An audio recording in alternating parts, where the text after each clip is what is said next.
Alrighty, here we are. Good morning, good evening, and good afternoon, and welcome everybody. Welcome back to Eye of the Beholder. I hope you have a lovely day today. And let's see who is here. I assume Murthas is here, but as usual, my chat decided to throw an error and I need to reload it. But I did see a hello at the beginning. Welcome to you, Murthas. Welcome to you, Nothrex. Welcome to you, Vadlakar. Welcome to you, Aklorin. Welcome to you, Thalfon, and welcome to anybody else. And yes, this is actually an old dungeon crawler game. This is not a game that is mainly the image of old dungeon crawlers. This is literally like the quintessential dungeon crawler of sorts, if you will.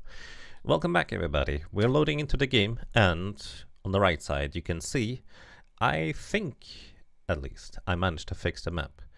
And it should now look a lot more closely to what it was. So let me real quick talk about this map here that, well, I spent quite a bit of time trying to figure out what the heck did I do wrong when I basically last time at the end of the stream I realized that this entire upper section fits with this lower section because, well, this is the same floor. We managed to open up this door here in particular. We found a key which allowed us to basically connect the literal rooms. But also, when I copy-pasted the entire area to fit together at the end, it didn't quite fit. Like, there was something weird going on over here, and it took me way too long to realize that the anchor point I was basing my entire map off of, which was this bottom right part here, actually was missing one tile. I was missing this little piece here. And eventually, when I figured this one out, it kind of slotted all in relatively nicely. There's still these like suspicious empty parts here. Like it feels like there could be some connection here, but I couldn't really find anything. And well, last time we managed to arrive at Dwarven Friends over on the right side here. And they gave us a bunch of supplies. They even allowed us to resurrect somebody, which was Tagore in this case. Tagore, well, which we met like 2 floors earlier. He wanted to get back to his Dwarven friends. And, well, he died to poison originally because I had no idea where or how to cure poison. Anyways, so this has been finally fixed. It took way longer to fix that than I anticipated it would because I just wasn't quite looking in the right spot. In the meantime, I also decided to mark all of these pass-throughable walls with yellow color because it kind of made it just easier to see where these things are to begin with for maybe future reference. And then I did one more thing because I was running around this entire thing. For reference, we are currently facing north, west. Oh, I see where we are. This is where our dwarven friends are, so we have arrived just over here. Let me go northwest from here, through this wall here. Oh, I've actually forgot to give this one color. There we go. Now it is properly colored. Through this wall here. And I figured out this one.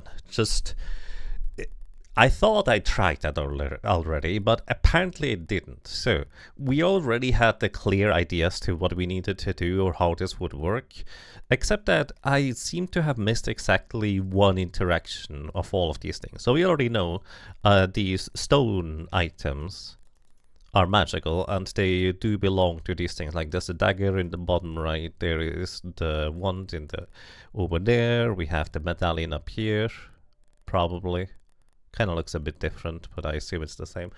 And for some reason, the one thing I didn't do is click the one piece that is missing and put it here. I just randomly tried that because I was running around the area trying to figure out how the map was broken or not broken, and decided to just briefly try some random things, and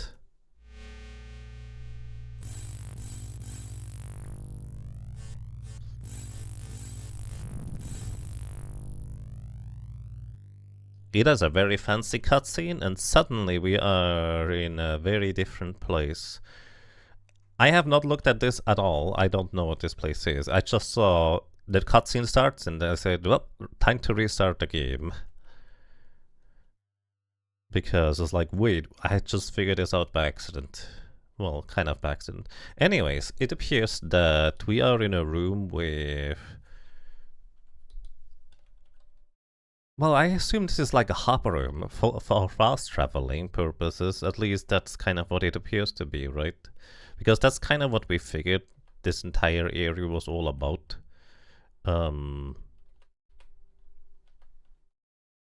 Which is actually kind of impressive, considering how old the game is. It having like a main hub to travel from and backtrack to different locations is kind of fascinating in its own right, I would argue. Durham looks very happy. He does. He did get to join us for our request here, trying to retrieve the prince, because he just, well, couldn't just wait for the other dwarves to regain their strengths and stuff. But we were also told by the dwarves that this would get us to... You forget who to rescue? Yeah, we want to try and rescue the dwarven prince. And I don't know if this is like this place exactly right here, or whether we need to travel to more places through here. But, well, let's see what this place is even about, shall we? Location name, so level name, this is teleportation hub. I mean, it looks like a hub to me. I'm just gonna label this as -99 elevation. And welcome to this place, I suppose. I don't exactly know where we are, but presumably the thing that we just activated leads us back to where we just activated the thing, right? So this is the one that we just activated, was it not? Let me just check whether this even works. Do we just get back to where we were?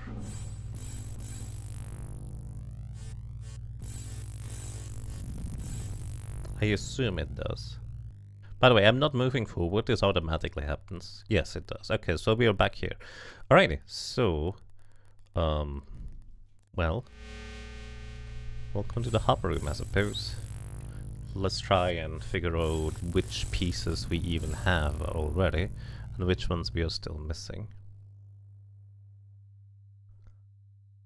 What inspired you to boot up an ancient wizardry like?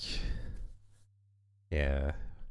I guess it's not really all that much like wizardry in the sense that it's actually action combat, but it's a dungeon crawler, which very much is inspired by wizardry. I just wanted to play an old game that I found to be very fascinating, and I put a list up there for people to vote on which one they would like to see. Right, we are in the northwest corner of this room, apparently, and I'm actually not entirely sure how I'm going to label these portals, because there's like, we are in a corner, so technically I'm supposed to label 2 of them in one tile, because, you know. So I think what I'm gonna do is we're going to just put this here, and this was, which was the thingy? Stone necklace. So I'm just going over right here. I can, do we have a jewelry item? No necklace, but stone necklace. Gonna label this in green. Green is the ones that we already have. Then this one here would be missing the top left, so this is like the stone symbol. I don't think we have that one, so I'm gonna label this in red. This is like a holy symbol of sorts. What would be a holy symbol? Lightning bolt, sure. Stone holy symbol. And we're just gonna continue mapping as we do tend to do. Is it action combat like Might Magic 6 to 8 or like Ultima Underworld? It is action combat actually. If you know Legends of Grimrock, I didn't realize how much of a just modern take on this game Legend of Grimrock is. It is literally you can more or less in real time attack and move around at the same time. So it is quite fascinating that way. But yeah, that, like, these old games have so many fascinating things to them, and especially just already bits and pieces, I would argue, that I'm kind of surprised on how modern these things appear. There's a pie above this. There's like 4.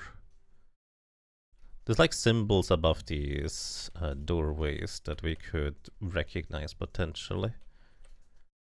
I don't really know what these are about. Anyways, then this place here, we're missing the bottom left. We do have the stone dagger. We could actually go through here. Stone dagger. Was it stone sword? What's it labeled as? Dagger. Alright, the details don't technically matter all that much.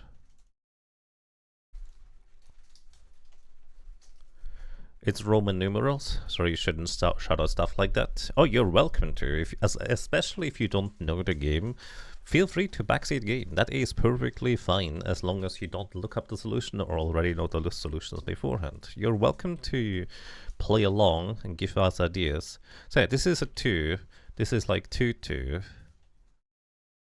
Like when I think of Roman numeral 4, I think of I and V. But at the same time, I have seen that this is actually a valid way to write 4 as well, with just 4 lines vertically. Like this is technically correct as well, even if it's not necessarily the thing you usually see. We also have this medallion over here. So this is this piece, stone medallion. So I'm going to write this one as well. This is also kind of jewelry, but I don't have that many jewelry symbols. Does it matter? That's fine. Stone medallion. Also, I need to close my window because it's raining pretty heavy right now. Be right back.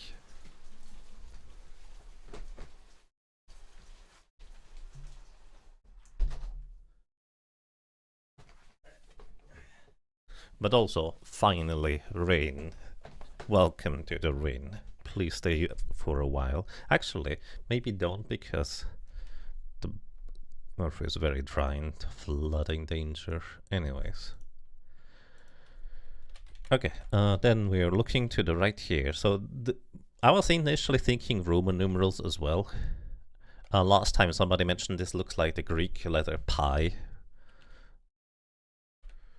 So that also felt like reasonably appropriate, but then you have this thing, it's just like, that doesn't seem quite right. This appears to be the gemstone. I do not think we have the gemstone here, so... Well, actually this would be the gemstone symbol, wouldn't it? Gemstone.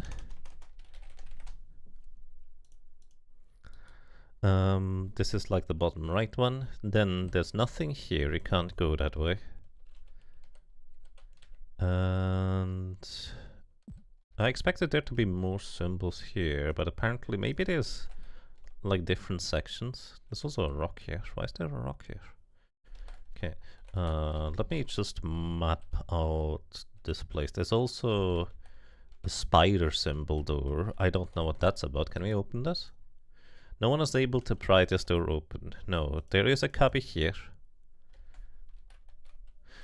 I wonder whether the stone is literally also part of the deal, because, you know, a stone would be kind of funny. There's a wand here.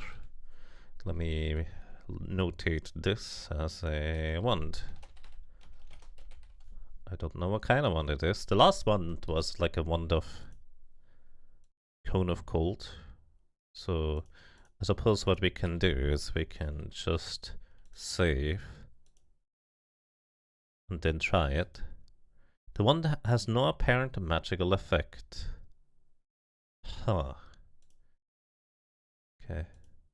Actually, we can see whether it is magical in nature to begin with by just casting Detect Magic.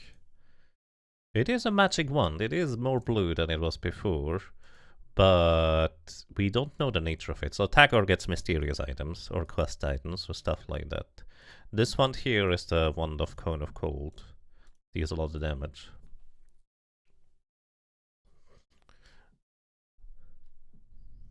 You've been building FP RPG framework in Godot the last few weeks, and getting to see a different such old takes is great. Have you heard of Labyrinth.os? I don't think I have, actually. What is that about? Alright, there's a rock here. Is there just a stone symbol anywhere? Not really. What looks the most like a stone? Just a good old rock. I mean a gemstone, but then I'm using more gemstone symbols. Let's use this one. Stone. Also, hold up, this could be... Oh! This is a different kind of rock. This is like a special kind of rock. I don't know if it was magical because I was a little bit too slow to actually check. Oops, I didn't mean to throw the dirt at the wall. Let's see. The hitbox for the spellbook is like down here for some reason. Like if you click here, it activates the upper weapon for some reason. So it's a bit inaccurate.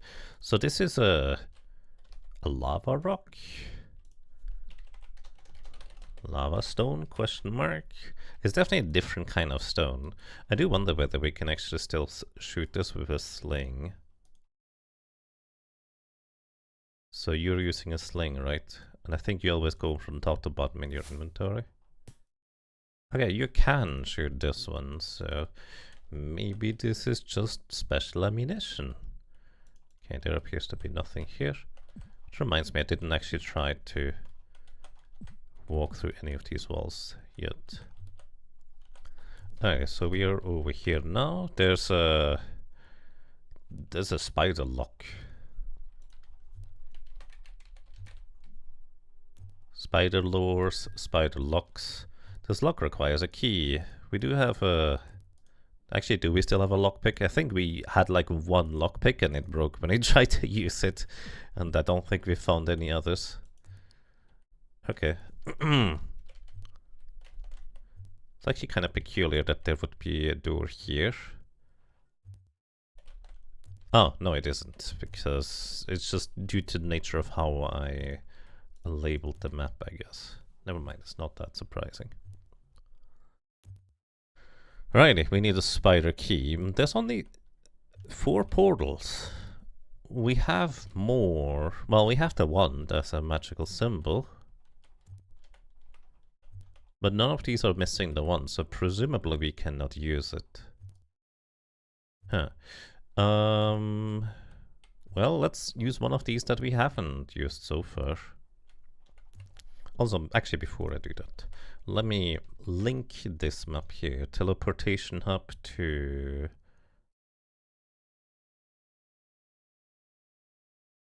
Stone floor after teleport.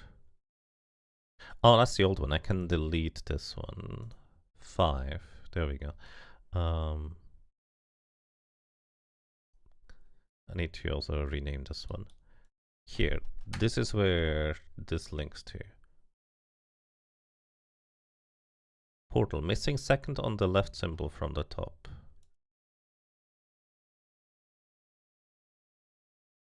Oh, that was my description of it. Not a linked cell. Control G. Cannot link current cell. Because you don't know this is a door. Okay, this map thing is a little bit particular. Okay, Control G. Now that we know that this is a teleportation door, this leads to this one. And then let me go to this. Let me rename this one. How do I rename a floor in this program? Edit level properties. I think Control P. There we go. Dwarven. I labeled it as a Dwarven Posse last time, and this seems accurate enough. Then stone floor after teleport. This is what I originally used. Can I delete this? Delete level. Control D. Yes. Delete the current level. This one we also don't need anymore. Below the Dwarven Posse. I didn't know this was on the same floor at the time, but now we do know. So we also don't need this one anymore. So we cleaned up this stuff quite a bit. Alrighty, now let's go through the teleportation hub and see if we land in any place that we are already familiar with. This is really tempting to you to play Etrian Odyssey since you got them from Humble Bundle, but I would be busy with Factorio Space Age. Also hello, welcome to Caldian, hope you're having a great time with Factorio. You played through Might and Magic X recently. It's fine, but lacks the whimsy that 3 through 5 have. There's also a couple boss fights that are absolute crap, otherwise fine game. Yeah, it's a bit of a mixed bag. I found it to be a fascinating game to play, but it also felt very unfinished, if you ask me. It's an interesting game to experience, at least once for sure, though. Like, there's a lot of really good ideas and fun ideas in there, in my opinion. Alrighty, so this one... Well, we can try this one. Where does the stone dagger lead us?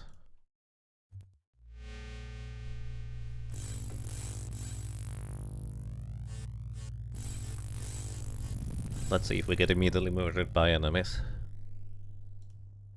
Oh, well, we are still in a red area. I do not recognize this place.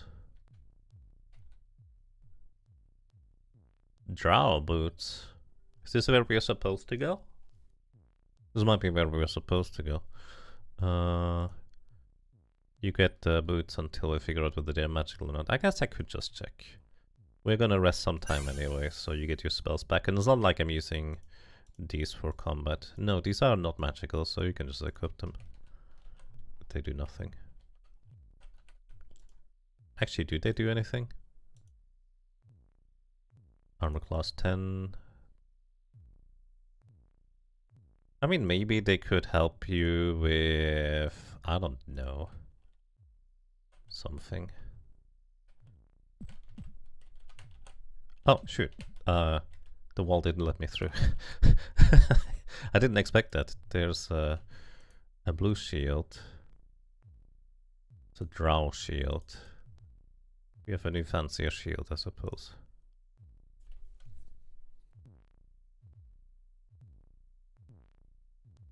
If you guys enjoy the EO games, for example, party building of first-person dungeon crawlers RPGs, then Labyrinth OS is highly recommended. I will take a look at that sometime. Let me actually just open it on the side. I think I've heard of Labyrinth OS at some point, but it's been a long time. Maybe not long, maybe I just don't remember. It's more spider places. So this is kind of like a spider floor, right? I'm gonna just check out the other exits before I go anywhere here.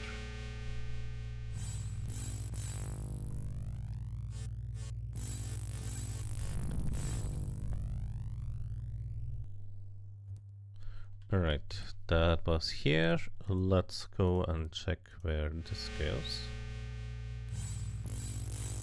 This might be floor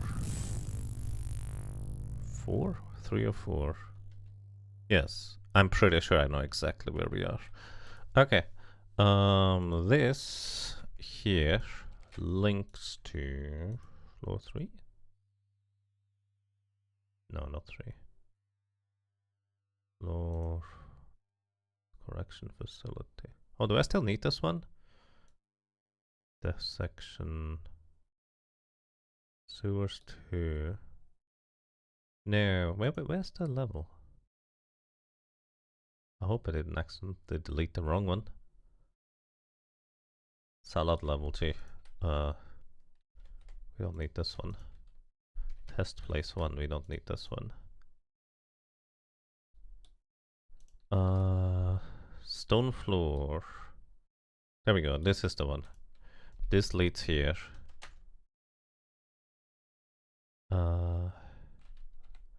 Stone items are placed here. Stone items are indeed placed here. So we're going to link this to the teleportation hub over here. And this goes to stone spider floor. Like it's not stone spiders. It's the floor that contains stone spiders, basically. Alrighty. Does this mean I can actually backtrack from here? Because no, it does not, does it?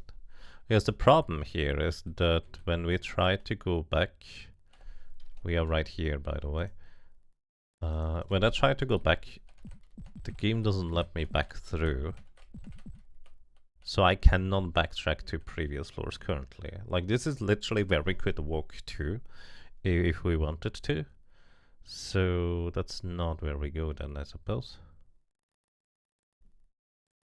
Hello, welcome new Marthas. Hope you're doing well today.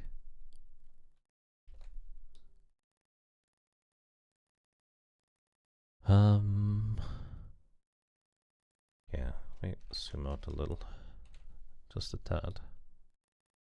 I was kind of hoping to be able to backtrack to previous locations, but apparently not yet. Plus, it's kind of peculiar that we do have a thing. Well, we can only go one place with, well, one new place anyways, with what we have. So, well, let's do that, I suppose. We're gonna use the stone dagger, and we go to the drow floor. Well, what I would label as the drow floor. So let's grab teleportation hub. Actually, let's make a new level. Floor, I don't know, -20. I have no idea how deep this is. -20. Drow. Spider, mural, drow. Floor. There we go. This is where we are. And put a door here or something. And we link this to the teleportation hub. Boom. And now we are just going to figure out what the heck this place is all about. But hopefully anyways. We are facing to the west. So this is north, so we actually exit to here. Well, technically, let's do it this way. I should do it this way because this is like the door is inside of the wall on this tile technically, which is gonna make drawing the map easier. It's also a 3x3 room. So I'll see whether all of these walls are solid. We already figured out this wall here on the west side. Wait, I drew this the wrong way around. Sorry. This is how I'm supposed to draw this, because the exit is over there. On the west side, we already figured out this is like a pass-through-able wall. So I'm going to color this yellow, because that's what I started coloring the pass-through walls into. And this is where I found a shield. Drow shield. I don't know if this is going to be relevant. Maybe we need to get all of like the drow equipment in order to be able to negotiate with them or something like that. Like we need to adjust ourselves to their customs or whatever. I don't really know. Then none of these walls let us through. I don't know how the buttons and switches look on this place yet, so something to figure out. Alright, let's head up north, I guess. There's also this place over here. I'm gonna label this purple because I know purple is a floor or a location I have not yet explored, but we're gonna go in this direction for now. There's no real rhyme or reason why I'm going one direction over another. But just taking a look as to what it is. Alright, speaking of what is, there's just spider doors. Can I just open these? No. No. Is there a switch somewhere? Doesn't look like it.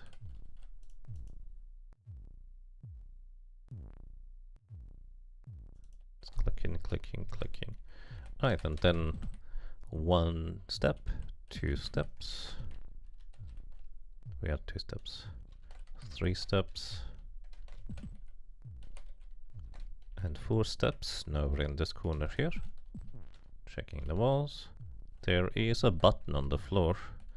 that we can see here. So what's it do? I don't know. Should I step on it? I should definitely save before stepping on it. Let me actually just put an item on there. Nothing happens. Well, let me shoot a dart across. Nothing happens. We have gained experience stepping on this button. Okay, good job, Matthew. You leveled up. Actually, can you pray for more spells now? Because you leveled up. I don't know if you leveled up as a thief or as a cleric. Oh yeah, you can cast more spells here. Let's just have remove paralysis ready, just in case we need this eventually. Okay, you forgot something. Well, I just picked it up.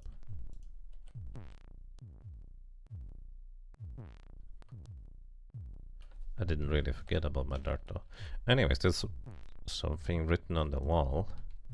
It says, you forgot something. What do you do when you forget something? You backtrack to go and grab it. I assume this might be what we need to do. But also, the other reason to throw the dart, by the way, was so I would know if I get teleported or not. Same reason here. So we forgot something. What did we forget?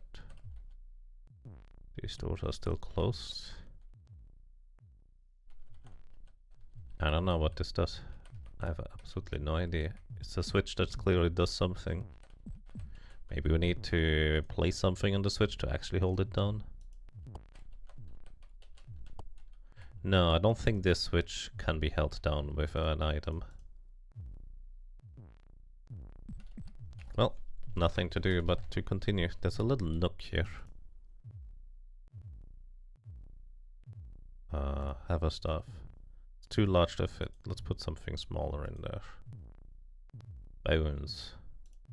Gemstone. I don't know what to make of this. But there's like that rumbling, deep sound going on right now. Alright, one step. There's another one of these nooks. Don't know what to make of these.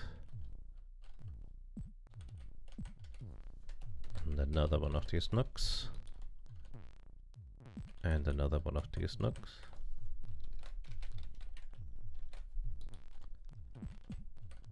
And another one of these nooks. You forgot something.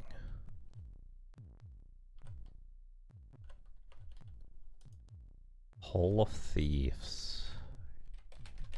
Okay. Did I forget something, or did somebody something and taken away?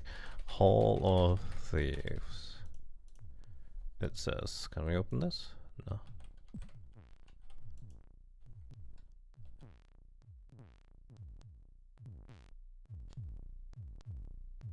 You forgot something. I feel like maybe every time I step on here, one random item gets removed. If it happens to be a quest critical item, then too bad for you. You know, I think, which horrible game would do that kind of stuff? They didn't know anything about good game design yet at the time.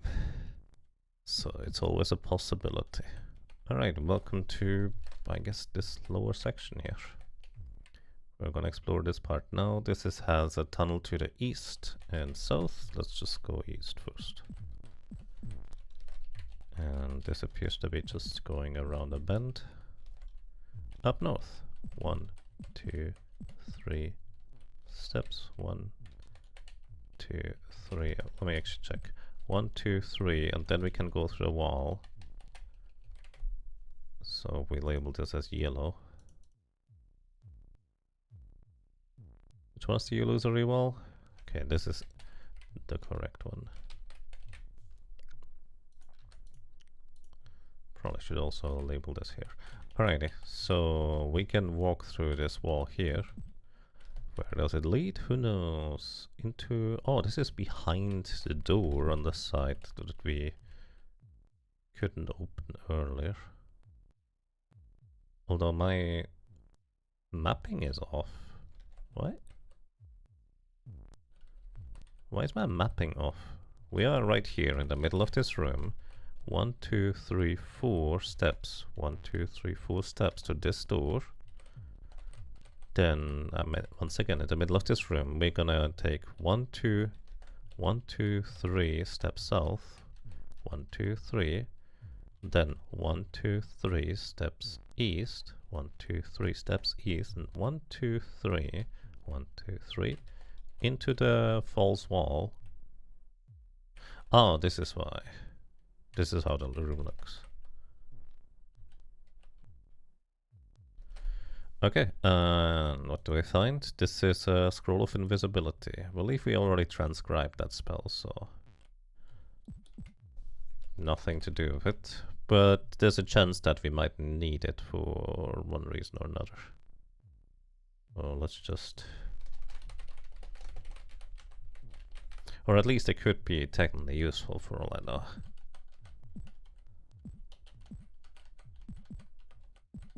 Okay, none of these walls we can interact with. Right, we're back in the hallway. Now we go south. 1, 2, 3 steps till a junction with 2 doors. 1, 2, 3. There's once again locked doors to both sides. Just trying to see whether there's any like buttons on the walls. Because there could be, I just don't recognize the things yet. Okay, from the spider doors, 1, 2, 3. Oh, we can't go through that wall on the left. Sorry, I'm getting sidetracked. 1, 2, 3, 4. 1, 2, 3, 4. And then the obvious path goes to the west. But we can go through this wall as well on the east side here, so... Let's see what that is about. And it looks like there's just a little 2x2 room here. Let me guess, this is gonna be a drow armor. No, it's just a regular old chainmail. Admittedly, that's better than what you guys tend to have. Yeah, you can have this one. Oops. You already had that one. Well, I guess everybody has chainmail or better now equipped. Well, I believe scale mail is worse than chainmail, isn't it? For some reason. 3 armor class. 2, yeah, it's worse. Oh, I think I know why. I think I remember why. So the thing about chainmail is I think it adds your dexterity bonus to your armor class. Scale mail just gives you a flat amount of armor class without any extra benefits from potentially higher dexterity. That's probably what that is about. Anyways, just a good old chainmail in here. I actually don't remember which location it was exactly. I mean, it could also be magical chainmail. Now think about it. Let me actually rest here. Before we rest. Trade food. Rest. I assume the prayer runs out if I cast it. Rest party. Okay. I'd like to see whether this is magical in nature, because I kind of forgot to check. No. Nothing is magical. You know what? I'm just gonna leave these things here that I'm not gonna use anytime soon anymore. Maybe I should leave them more in a central hub. Just in case there is a vendor or clerk at some point. You know what? Moth, you get all of the useless equipment that we may or may not use. Maybe we can just use it to hold down a button or something sometime.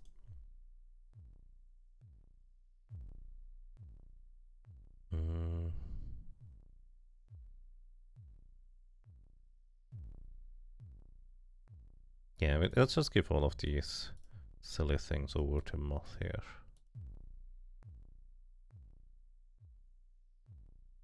That way we free up our inventory. I do wonder whether the Kenku eggs are just food, because you can eat them. Or whether there's any other purpose behind these as well.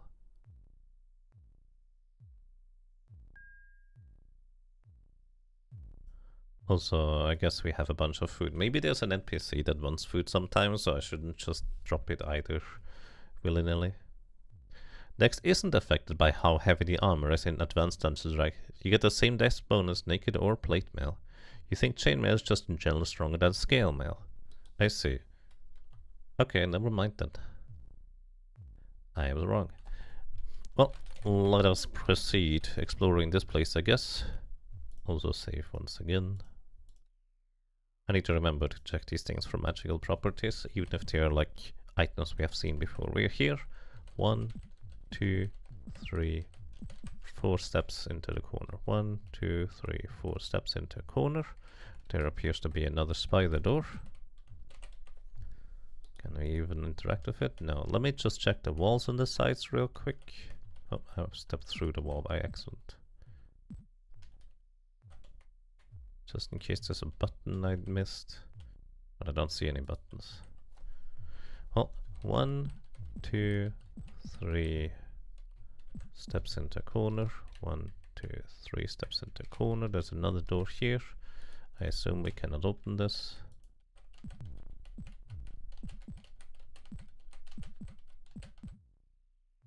No. That appears to be the entire thing we can investigate here.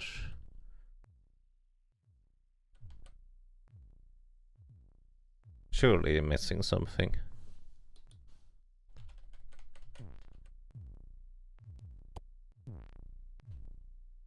You forgot something. Maybe I'm supposed to forget something. What if, hypothetically speaking, we just put something in each one of these nooks? Just to see. Hall of Thieves. And then we go and step onto the button. As payment? No. Apparently that's not it.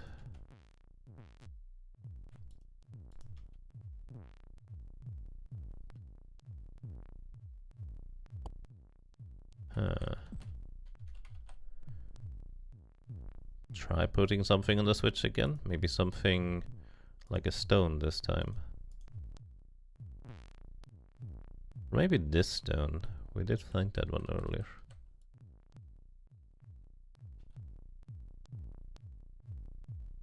Doesn't seem like it does anything. Like, it looks like you can't even like place it on top of the switch. Game doesn't let you.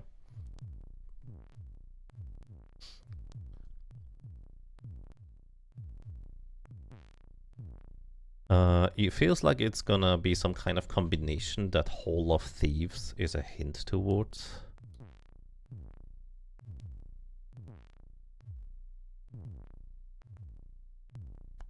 Maybe we need to have our thief in the front. Moth is a cleric thief.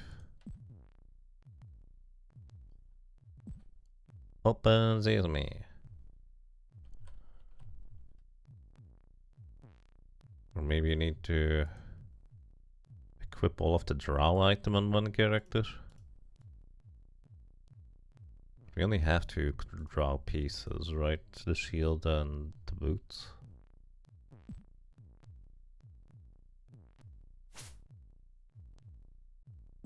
Huh. Yeah, I got nothing right now. Still this button here. Hall of Thieves. Like, thieves are stealing stuff. And you forgot something.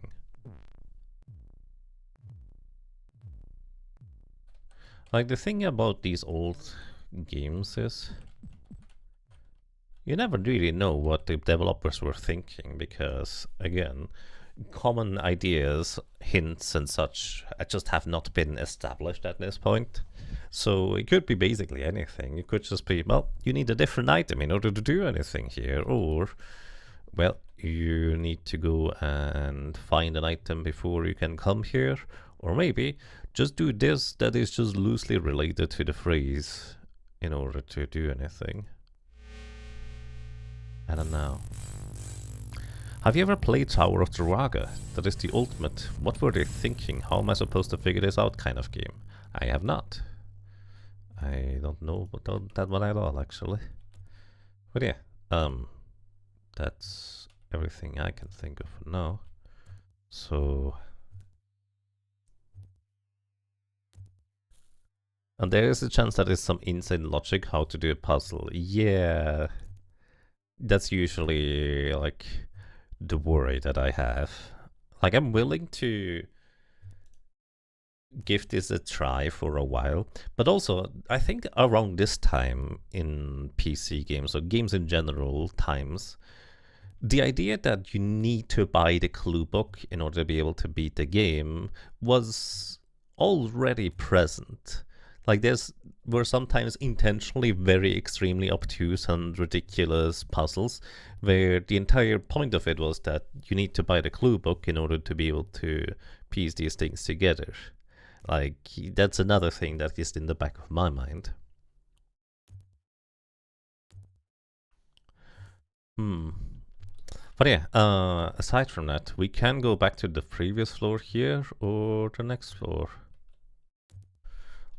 But what even can I do in the meantime? We can't go back to the sewers below the mechanics pit. That's a different concept. Correction facility too. I don't really know where this links to. There's like 3 doors on the left. Maybe there's another place that has 3 doors on the left. Dev section. I don't know where this links to either.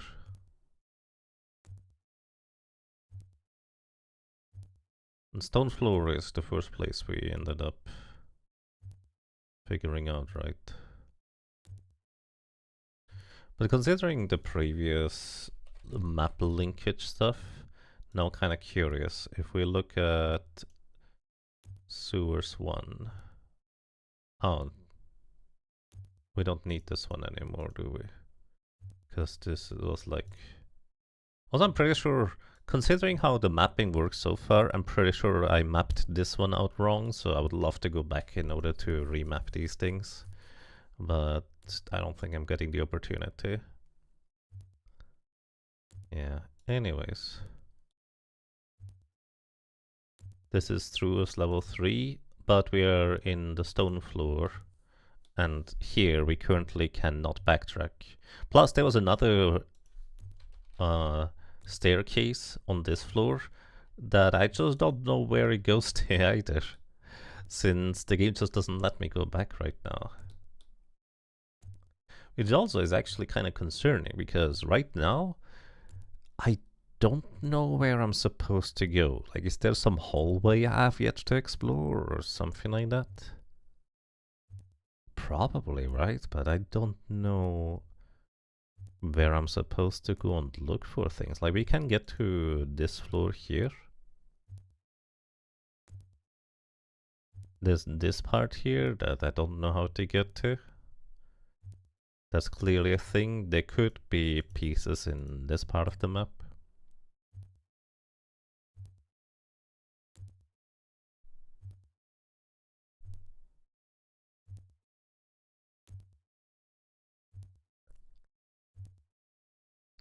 The original arcade version of the Tower of Druaga is such a cool social experiment slash concept.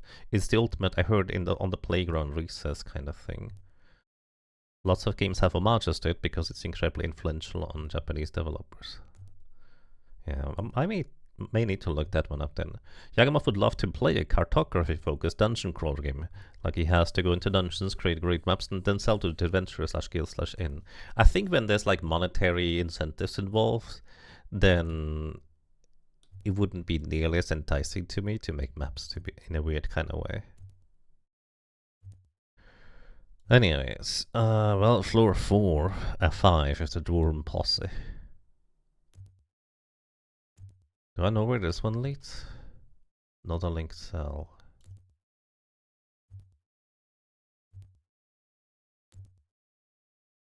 Maybe this is where I need to go next, because I feel like we're not getting anywhere right here. So let's go back to the dwarven floor and go through the teleporter downstairs. I thought I've already been there, but maybe I have not. Anyways, we're going to go here. Good luck on your travels, thank you very much. Also, this is a relatively central place, so let me actually just unload things, because if I want to return here, we just need to find another stone door that takes us here, so... This one said pantry, didn't it? I wonder how many items fit into this kind of nook.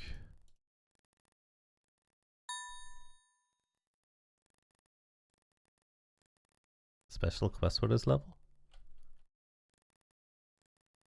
You fill up the pantry? Why? Why is that a special quest? Wait, did that trigger me starting a special quest, or what's going on? Okay, I'm just gonna leave the poison potion here as well. I'm just gonna leave everything. Everything that's not magical. If I ever need anything to put on the floor, we have plenty of rocks to throw around. What's that even mean? Like, the main reason why I thought, oh, we can just offload the rations is because I remember there being the pantry here. So I guess that's the point. There's also healing potions here. Oh, these are cure poison. We're keeping the cure poisons on us. Tagore has a song to sing about not having any cure poison. Okay, we have 5 cure poison potions. This is a wand we don't know what to do with. Put the eggs here. Maybe we'll find use for these sometime. Extra healing, scroll of flame blade. I'm just gonna litter the floor with these things. I'm not really using these scrolls anyways. Bless technically might have some use because that increases our chance to hit, but it's awkward to use them. Prayer, same deal. I might as well keep it in the bag over there. Hold person scroll. You already have learned that if we ever need it. Haste, that's like one spell you haven't learned yet. Invisibility 10, I think you have not learned either. Let me actually see, can we scribe scrolls? Haste, invisibility 10, alrighty. Raha has learned 2 new spells. Do I need to have you memorize spells?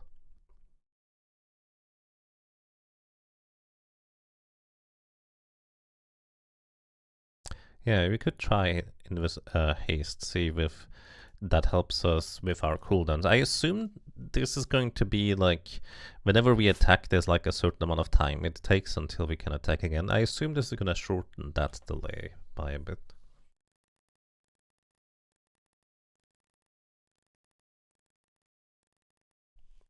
Anyways, let me just double check.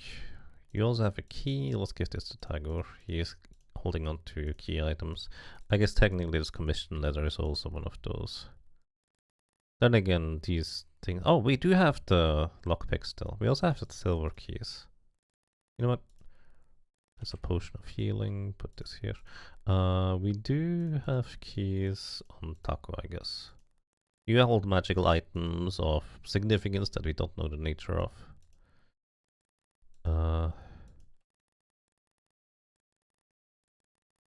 Well, we could try to see whether the priest by now has power again to resurrect people. Oh yeah, he does. Let's resurrect Anya.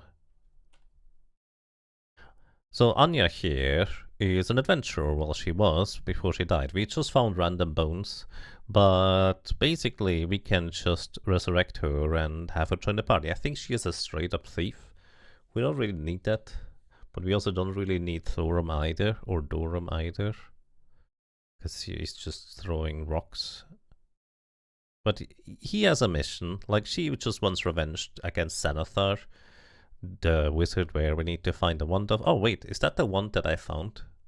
We need a special wand in order to deal with Xanathar, apparently. Maybe that's the one we found already. That would be kind of weird to find it this early, but well, I call it this early. I don't know how much more of the game there is. But no, we're not gonna. Then our paths must separate. I will exact my own revenge upon Xanathar. May the luck be on the hunt to guide you. Thank you. Okay. He did have enough energy to resurrect again. So I'm just gonna leave the bones of the other guy here, so eventually we can return to do that. I don't know if we just want to carry these gemstones around. I feel like they're just part of a different thing. I don't know what it is though. Actually, let me exchange these. You get the potions, you get the gemstones. That way we keep the same type of item on the person for the most part. Like effectively, Taco has consumables. Taco has quest items, I suppose. Alrighty. But I am a fighter. Is she a fighter? I thought she was a thief. I could be wrong. Anyways, so we are right here. So let's head over to the east side through the teleporter maze. By the way, this little overlay, I hope it helps you see as to what the heck I'm doing. Because when I'm navigating these hallways, because there is functionally no turning animation. Oh, there's another. Wait.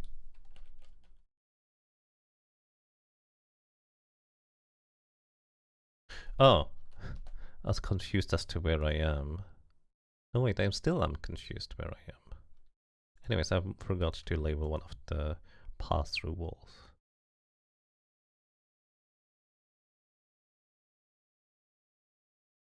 Oh, we're here. That took me a second. I hope it kind of helps at least a little bit figuring out where the heck I'm going. Okay, we want to go here. There's the teleport maze. Now we hop into teleport 2, teleport 4, teleport 5, and then we go to teleport 9, and then we're all the way at the end of the hallway going down the staircase. Going down. Alright. This is gonna be elevation -6.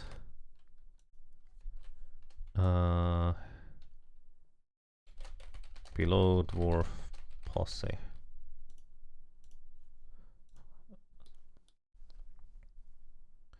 And, well, welcome to the next place we're gonna investigate, I suppose. Let's save. Oh, she said that she's a fighter, no idea what her actual class is. Yeah, I don't remember the exact dialogue anymore. Alright, so we are facing south, we are facing north. To our east is the staircase back up. Oh. Let me just label this as such. Staircase back up. This links to all the way up here. This is where we went. Then we are facing west right now. And we need to check every single wall with our face. Okay. 1, 2, 3. 1, 2, 3. And then there's a passage to the east now. We're also hearing Kenku walk around. Oh, there's a... Store weapons before proceeding. Ominous. Store weapons before proceeding. Okay. I have to figure out what happens when we don't store the weapons. But I assume we would just take our weapons off of our hotbar. There's a button here. There's a button here. Oh wait, we've been here before, have we not? Because I did open... Yeah, we have been here before. I have done this. I guess I just missed that lever. Because this door here was not open. We needed to place something down here and down here in order to be let through. Oh, and I just happened to use 2 equipment items in order to push down the buttons. So that's why that reacted to. Okay, that's kind of a funny coincidence.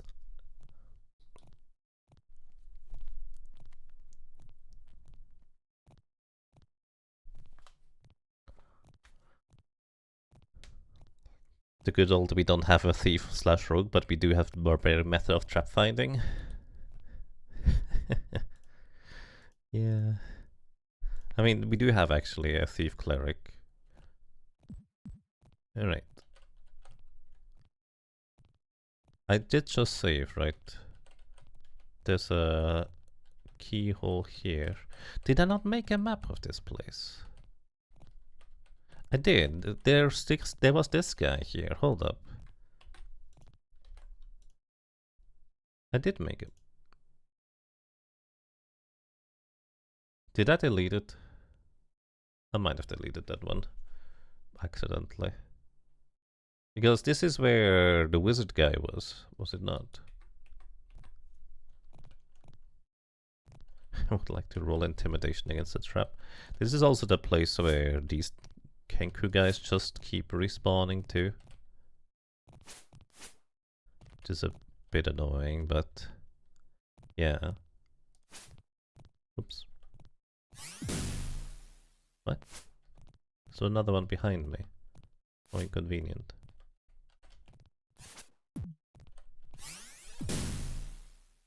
Excuse me, there's two. What the heck, guys? Stop.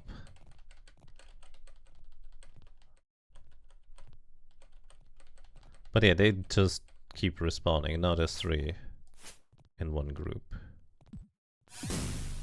Ow. Ow.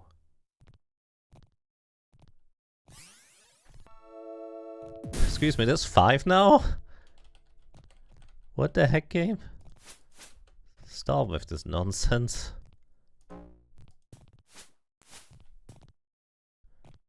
I might be in danger because I think I just cornered myself.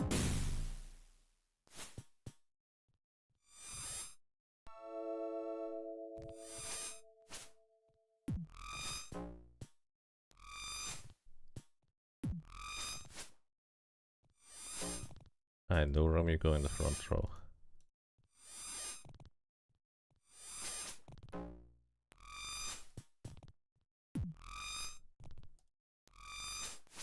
Because Tagore was already taking a load of damage right there.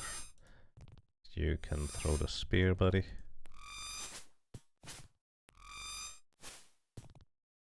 Okay, you're out of ammunition.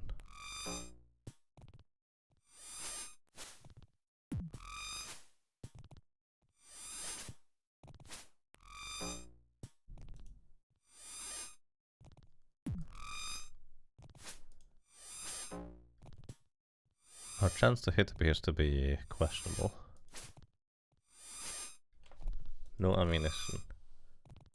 Here yes, ammunition. Suddenly there's like 5 of them.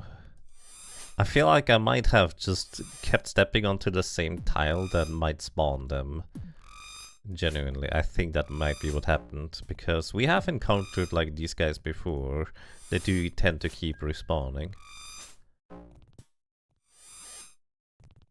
But this is the first time that we have just had them keep coming the entire time like this.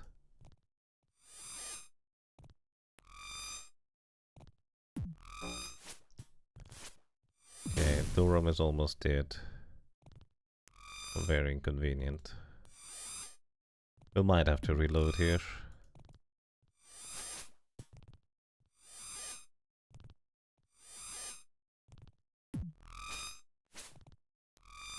Okay, Tagore, you go back in the front row. You have slightly more HP right now. Give you the sling back, so I can throw a bunch of rocks.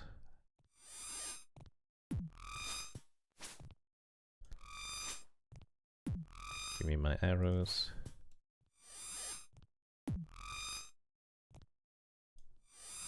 Okay, Tagore is dead, basically. That was too slow. Alright, let's reload. Yeah, this game. Anyways, I guess we're just gonna redo the map then. Welcome to me being a dingus.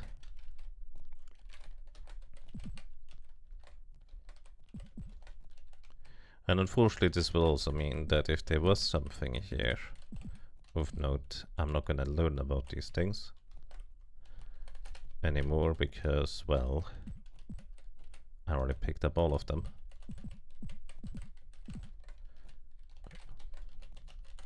That's really silly of me.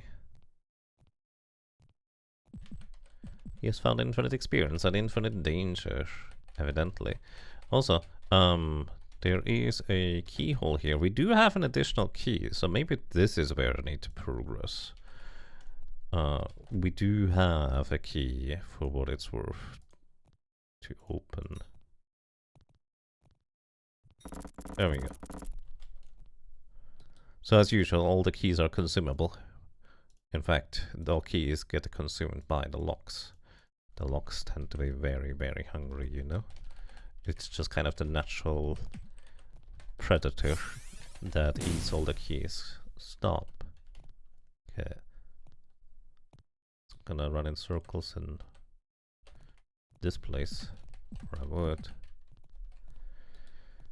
Like, I wanna say, maybe there's not much of a point in fighting these guys, maybe I should just avoid them, but the problem with this approach would be... Do we have invisibility? We do. Which character? Oh, I didn't realize that was a per character thing. There's gonna be more and more enemies piling up if I do that. Alright, well, this is a room, 3 tiles tall, if you will. And now I'm just gonna keep bonking all the walls to see if some of the walls let me through.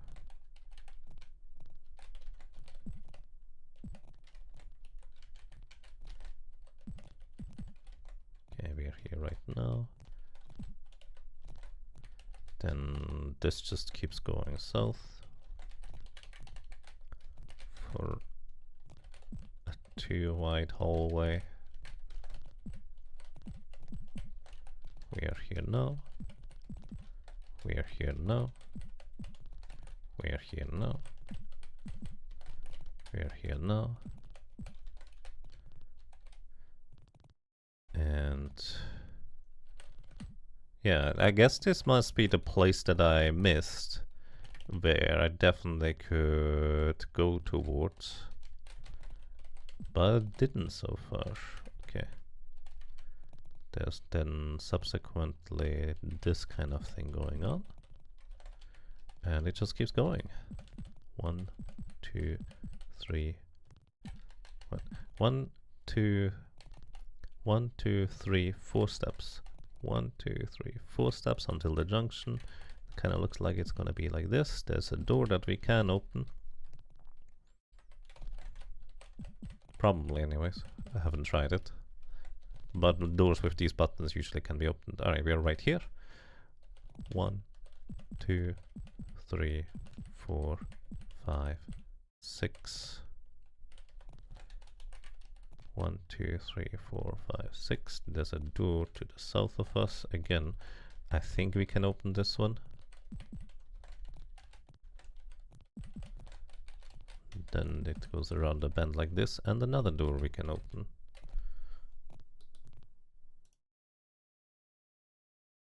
Welcome to Deja Vu, Population U. Probably. You don't think you knew Kenku existed in Dungeons and Dragons? I didn't know either. Until we found a Kenku egg. And these guys. Oof, these are gonna be strong, aren't they? Ooh.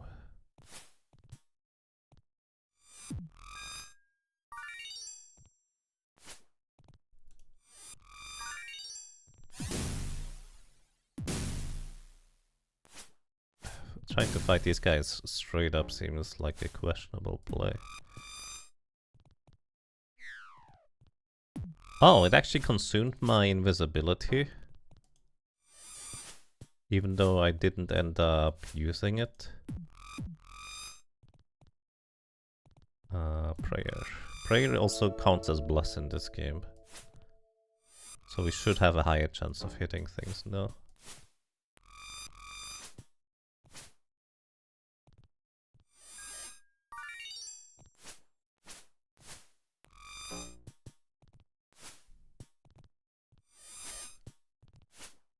Oops.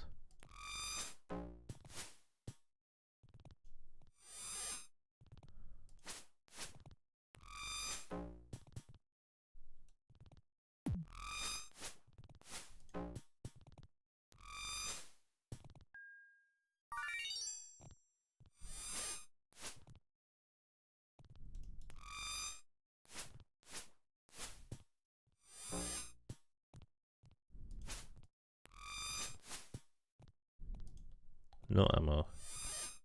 Throw the javelin. And then another one. Alright. Okay, we survived for now. Let me pick up all of my rocks again and stuff. I accidentally turned around. There doesn't appear to be anything else in here, so that's good news. Then we need to get everything back over to you, buddy. Can't put that item there? What do you mean? Huh? Why not?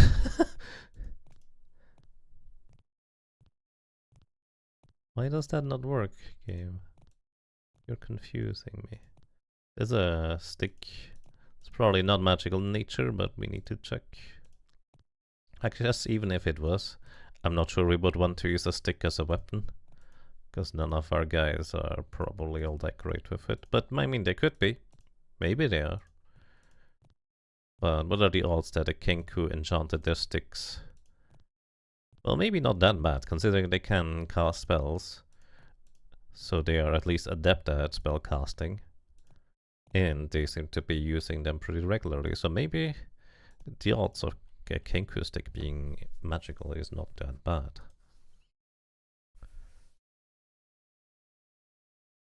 It's a magical stick of bonking could be, actually. Oh, there's another Kenku nest up here, apparently. It's a 3x3 room. I think it goes like this towards the east. Like Kenku eggs, again, we can just eat those. I don't know if there's a higher purpose of having at least one Kenku egg or not. But considering we don't need food, thanks to Great Food Spell, I'm not terribly inclined to care much for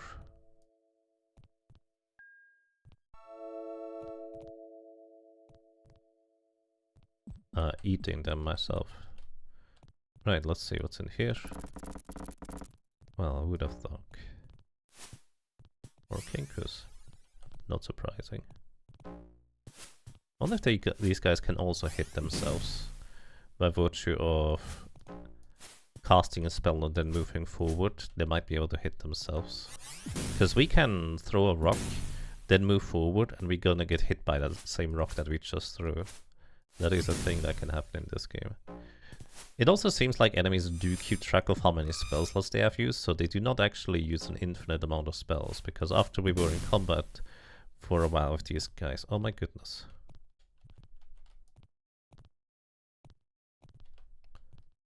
They did end up running out of spells, it seemed.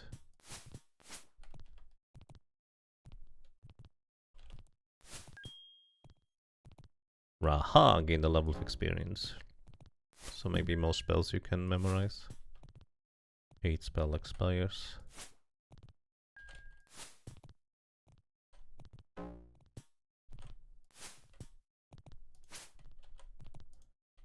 Okay, we can cast 8 again.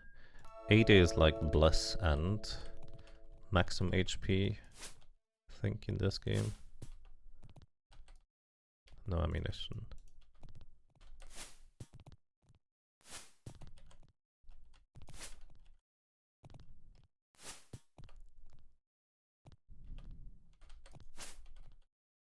Alright. I still hear distant footsteps, so there might still be more. But for now, at least, we survived. Durham is out of rocks. We also have food. You can just eat that if you want to. We don't care about food anymore.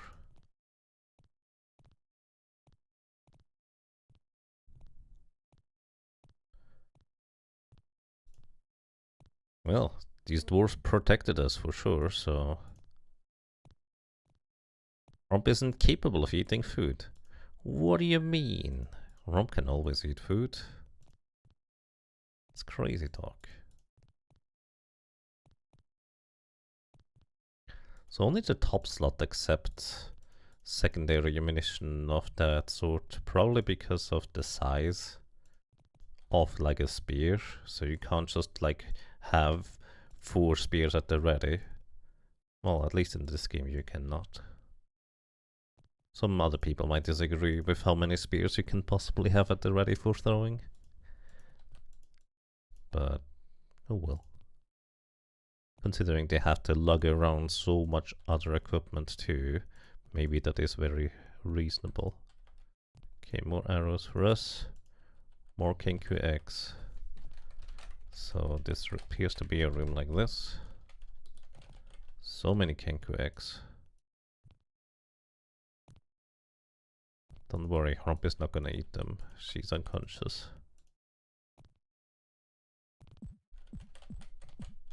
Just double checking all the walls. None of them let us through. I suggest we rest and heal.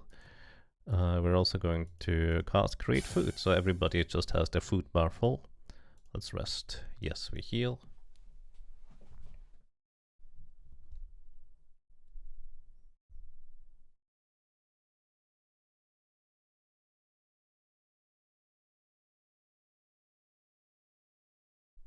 All cactus are fully rested. What about food?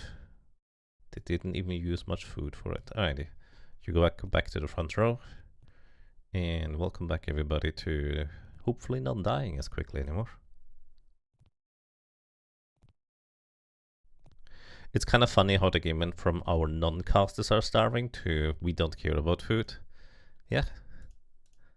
If you didn't have a cleric in your team, you would have to worry about food and maybe eat the Kenku eggs. But there's a good reason why my instinct tells me that I really, really want a cleric in my team in these kinds of old games. Like clerics and mage, I feel like you want to have at least one in these games. It just makes sense because there is potentially like extremely helpful, powerful or utility spells that you might want to have access to. And if nothing else, having access to healing of sorts definitely can be quite helpful as well. Alright, so looks like this is just going to be another Kenku room. I wonder whether the Kenkus will stop spawning after we clear them out of these places. Gonna throw stuff at me. I can sidestep here, I guess. Oh, they went the other way. Come back, you clowns. I need to knock you out before you get to go away. Cast Bless, please. For increased chance to hit. Maybe I should do sprayer. Hey, it's gonna... yeah, it's gonna do a lot of damage to us.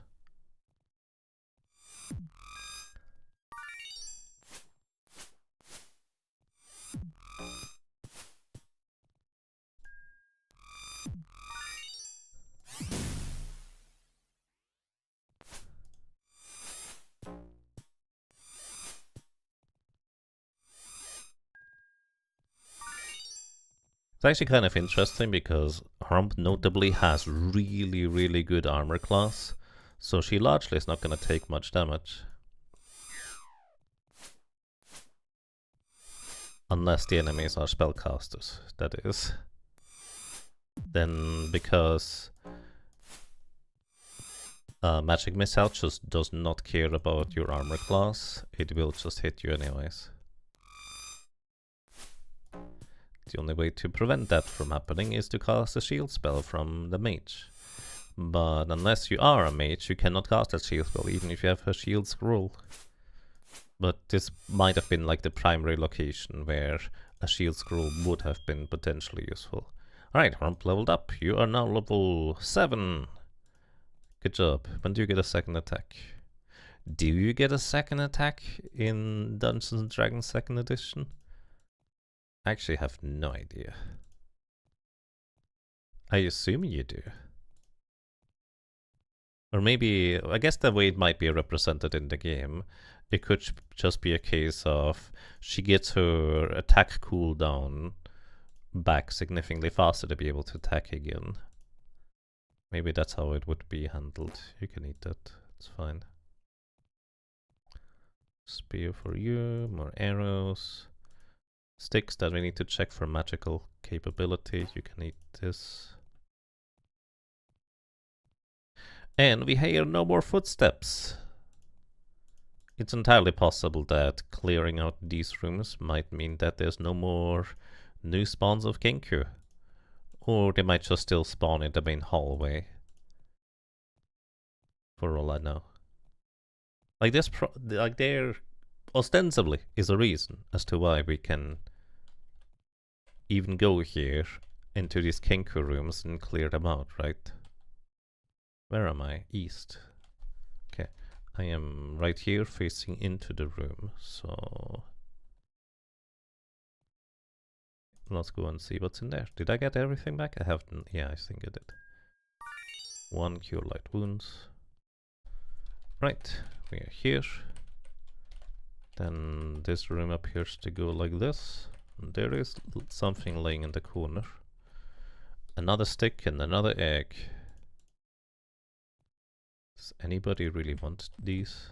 Maybe I should have put the Kenku eggs into the pantry. Well then, let's cast Detect Magic. See if anything is magical. No, absolutely nothing is magical. We just leave the sticks here. I guess another idea is that maybe you're just in need of food, and defeating Kenkus has a chance to drop rations. And you get extra food from the Kenku eggs if you were to be so inclined to go down that route. I'd rather breed the Kenku eggs and get my own army of little bird friends. I don't think you can do that in this game, but that would be much more interesting. Anyways, we are back over here. We have not explored these hallways towards the south here. McQueeb! Roll a 1d20. Welcome to you, hope you're doing well today. McQueeb rolled a 15. That is pretty good. You do have a luck point, so you could re-roll it if you'd like to.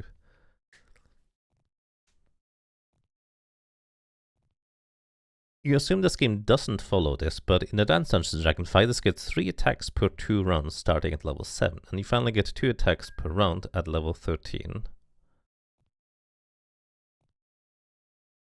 Oh, I see. So every 2 rounds you get 2 attacks. Roll a 1d20 with Northrex. Reroll for McQueeb. Alright, let's reroll. Ooh, that's a 3. You can still use your 15. You can choose which one you keep. Although, who knows? Maybe you want the 3. Who knows? Northrex, roll. Well, that is the high score for today. You rolled a 16. You could still reroll that one if you'd like to. 15 is fine, you guess. 15 will succeed on most things. So that seems pretty good to me. Alrighty. We are now stepping... Oh, there's another one of these gates here. Which symbol is this one missing? I didn't realize there would be a gate here. Now we have the gates. And the gate is sitting right here. Let me mark this as an exit, because we kind of have an idea on which one to use this. I need to make a screenshot or something like that to understand which one these things are. You'll keep your 16. Alrighty. Nice. Caldian, roll a 1d20 as well. 8. You can re-roll if you'd like to. Alright, Tagore, which one would this one be? We know this is this medallion, this is this medallion. We have the stone dagger, excuse me. And we have this thing. My goodness, excuse me. We do not have this one. But honestly, I think we have the other side of this, don't we? I should actually have labeled them, which ones they are missing. So let me do this right here. So, stone gate. Missing third on the right. Third from the top. I don't remember which one that is. Reroll for Chaldean as well. Alright, let's reroll. We get 8 again. Oh. That happens. Ring. It's a ring, you say. Okay, I'm gonna label this as ring.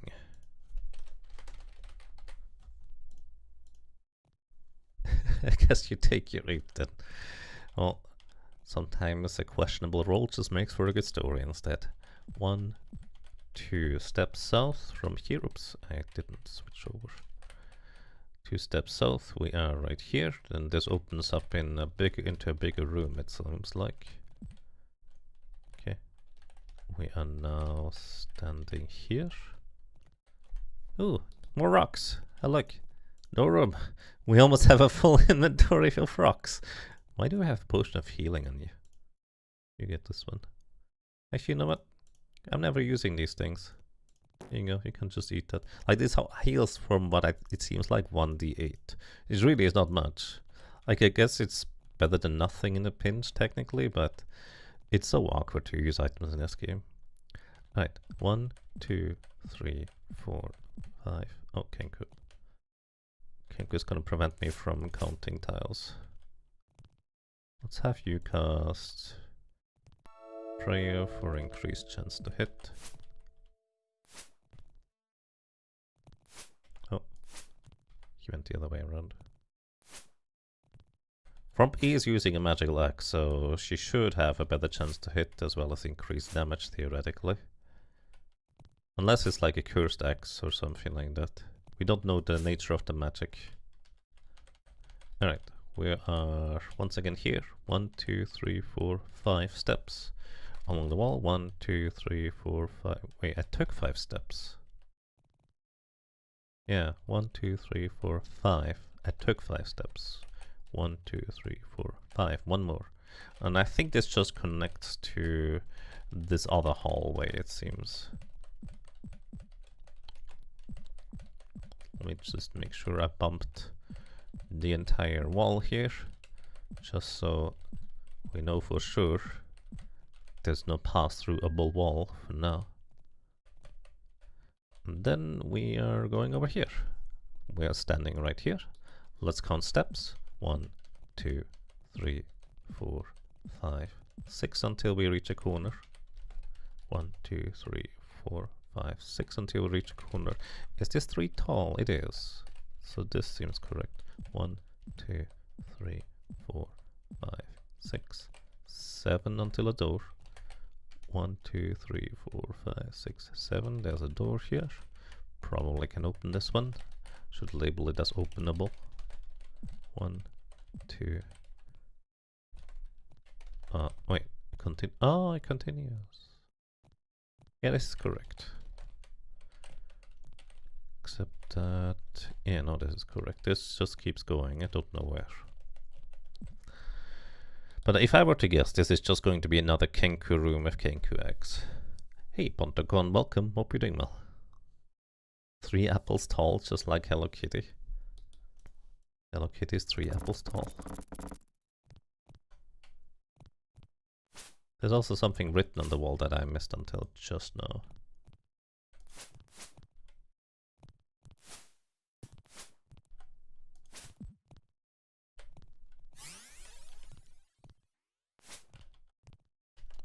Would be kind of fun if they could hit each other, but I don't think they can.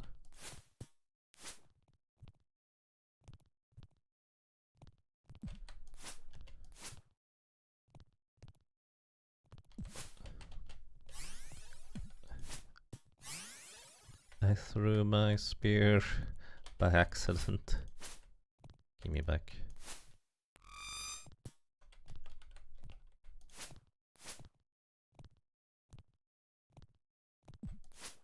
Basically, I don't want to use ammunition because I don't want to pick up stuff again.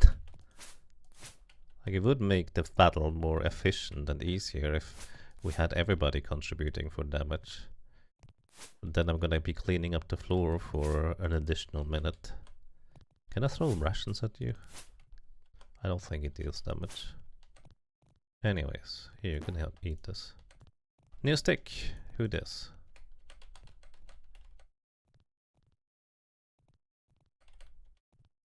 I threw my spear right here. There we go. Alrighty. So we just open up this room here. We are right here. So let's see what's inside. 1, 2. Oh, it's literally just a 1x1 room. What does it say? Nest. Huh. Nest being written there is kind of the implication of somebody capable of speech has labeled this, so maybe the Kenku have a caretaker, or for some reason they just thought it was funny to use humanoid words. Because these things are clearly like magically sentient and capable. So it's not like these are wild beasts, if you will. Well, I mean, they might be too, but functionally. Sorry, I forgot where I am. I am here. 3 steps to the door. That is correct. Don't know what's behind here, aside from probably more Kenku. Let's be real, it's gonna be more Kenku.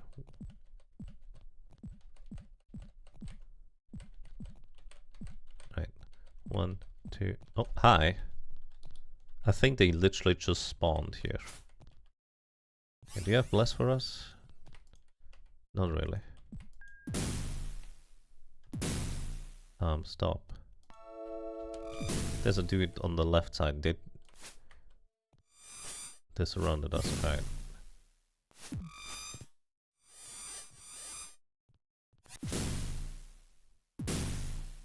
This is bad.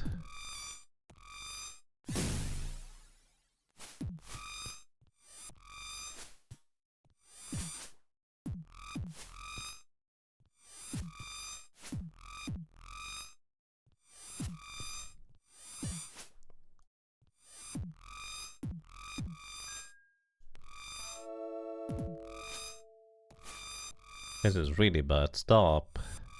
I can't hit the guy. Alright. My goodness. I stepped into the hallway there and I think they spawned, so there appears to be like a trigger trap of sorts.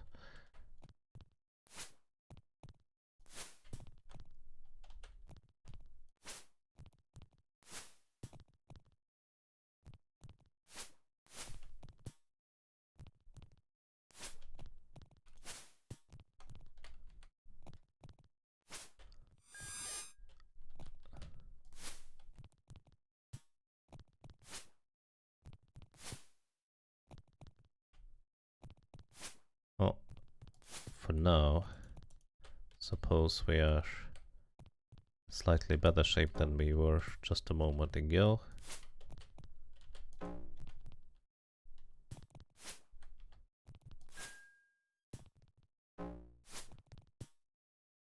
You guys keep missing. That is not good for our health, I will argue. It's very good for their health that we are missing, though.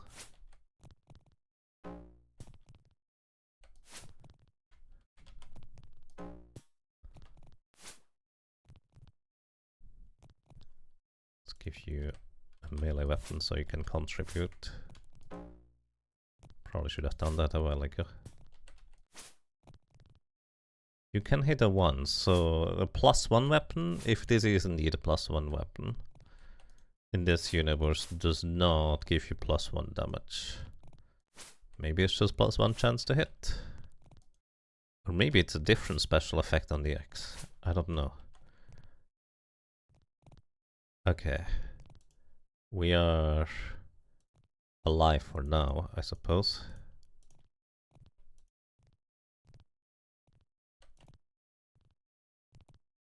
think there's at least one more enemy walking around somewhere. Don't know where. But our person that can heal is currently knocked out on the floor. So if I were to give somebody advice on what classes to pick, maybe bring 2 clerics. Like, it just genuinely feels like if I had a second cleric, this would not be nearly as much of a problem. But now, we functionally have to wait until Moth over there is just going to naturally heal enough to be conscious again, so she can start healing up everybody.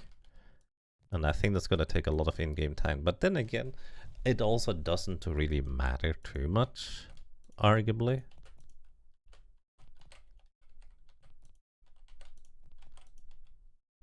Like, it's fine. Okay, we have all of our arrows back. That's good news. You're still missing some rocks, though. Like, it arguably doesn't matter too much because we just have a great food spell and there's no functional, like, time crunch on our team, I don't think.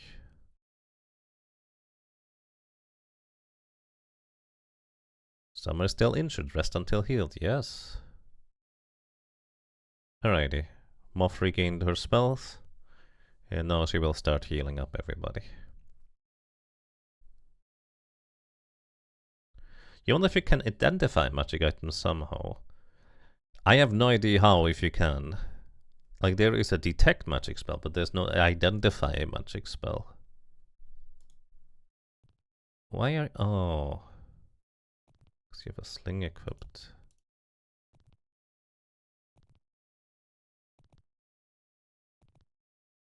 Can you not cast spells because... she couldn't cast spells because her... Moth was not smart enough to put down the weapon to cast healing spells. So we were just waiting for 3 weeks, basically 4 weeks. No, not 4 weeks. We were waiting for 4 days until Moth finally realized, wait, I could just put down the axe and heal everybody. And that would be smart. Yeah, it would be. Anyways, how's our food situation looking? We're not even that hungry. Just waiting for these many days. I guess doing nothing just doesn't make you hungry, huh? Anyways, you get your darts back. I wish we could just pick up exactly what I want to pick up instead of the other items, so I don't have to keep switching characters around, but oh well. Rocks. For you. Alrighty. We're back in order. Half-elf or dwarf fighter cleric backing up a full cleric work spell in these games. Yes, actually, I think that would be a good call. Like a fighter cleric, or maybe even just a paladin. Paladin might be able to help as well. Alright, I was scouting on this corner here. 1, 2, 3, 4. Before I got rudely interrupted. 1, 2, 3, 4. And I think it is worth just notating this on the map. Stepping somewhere over here spawns, what is it, for Kenku or so. It only seems to be like a one-time trap though. Arguably it's just extra experience for us, but I don't know if I need to care about experience. I guess it's nice to have higher level spells in the end. Alrighty, then this opens up into a room, and there seems to be a pressure plate in the middle here. There's like shooty holes here. A firing mechanism of sorts. Yeah. A firing mechanism of sorts. Do you think we're gonna get burned? Last time we just got a bunch of darts for a little bit of damage taken when stepping on this. Let's see. Yeah, look at this. We just get 3 darts. I think that's lovely. Actually, we have enough darts to equip a second character now. It's not like your axe does anything.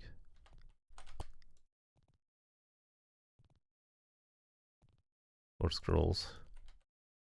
Here, we now have 2 people with 4 darts each. So Moth will also be able to contribute a little bit of damage, maybe sometimes. It also means more stuff for me to pick up. Alright. Then there's another door on the other side. Maybe I just label this one 3 darts for a little bit of damage taken.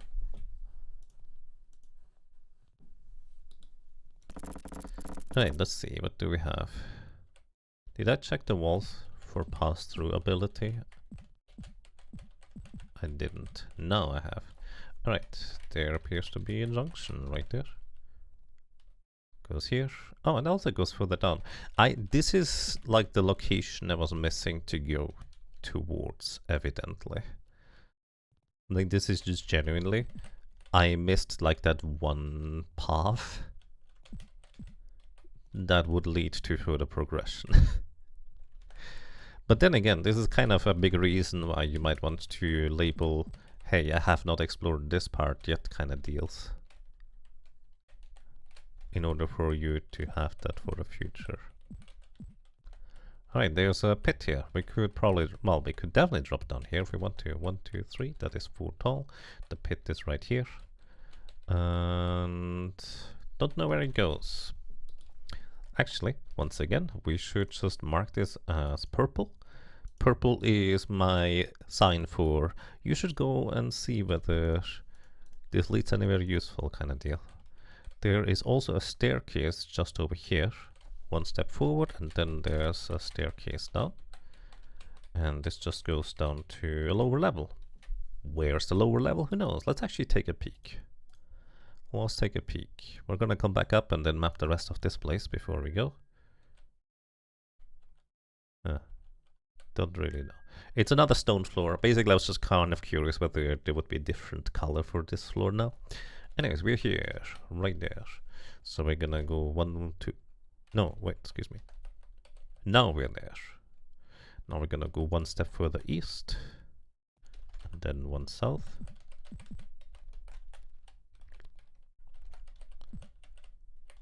And this appears to be like a mirror room.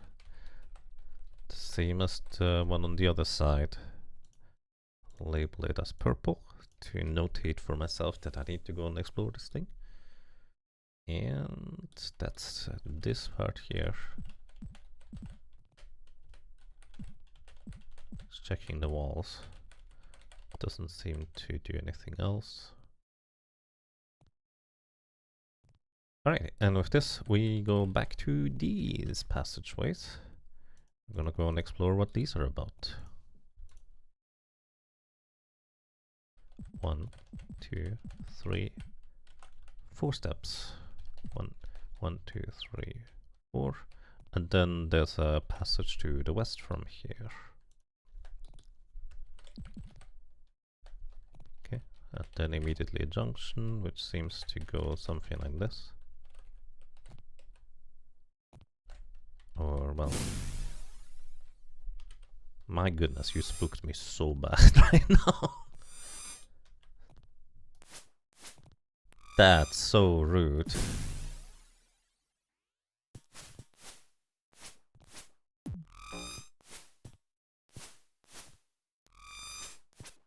I was not prepared for this.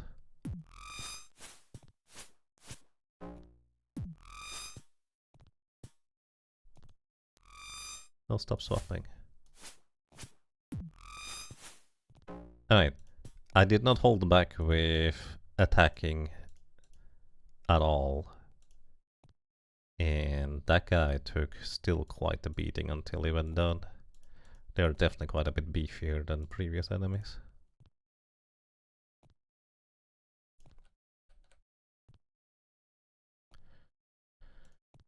Alrighty, you need 1 more dart, then you need your arrows back. And you need your darts back. My goodness, give me the darts, please. There we go. You get the arrows. Okay. My goodness. Hey Watch, welcome, hope you're doing well. Do you have unlimited ammo for your sling and rocks and arrows and such, or do they actually keep track of how many you have? We have ammunition. I need to pick it up and put it back into my inventory and quiver every time. Because we do not in fact have an unlimited amount. There's another keyhole over here.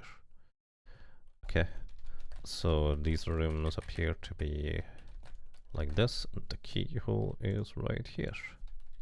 Let me label this as purple because I haven't done this one yet. Because I might forget if I don't label it as sorts.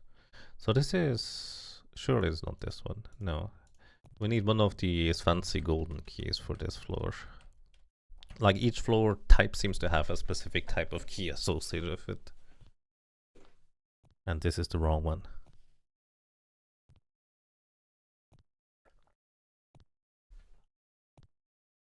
You love the count your arrows feel of old school dungeon crawling. Yeah, I mean, your reward is to get more arrows that you can fire before you have to worry about picking them up again. If you find more arrows, that is. Right, let's go over here. I still hear steps from Kenkus. 1, 2, 3, 4, 5. 1, 2, 3, 4, 5. Then there's a passage to the west. Did I count this correctly? 1, 2, 3, 4, 5 to get outside. From here, 1, 2, 3, 4, 5. I did count that correctly. It's just always a bit strange when the game does like these diagonal corners here, but it does that occasionally, so it's not actually that unusual. It just usually the map designers seem to have taken great care to not have the walls of the various rooms like touch at all, for the most part. Right, there's a trap or something right here. I don't know what it does, but we're gonna find this out in just a moment by doing the barbarian thing. Actually, nothing happened. Rock. Don't seem to be able to step on there.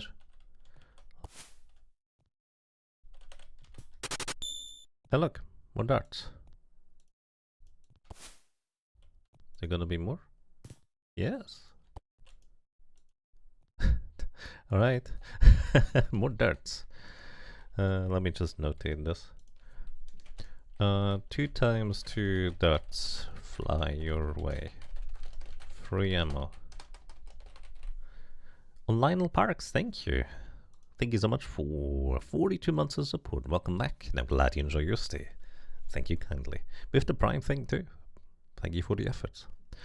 Have you ever seen Dungeon Antiqua? It's an indie retro style dungeon crawl that plays a bit like Wizardry with the coat of Final Fantasy paint. I don't think I've seen that one. Thank you for letting me know. And also good morning. Welcome to Desrigoth. Hope you're having a lovely day today.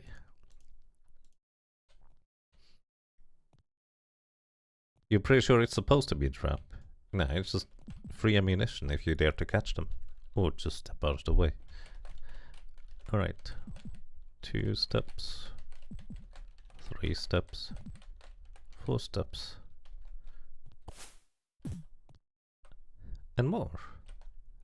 It like doesn't even deal much damage. That's the funny thing. 1, 2, 3, 4, 5. Until we reach the corner. Okay.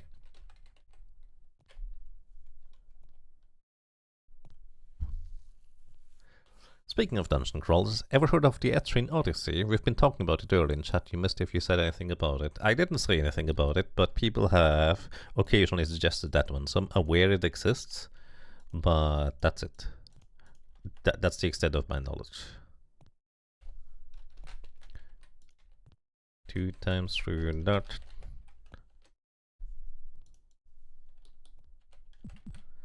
And guess what? We're stepped south, so...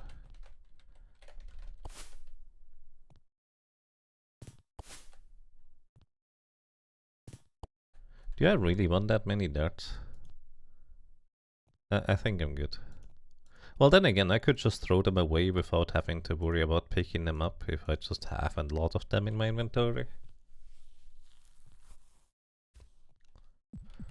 You had a blast with them. They're a bit short, but you think Jag would appreciate them too. That's fair. You enjoyed the Etherin Odyssey series quite a bit. Sounds good to me. Thank you. 1, 2, 3, 4. 1, 2, 3, 4. Then the next one is once again a trap. Oh. This time the arrows came from the front, I think. That's kind of funny. Alright, you have a full inventory. I don't know what to do with this information.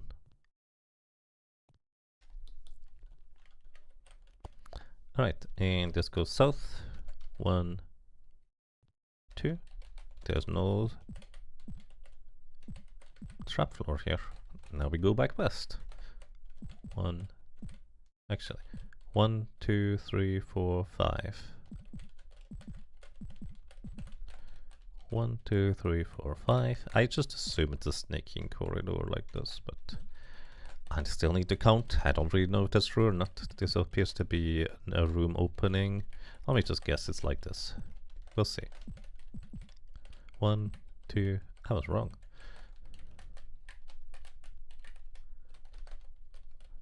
Yeah, there's a wand right here. Wand taken. Well.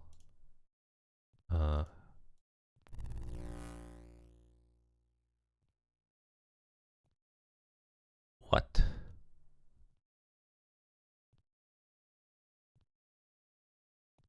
Huh? I tried to put the dart in there and the wall went back. Did I accidentally use the wand? I'm facing north now. Actually, let me save. Okay, this is a wand of magic missile.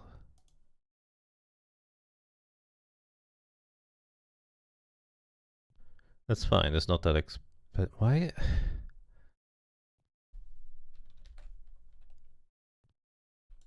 Why did that wall go backwards?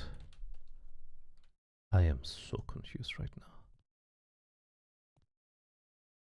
now. Alright. Let me just write this down. When putting wand of magic missile. When putting a dart into the niche, the wall went backwards? What's up with that?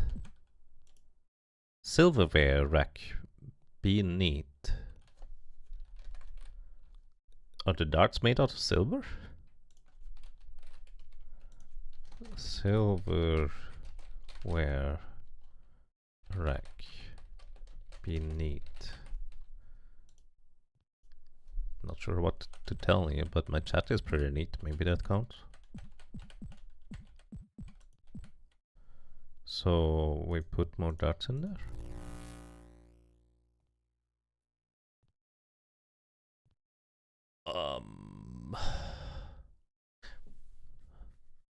Okay. Excuse me. Same thing happened. So I guess these darts are made out of silver. Maybe there was a reason to pick them all. And again, like silverware, I was thinking, oh, like cutlery or spoons or stuff like that. And we get a dwarven key out of it. That is so... I happen to have a full inventory. I just put this in there because my inventory was full. It turns out it's kind of important to do that, apparently. Can I do it again? I can! That is so weird.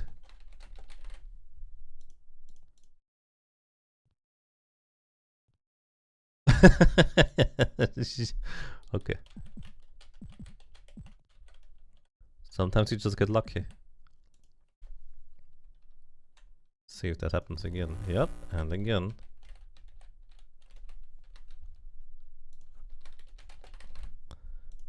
I wonder if we're gonna get out of bounds with this. Oh. Oh. Excuse me. Undo.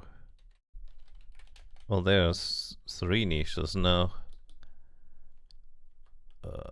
Well, I guess I have to invest all of my little darts. Yeah. And again.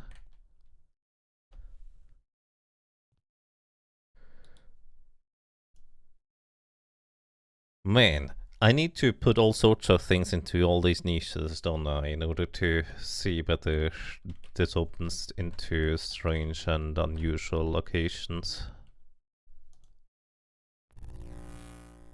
Okay.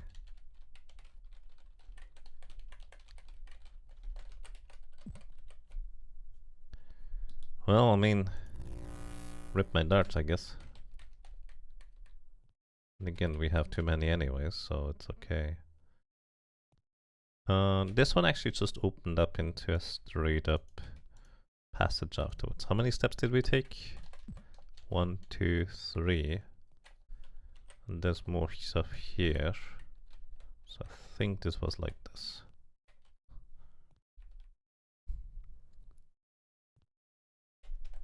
Well, we found a shield. Dwarven shield. Okay. Let me notate this. Icon.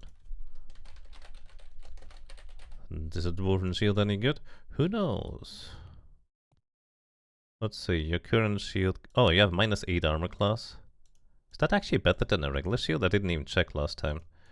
It is actually. That is 2 armor class better. This one is 1. Okay, so this is actually a straight up better shield. So you get a dwarven shield because, you know, you're a dwarf. So I guess I'm just gonna leave this one here then.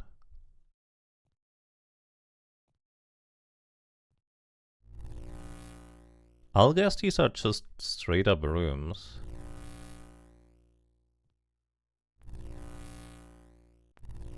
I saved earlier. I'm gonna probably reload the save.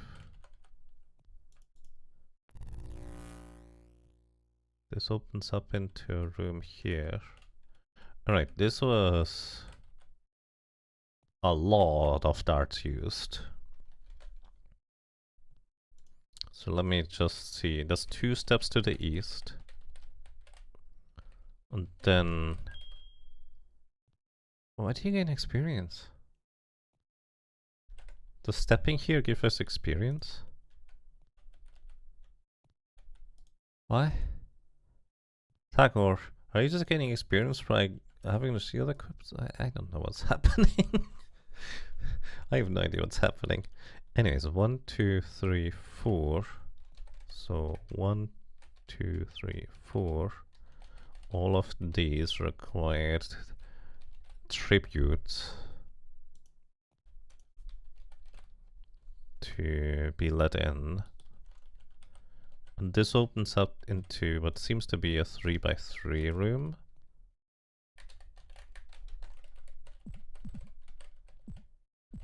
There's 2 scrolls down here. Cure serious taken. Oh! Cure serious wounds taken. Dispel magic. Alright. Let me write this down. Cure serious wounds. Dispel magic scrolls. Cure serious taken. The taken is me actually picking it up. Okay.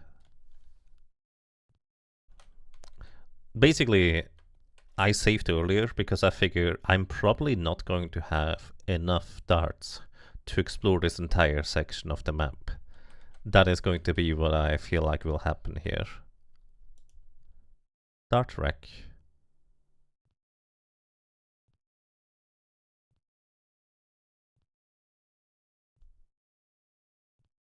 Okay, you have written dart rack here.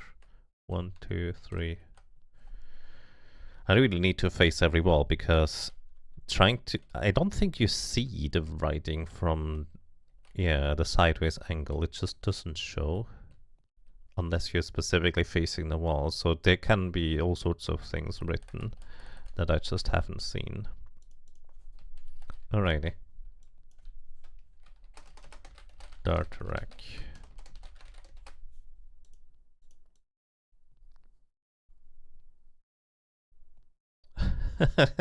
The scroll of cure serious begins to crack jokes after having read the scroll.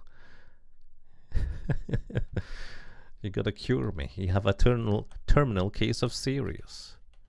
Maybe. Alright, we're just gonna continue over here. Okay. And I assume these will just remove these walls, right? Probably. That just makes the most sense.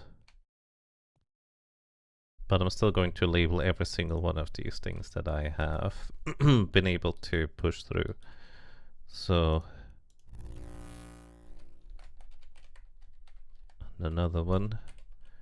There's a little niche to the side over here that has a mace in it. Mace +3. Wait, it just straight up tells you? That's a crazy good mace. What the heck? Icon, weapon, mace +3. So the magical axe doesn't tell you what it does though, so I wonder what that's about. But surely this will tell us that this mace is in fact magical. Wait, who has the mace? Guys, where did I put the mace? There it is. Yeah, it does show up as magical. The shield is also magical, the dwarven shield, for what it's worth. So that's interesting.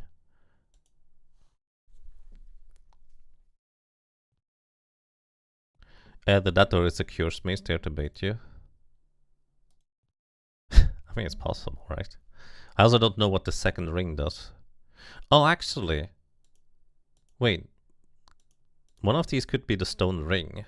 Because one of the rings didn't do anything when we tried it out. So we might need to test that one out. Is that a button? It is! Oh my god. Holy crap. I have never seen this kind of button before. Oh no. This means... Oh dear.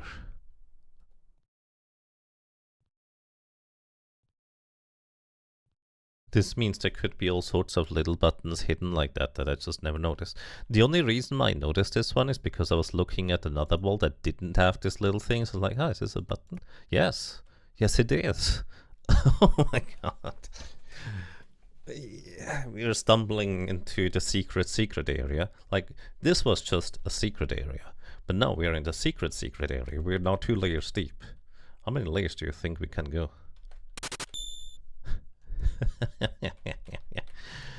Oh dear. This is the room kind of like this. I don't hear any kenkus either. The funny thing is, this could just be leading back to a location where we have already been to.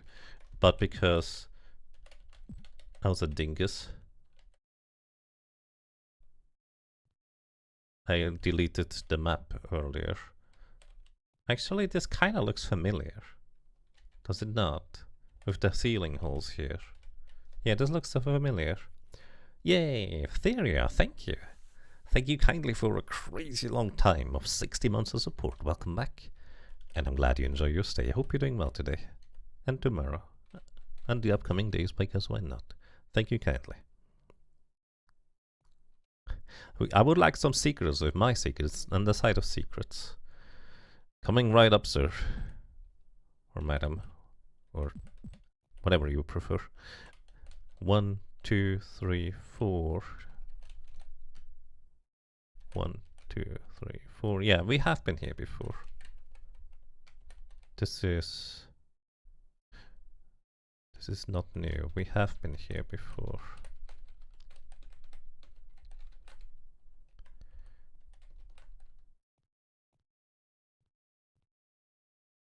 Wait. Let me hold up. Below the mechanics pit? No. Correction facility, sewer 3? No. Death section. Stone floor 1? No.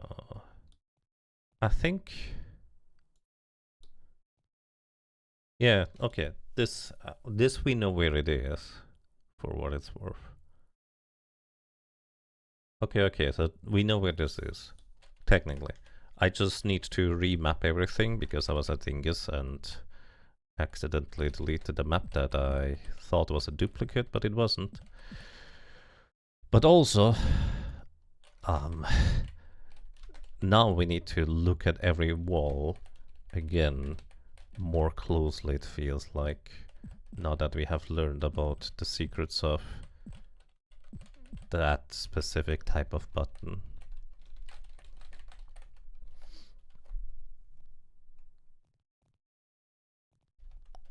Time to painstakingly search every single wall for buttons. Yeah. Probably. Well, it's kind of fun that this just leads back to a previous area, like, oh, well, this can connect if you'd like it to, because why not? Plus, also, for me as a player, like, technically, this connection to this room in particular is not useful in of itself. What is useful is the revelation that, holy crap, there's these kinds of secret buttons that we need. There's another one. We can see this one. Yeah, see, I have been in this room before. I have mapped this entire thing out. Again, just because I'm a dingus. 1, 2, 3. Well, it's no longer mapped right now. But now that I know what to look for, it becomes 100 times easier to spot these things. Like, you can even see it from a distance. Like, this is visible from 2 steps away, and it's even from the side steps here. Ah. I don't know where this leads. It's a secret to me. Wait, hold up, this is just... This is just... the other pit we've already been in. These are just like 7 different sections side by side, where the doors only enter from the inside. This doesn't lead anywhere new. We know where this is. Anyways, I think I should go back here to finish labeling these things. Can you see this from the side? You can also see this button here from the side. Like, it is visually apparent that there's a button here. Now that we know what to look for. I was thinking like something like this could be a button over here, but no, it's this one. Anyways, let's go back over to this section real quick. This is where we found the maze. Do you have another button? You know, we just leave this X here because this is my marker for where the maze was. And now we're just gonna continue on. We're gonna go south here, probably.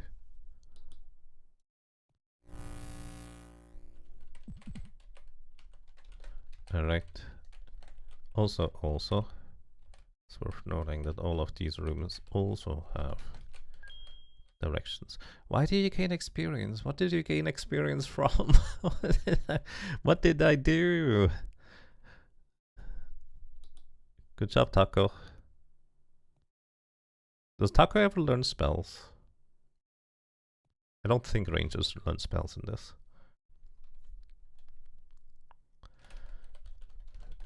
Yes, I agree, Jagabot. Anyways, we just keep using up all of our darts, I guess. For the sole purpose of making sure there's nothing else that we need to find. And this is finally a corner.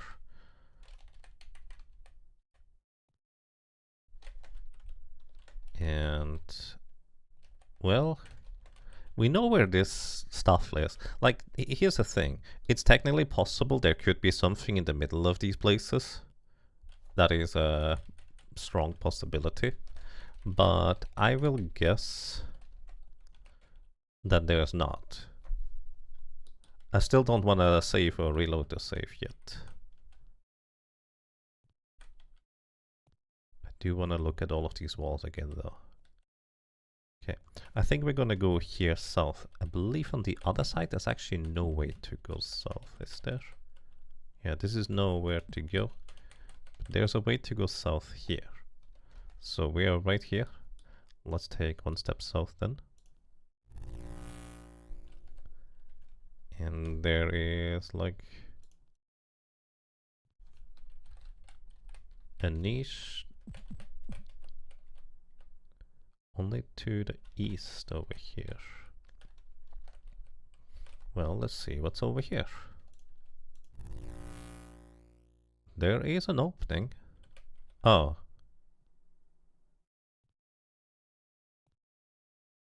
Oh, I miscounted, I guess. Oh no. Yeah, I miscounted. I think this entire section over here needs to be one step to the south. So let me copy, paste like this.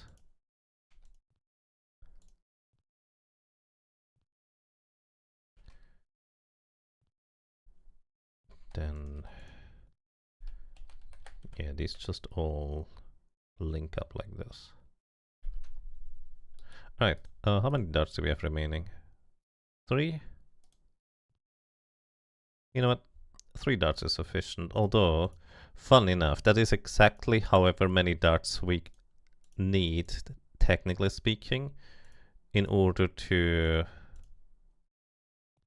open up every single wall. Like every single dart I have picked up opens up exactly every single wall. And I'm just curious whether there's anything coming from it. But as it stands, I am happy to just save like this.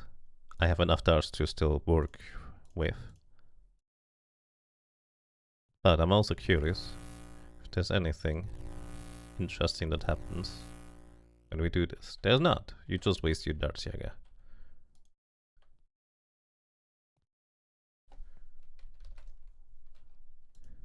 I mean, not a surprise, but I wanted to know.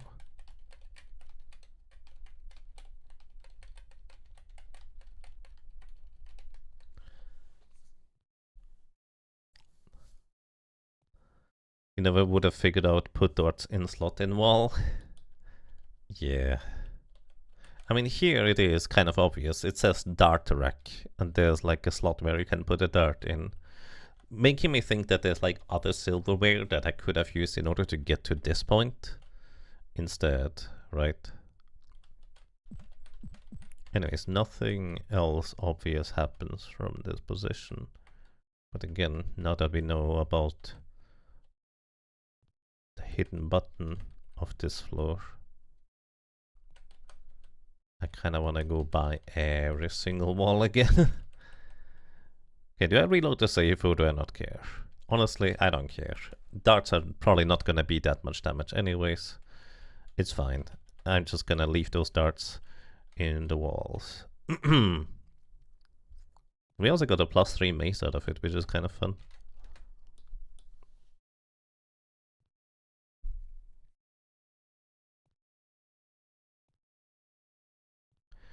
Alrighty, so we are right now right here.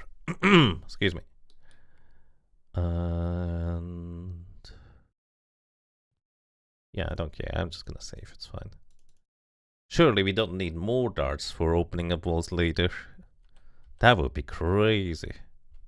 And entirely possible. Who knows? Alright, let's continue mapping. Or in other words, remapping, I suppose. So there's ceiling floors here. Well, pits, excuse me. places where we could drop down from. If we were so inclined to fall from above. And we know this maps 1-to-1 for the most part to the floor above. We know where this is. This is where the grid panel is above. We've already mapped this stuff out. He says, suddenly really not sure about it anymore, but I'm pretty sure.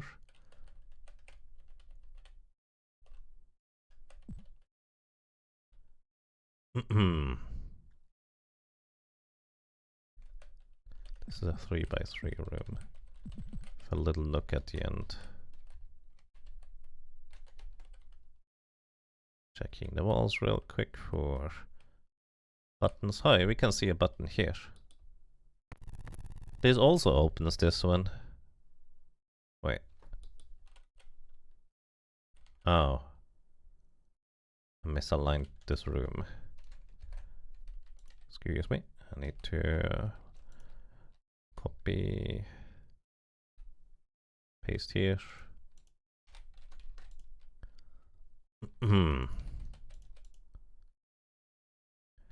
There's another button here.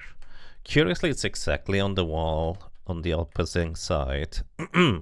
This is actually kind of a pattern we noticed very early on in the sewers, where there was like these sewer grates that never had anything inside of them, but they seem to always like be on the opposing side of the walls, like as if the pipe went through the walls, allowing you to more easily identify like locations and places.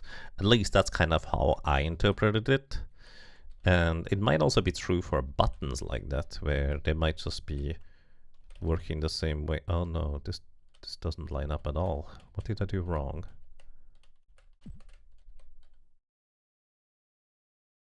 Okay, we are here. East, north. Okay, it's 2 east from here. How did I mess that up?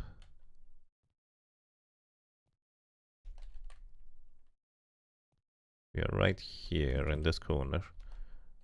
1 step east gets here. Another step east gets us here.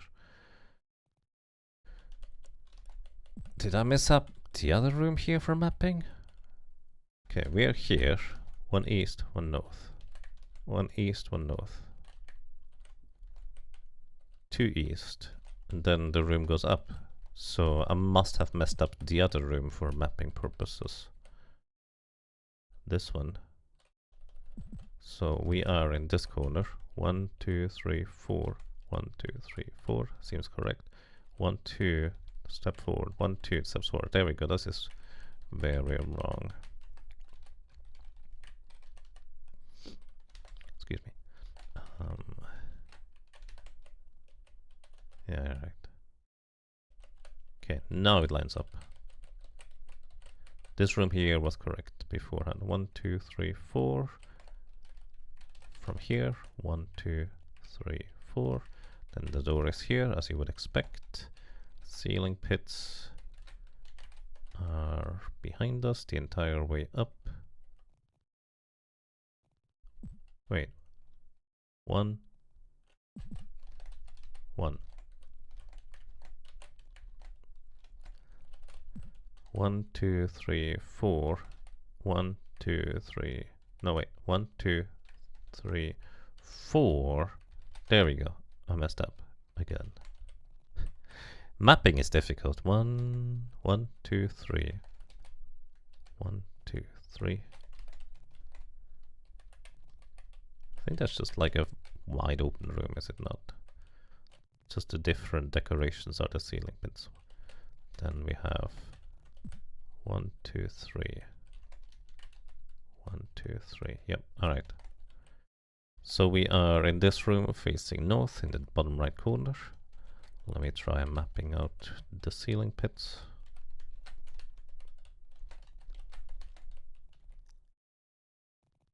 Okay, this looks reasonably accurate to me. Let's take a look at the walls, see if there's any buttons. I don't see any buttons.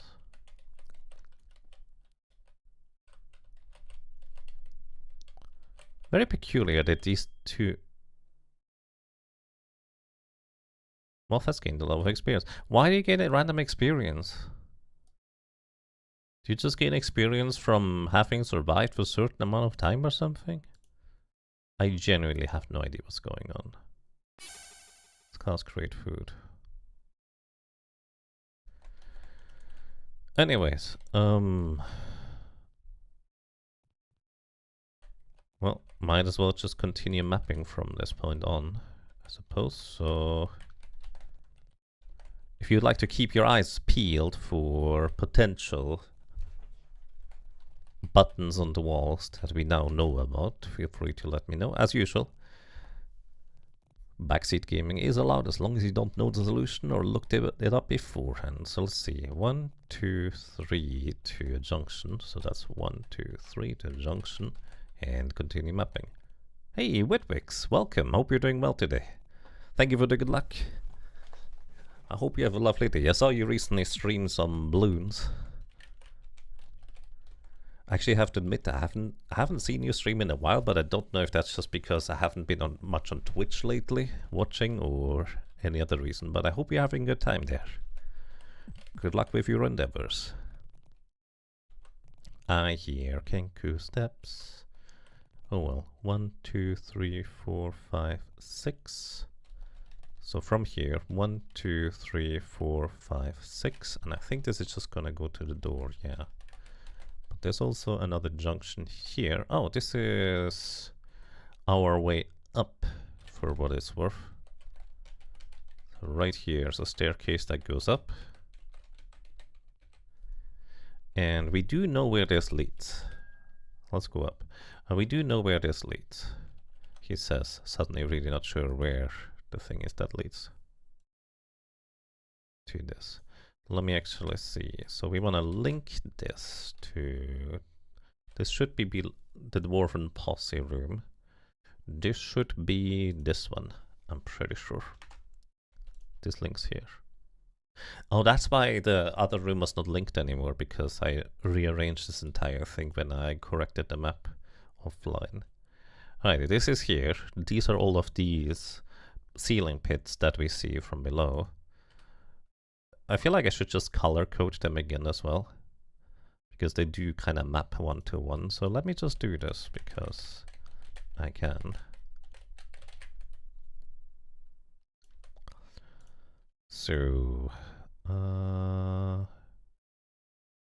this feels like roughly the same shape. If I missed 1 or 2 ceiling pits, it's fine. Now, notably, this one does not actually have an equivalent down below for whatever reason. Oh, but there's also one more here that I apparently missed. So let's color this one in. Yeah, basically this one does lead to exactly where it is below, but there's no visual ceiling pit here for what it's worth.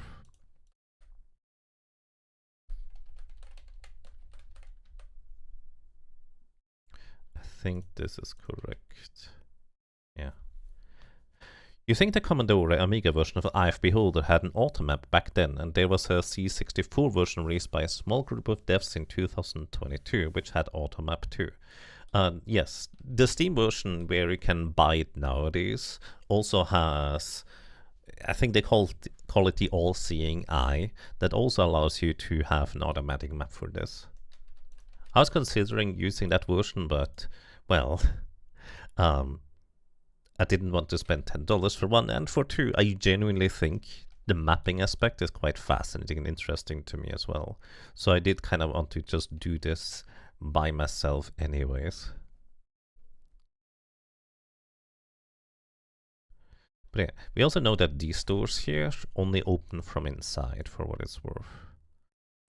I don't know how I would label this, but they don't open from the outside. Okay, let's go back down and hope we don't get murdered by an army of Kenku. We're in this corner here.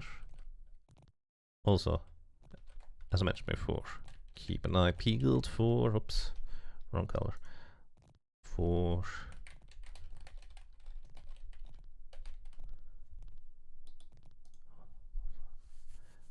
Buttons. If they used all of the advanced Dungeons and Dragons experience rules, each class also has some other ways of gaining experience, and one of the cleric's ways is to spells cast to further the ethos. Interesting, I didn't know about that. This might be a game where there is an auto map, but you need a spell to make it temporarily show. I don't think this game has a map spell, at least not according to the spell list in the manual. But yes, that exists in Might and Magic. There is like a map spell for what it's worth. I don't remember if Wizardry had a map spell or not. Okay, and we're back down here. It looks like that's just a junction. And the door just below the junction. And this should be also the door that just links 1-to-1 to the ceiling pits of this section over here, where you can drop down from below above again. Alrighty. Let's see. This is actually wrong already. One step south. We are right here now. Then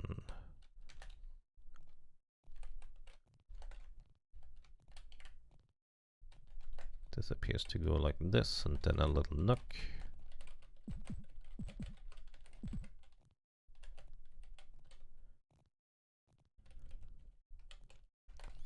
And then this appears to be a 3x3 room. Let's try to mark the ceiling pits. There's one here, and here, and here.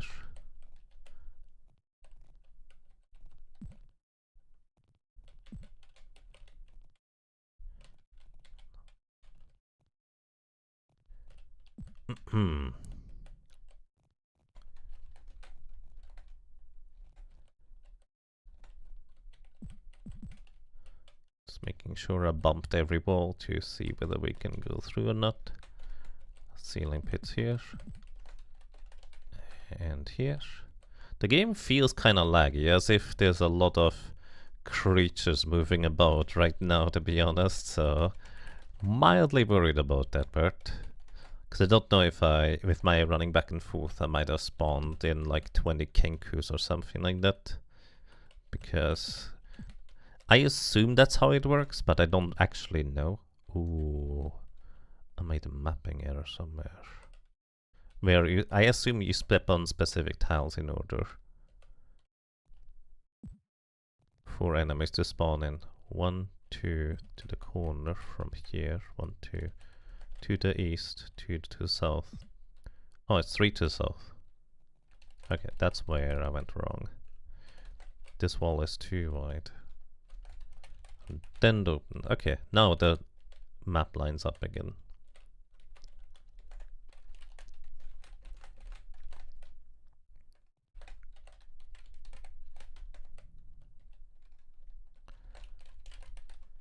Okay, and with this,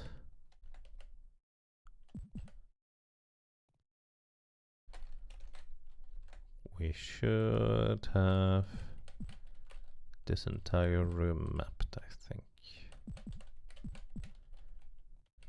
And peculiarly enough, there's no extra buttons or switches or text anywhere that I can see. Alrighty. That is this section done. Let me real quick actually make the same color. This appears to be the dark blue that I've used for this one, so let's go and label these as dark blue, just so they fit to the thing above. Excuse me. My goodness. The Kenku are just still spawning back in that room, and they're swarming now. Honestly, probably. Like, again, the game feels really laggy right now, so there's a pretty decent chance that I might have to reload the save, because I'm not going to be able to deal with what's coming up otherwise. So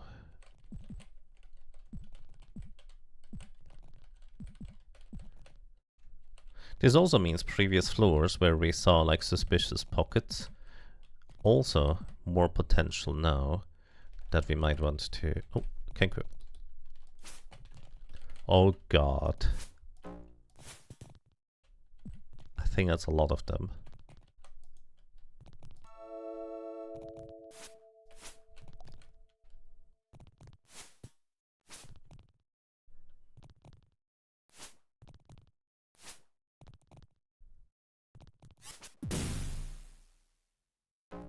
Okay, we're getting attacked from the side as well.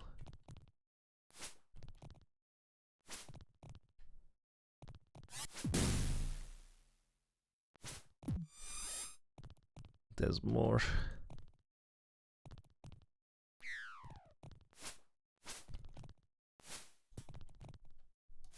Oh no, I just cornered myself.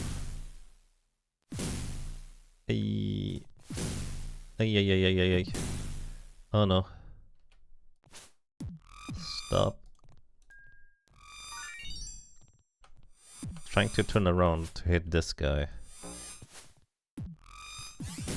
So we take the... Oh my goodness. Stop, you clones. I can't cast spells. Let me through, you clone.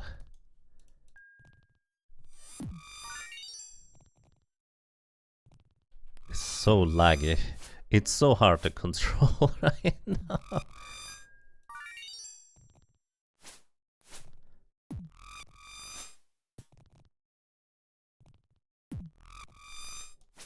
Okay, one down. We can sidestep again. My goodness.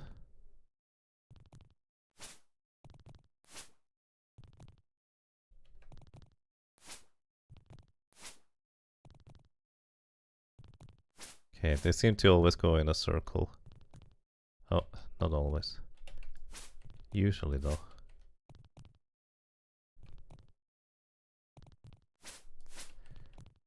Okay, it appears however it's only this group of enemies, so maybe it's fine. Like I was worried there would be way more than that. Okay.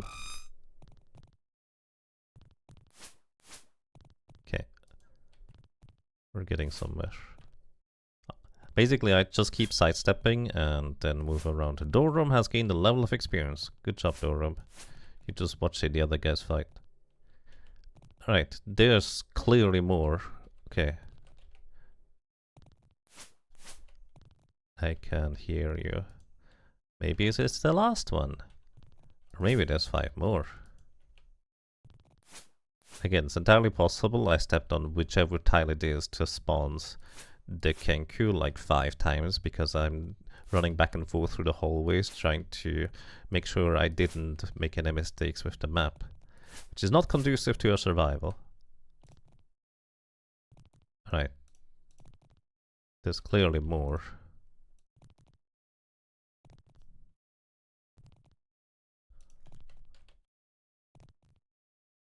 Don't mind me just picking up my rocks and everything. You can eat that if you want to. Okay. On the bright side, it seems like we do have the tools necessary to survive. But I also would say let's just heal up before we try again. Just in case I get myself cornered again. Bird people, yes. Kenku. Unfortunately not as friendly as they could be. Which is honestly quite a shame. Everybody gets healed.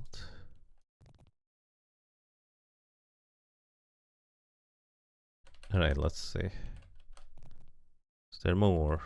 I mean, yes, we can clearly hear them. I just don't know the extent of it.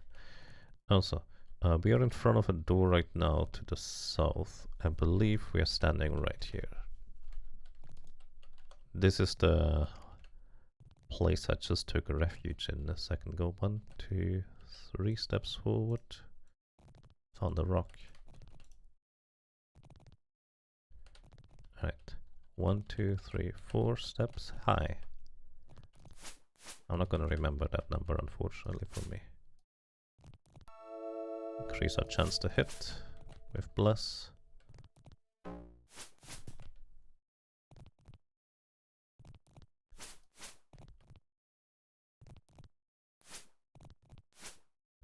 There's always the faint hope that I'm only hearing these guys walk right now, so maybe these are the only guys walking right now.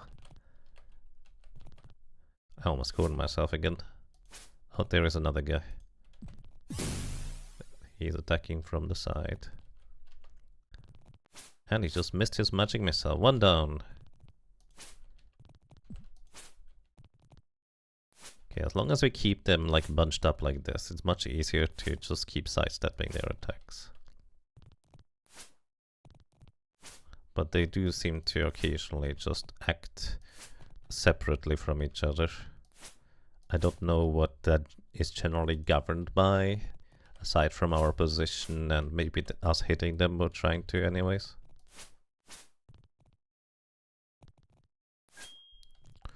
Raha has gained a level of experience. Good job, buddy. Does that mean you can memorize more spells now? 4 first level. Okay, you can get 1 more second level spell.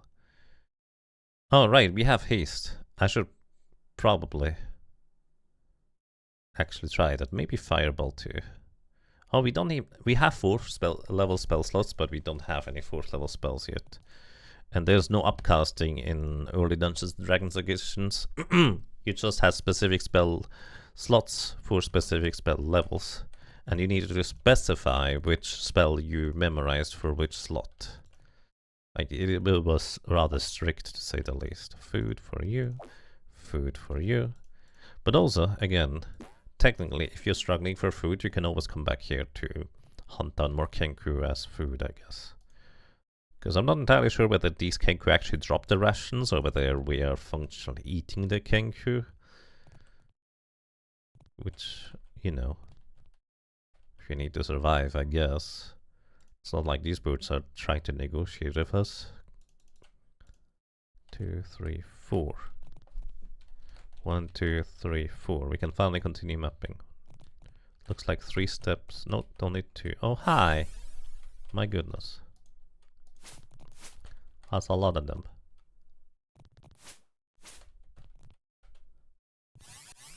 Yeah, I was wondering whether they would be casting spells. There's another one coming from the side.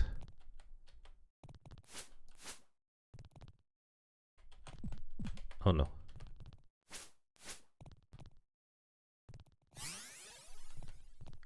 Oh no. Ooh. Almost cornered myself again. Wait, I did corner myself?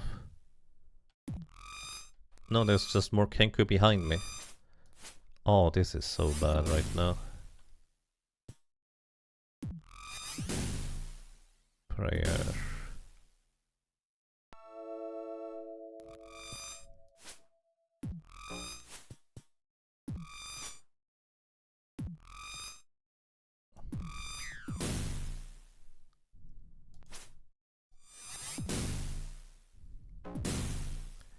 Ay, ay, ay, ay, ay.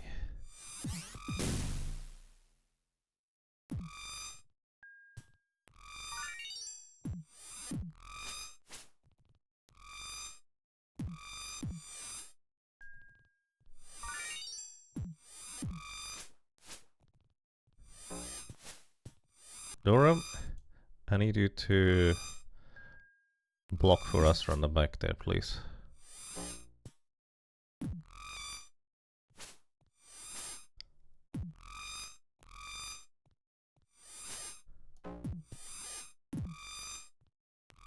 Okay, Raha is about to... Oh, Raha went down. Taco, I need you to take over there. Because he will continue to take hits and he will die. And we don't have a good way of resurrecting if that ends up happening.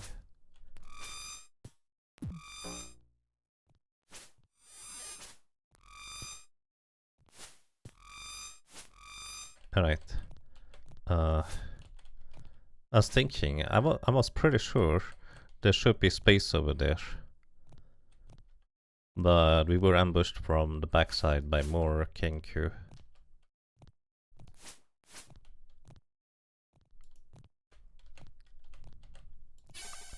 Not what I meant to cast, but fair enough.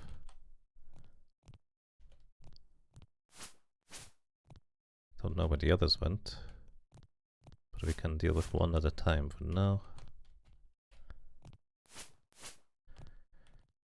That +3 maze is really good, by the way. Like, we are hitting so much more with it than anything else. Also higher numbers than usual.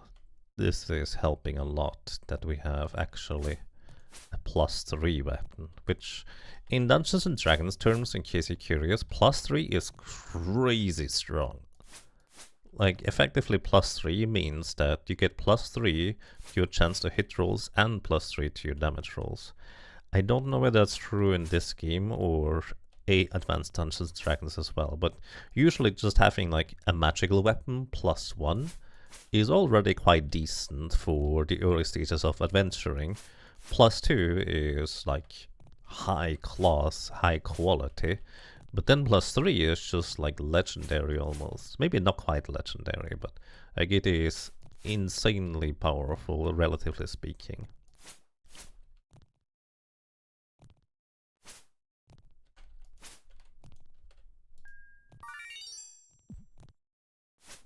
Trying to wake up Raha so he gets experience from this. It feels also significantly less laggy now that we have successfully dealt with what may or may not be the large part of these Kenkus. Sidestepping really is helping us a lot here. It also helps that these guys clearly did run out of spell points or spell slots to cast Magic Missile, so they couldn't just absolutely destroy us anymore. Alright, we still hear like one guy stepping in the distance, but that is acceptable. Let's rest again, so we heal up.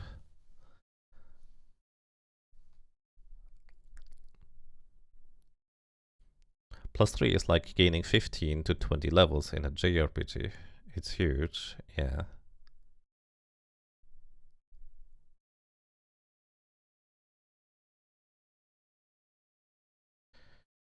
Alrighty. Well, we just rest another 3 days from all of the battles and wounds that we have encountered. Did I save? Yes. I definitely saved now.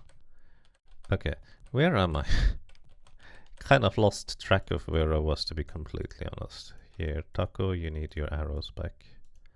I think we also shot a lot of arrows through to the other side. Oh, actually only 2 is what we lost. Get the rocks back. I don't know if this rock here is important, so I don't know if I actually want to keep using it as ammunition. Maybe entering these rooms here is what spawns Kenku. That is possible, that it's specifically these rooms, because you fall down, you're trapped, so your punishment is getting into more combat with more bird enemy people. It's very plausible that any time I step into that room, it's just gonna be more enemies because of it. And again, I've been running inside of these rooms for a long time, just so I can map it. Yeah, there's more. Let me just stand my ground here. I think we can handle these now. We're gonna take extra damage from the magic missile, but that's okay. I do want to use Bless, so increase our chance to hit. There are 3 of them. I do also want to use Melf's Acid Arrow. Also, we should have Fireball. Oh my goodness. Okay, we need more fireballs. That absolutely demolished these enemies here. You know, in normal Dungeons & Dragons, I know Fireball is really, really good relative to how early you get it as a spellcaster. A 3rd level spell dealing absolutely massive damage. It's crazy. to an extent. But I didn't really expect this to translate into this game for some reason.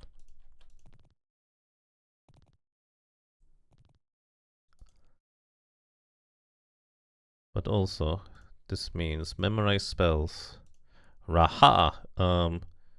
Don't worry about haste, just get 3 fireballs. I'm not really using invisibility either.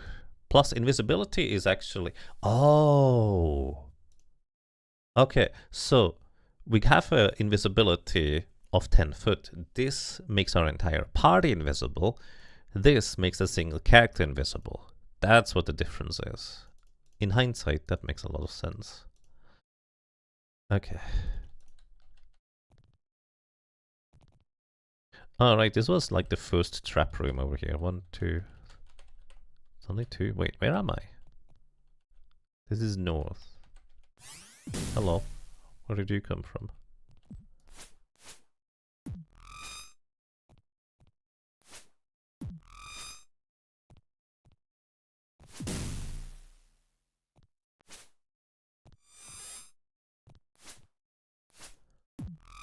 Seems like they have 2 magic missiles each.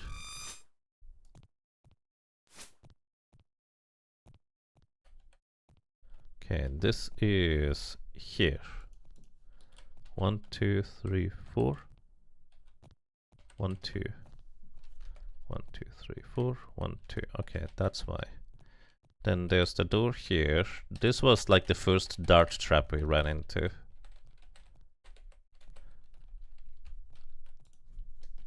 Three darts. Oh, not that symbol. Because it is like a pressure plate. Oh, no, don't drop a character. I want to save.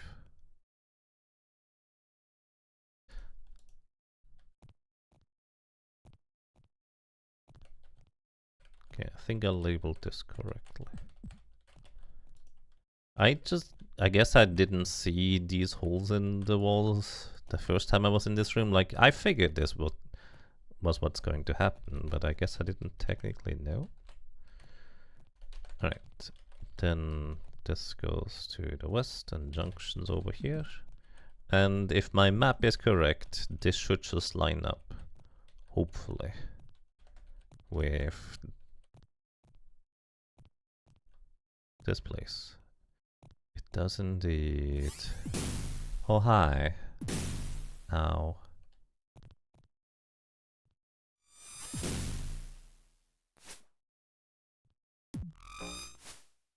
Where did these come from anyways?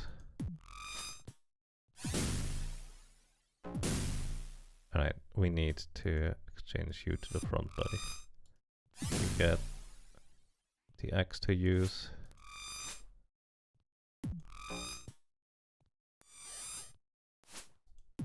We also should have haste spell, right? Oh, we don't.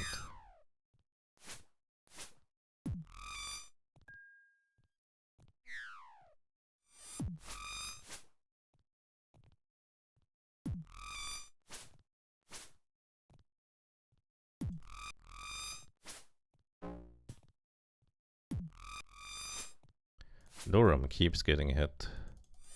But I suppose it's kind of expected because I gave all the defense equipment over to Hump because I just had one of the dead characters in the front, so Hump was just taking all of the hits anyways.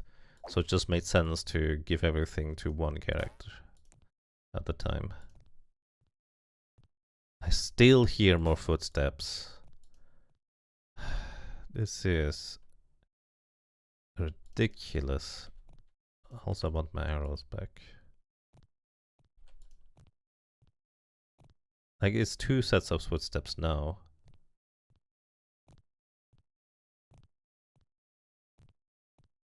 Switching you guys back around and resting again to heal. Can't rest as monsters near. I was just trying to figure out where the heck okay, I know where I am.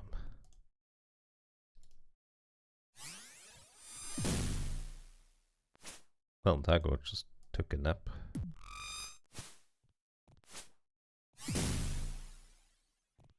There's more?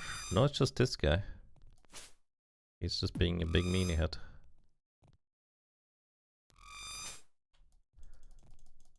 But we know there's more. Like, I can hear them still walk. And this guy's not the one walking, so there must be another one.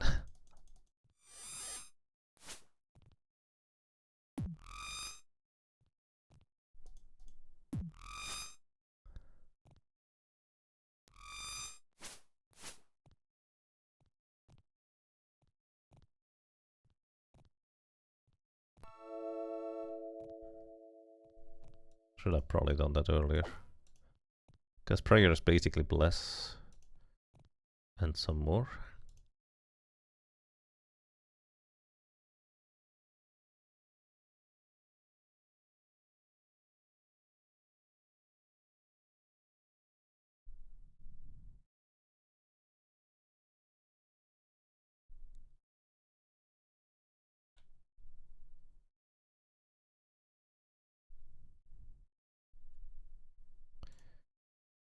Alrighty.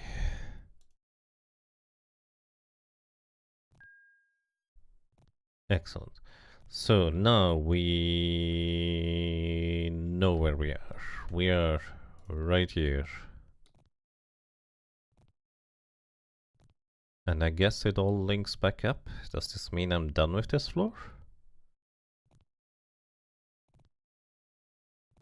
There's the stone gate right here that we can access now that we have all the tools.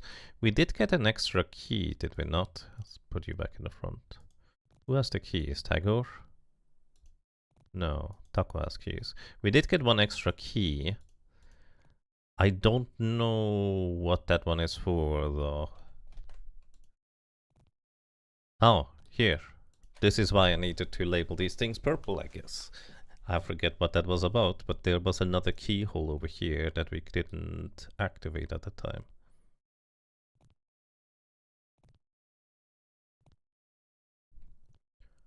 Raha. Jag guess the Raha for the map. Well, I mean, Raha shows you the enemies on an already existing map. Unfortunately, I'm not gonna label those like that. Okay,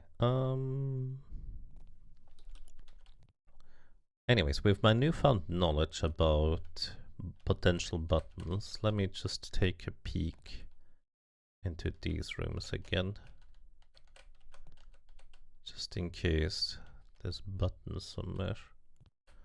Because especially... Oh, hello. Ow.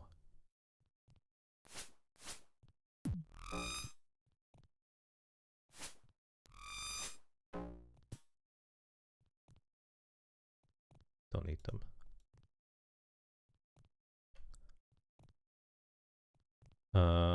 Wait, where am I? Oh, he was on the way up. Store weapons before proceeding. How did he get here? Anyways, especially like this little nook right here feels particularly suspicious to me. Because there's like this big area right here that seems like there would be an enemy. An enemy? A place to go, but I don't see any way to do that.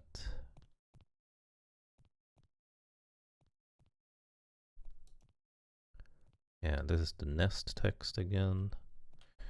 Now we are over here. Do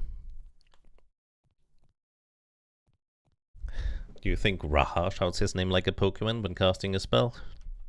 Well, that's about how he got his name to begin with, right? Nobody knows Raha's true name.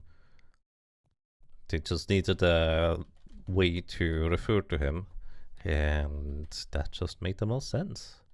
Wait. This area is already... Oh no, it isn't. Never mind, it's correct. I was about to say, this is for the dart trap place, and this is for this section here. So let's see what's over here. We have one more key. I think that one fits here. And I might have finally found the last Kenku that I just heard the entire time just walking around. You think this is the Kenku that just keeps spawning the other Kenkus? And now that we can take out this guy, they will finally stop spawning? No, I still hear them walking around. Wait, so... There's another keyhole now? What the heck?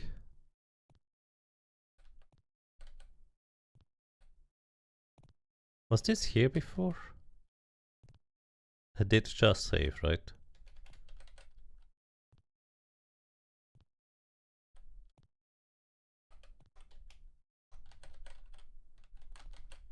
This was not here before. Let me load, just to make sure I'm not a dingus.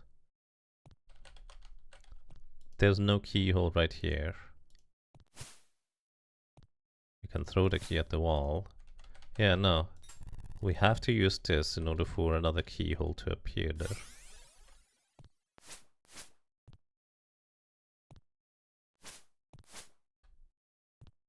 That is peculiar.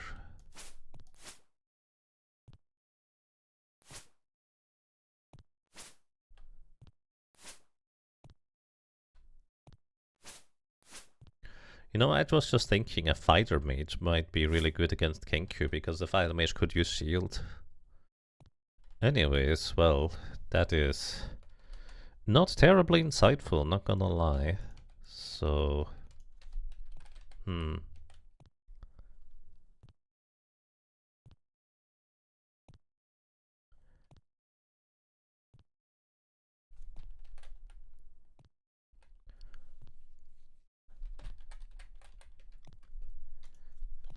this keyhole made the other keyhole appear.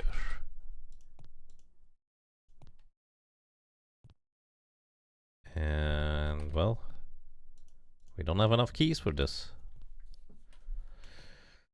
Evidently. So, well...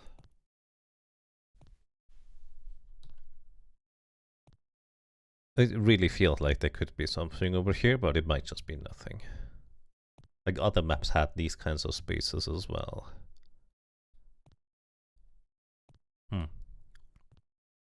Taco got harmed. No, Taco is still there. Taco is okay. Okay. Well, I guess maybe we'll find some more keys sometime. Almost certainly there's like something or multiple things that I have not discovered on this floor. Hi guys.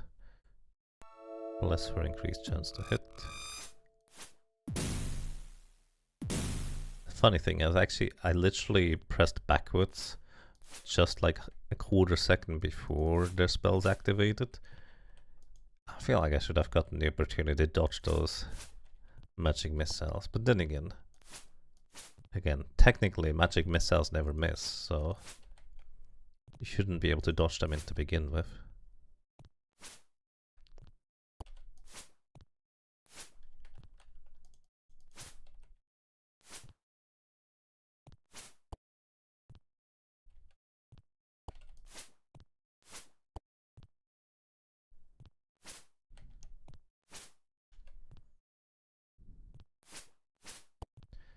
Come on, man. Hit, please. It's just one guy remaining. Why is it so difficult to hit him? Okay. He still also has a lot of HP. Maybe this is the Kenku boss. Maybe he is the final one. It's not the final one. It's never the final Kenku. Kenkus are eternal. There's always more of them, no matter how much you try to weed them out. Although admittedly I don't hear them anymore. Okay, there's the staircase down. We need to go and explore whatever is below. Anything above that could lead there. Let's see. Let me actually open them up. Let's see, that's an interesting question. Alright, there would be like northeast. Which is like this part and it's here. So, not really. There's this warp here that we have absolutely no idea on how we could possibly access. There's also an item inside of this place here as well as in this part, neither of which we seem to be able to access in any capacity currently. So these are like mysteries that are still remaining above here, but it doesn't look like there's any like locations to drop down from. That's not true. There is this hole here.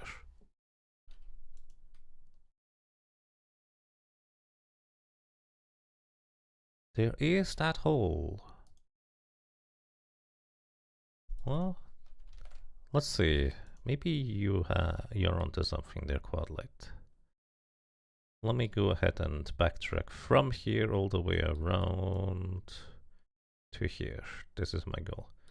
So just so you know, because I'm going to just speed through this a little. Oh my goodness, what the heck?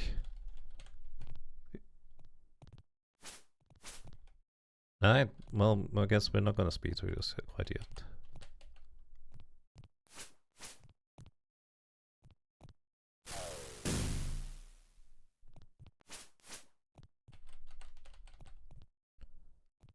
Fireball, huh? Well, fast gain the level of experience, hopefully in Cleric. Then again, you can only get to ever 8th level Cleric anyway, so you never learn how to resurrect.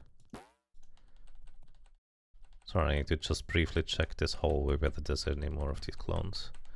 My goodness.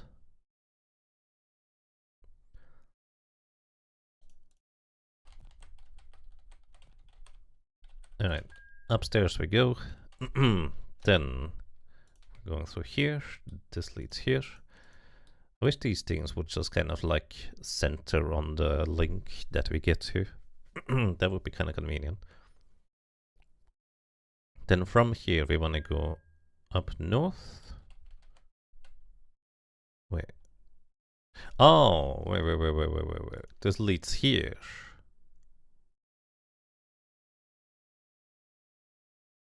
Right, I went the wrong way. Does it matter?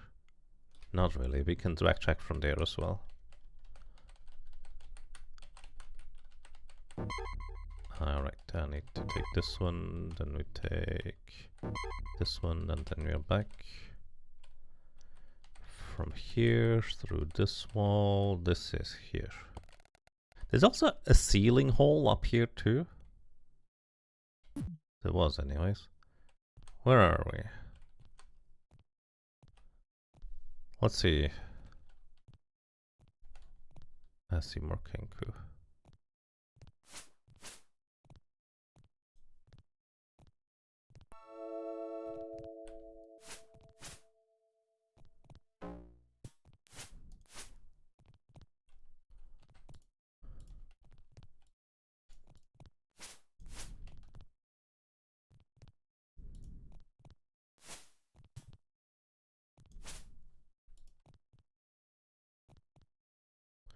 Alright, where am I here?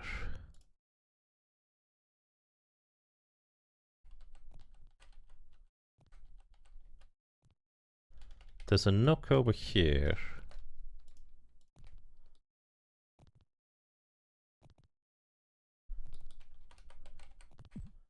Hi. You're annoying.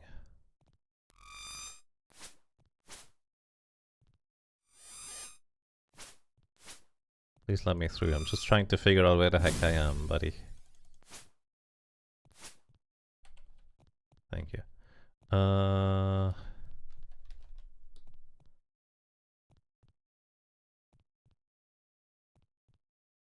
Maybe I'm here? Did I just not explore this place, maybe? Or remap it anyways? It might be I just didn't remap this place. There's the keyhole. Which one is this? This one? Did I come from the south? Well, these guys are just annoying.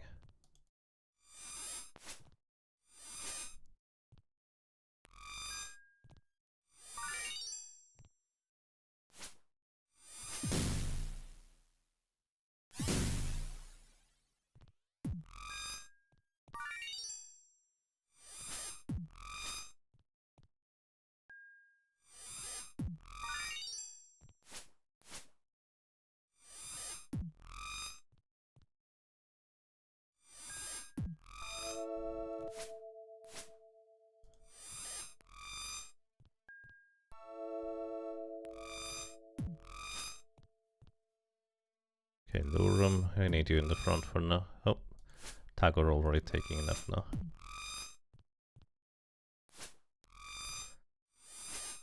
Ay, ay, ay, ay, ay.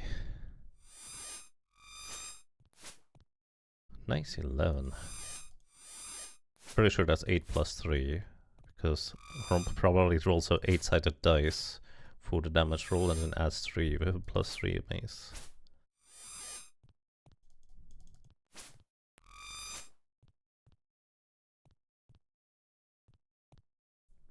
Alright, let's rest. Still trying to figure out where the heck I was.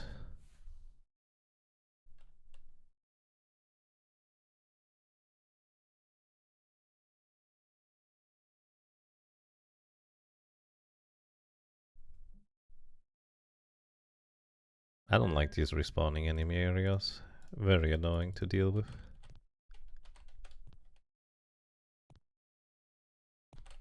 I'm having so much trouble figuring out where the heck I am though. This is the hole that we dropped down into. It's gonna go south, west, and there's a room here. Just a nook. Southwest into a room that's a nook. Where am I?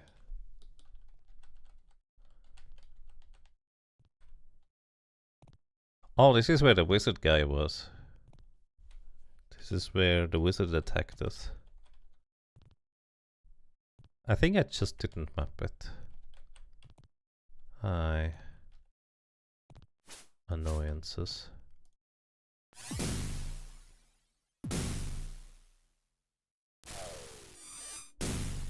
Fireball. Right back at you.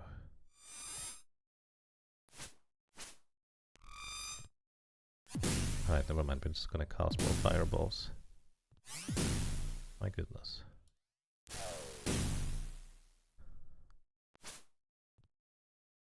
Yeah, you earned extra rations.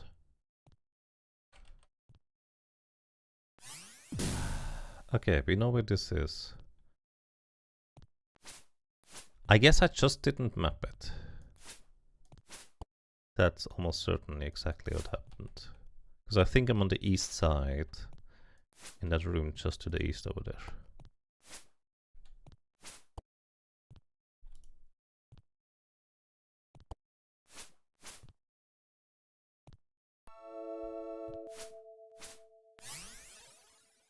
Why are you so sturdy, dude? Take a nap. Thank you. Alrighty, so I think I am right here. Maybe. It actually doesn't make a whole lot of sense, does it?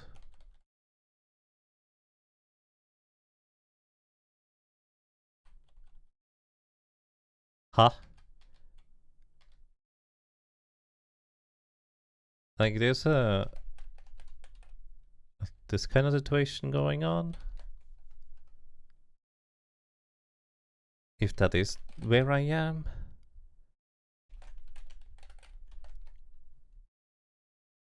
How did I fail mapping this so badly though? That I missed like an entire junction here. 1, 2, 3, 4. Okay.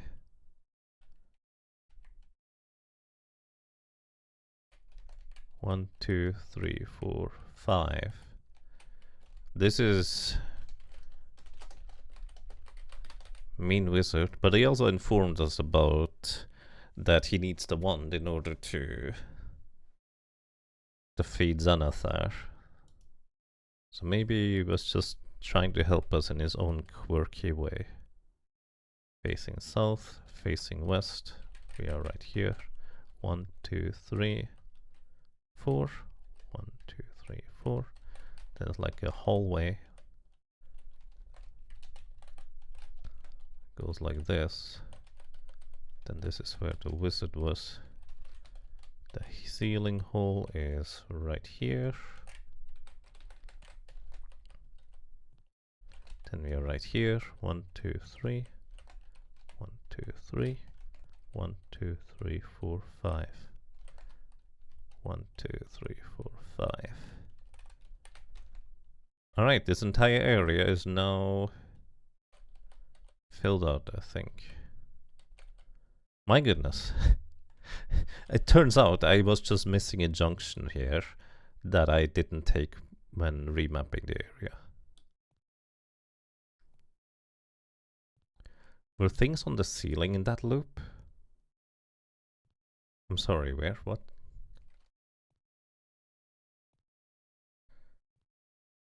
Also, it's actually...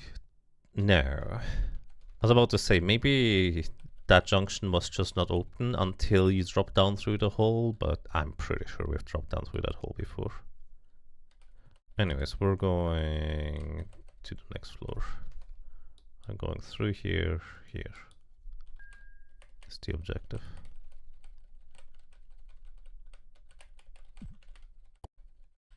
Okay.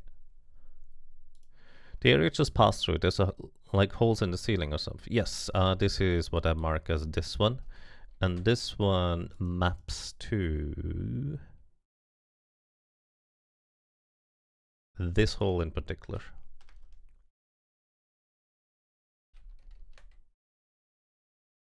Cannot link current cell. What? Why not? Now I can link it. That was weird.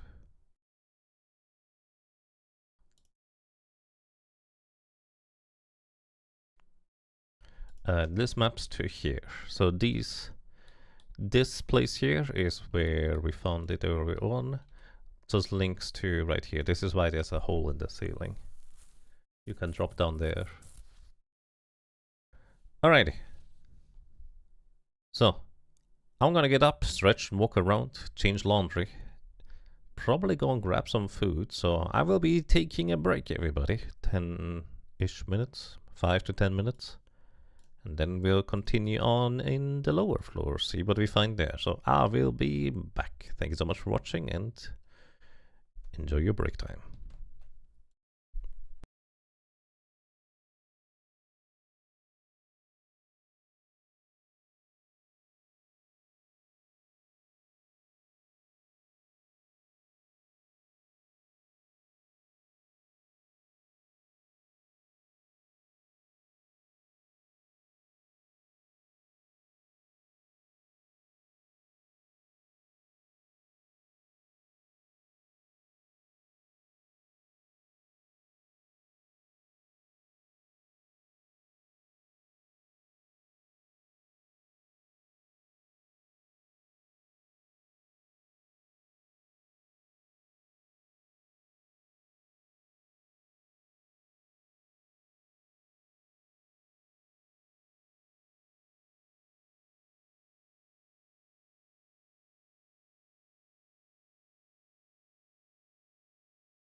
Alrighty, thank you, Rabbit.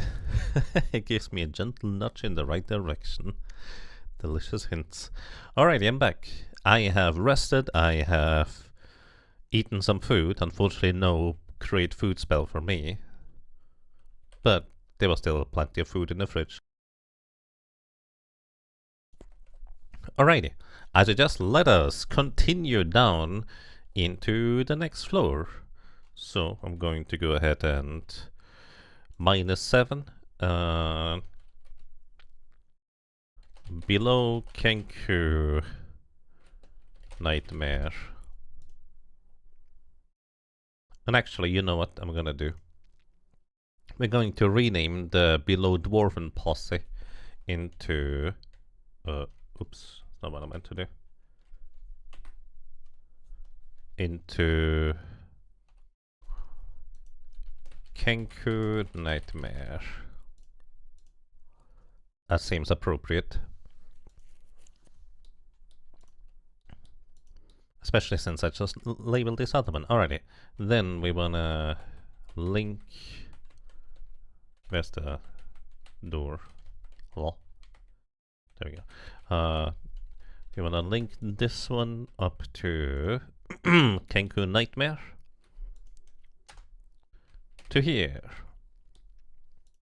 Where is here? Well, that's an excellent question. We are facing south after going down these stairs, it seems. Alrighty. Welcome to whatever this place is.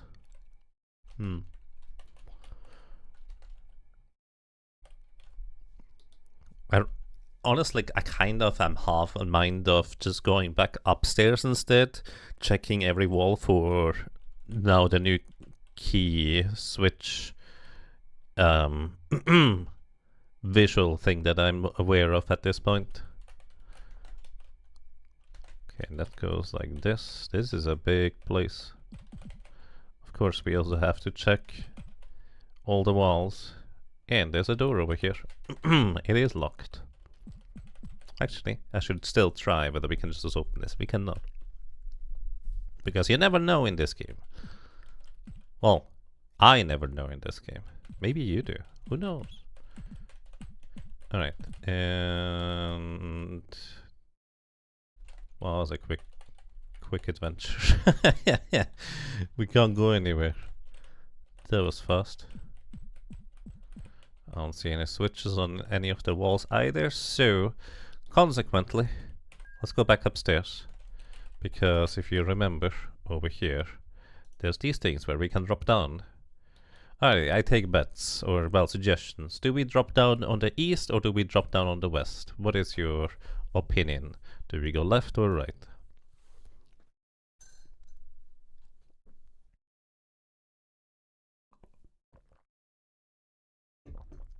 Because I would assume it might not matter, or it might matter a lot. Roll a d20 for Thalfan already. Roll a d20, 14. It's pretty decent. Not the high score for today. You could re-roll if you'd like to, with a luck point. Alrighty, Quadlight says left.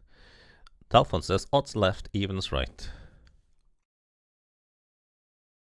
Okay, so we have one right and one left. In this case, I'm going to re-roll one more time. So you guys see what is right.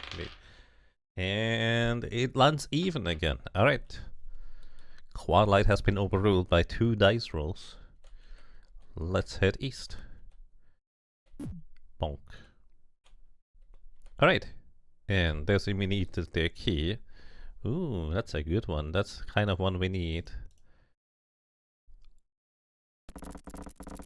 Is this just literally the exact same room right here?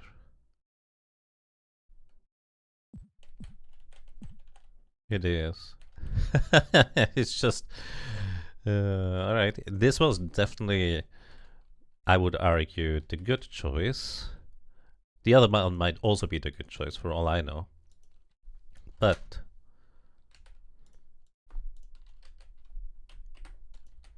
this is definitely a good choice too. Alright, let me real quick link to here. There we go. This is where we land. I assume the other thing is just going to be the same. But this is good because this gave us a key.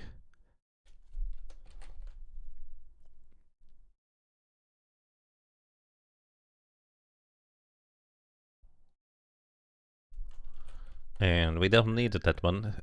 The other one might lead further. Alright, let's go west. See where this one goes. And it's another key. You know, I honestly expected there to be just a little bit more to this than just that, but I mean, I suppose this is fine. So, link to here. Oh, it just overrides as, doesn't matter.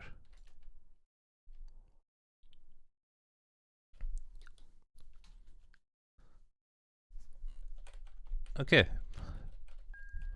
The reason why I said it actually might be a good thing when the drop down was just a single room, that means that the other room may contain directions to further on ahead. Also, I'd like to point out, Rump blocked the fall damage with her shield, probably.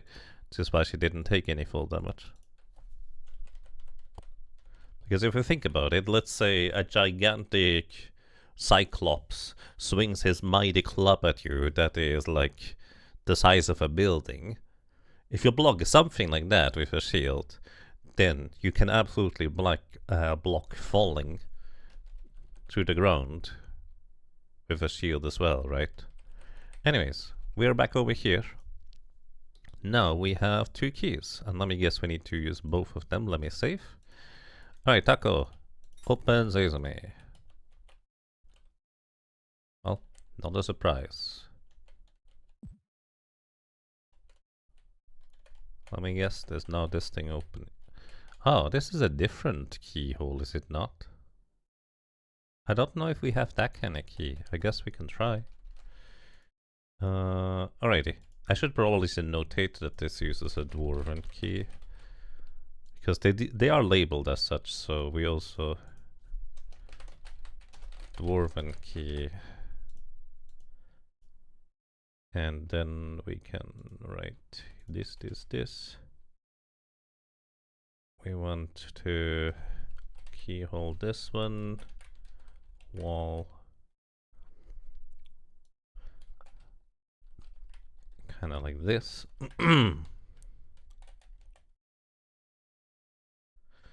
I guess maybe this would call for a slightly different color because this section opened up differently. 2 to the left and 2 forward. Oh, this part. Oh. Wait, this part here didn't. Oh, what? No, this did open here. Hold up. My map is wrong, probably. Unless this also opened up like the additional points behind. Does it matter? It doesn't really matter. It's fine. Alright, Taco, do we have a key for this? We do. Okay, and there is a passage now.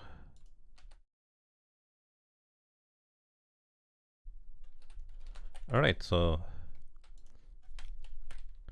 this is also a dwarven key. Dwarven key only appears after the other 2 in this room are used.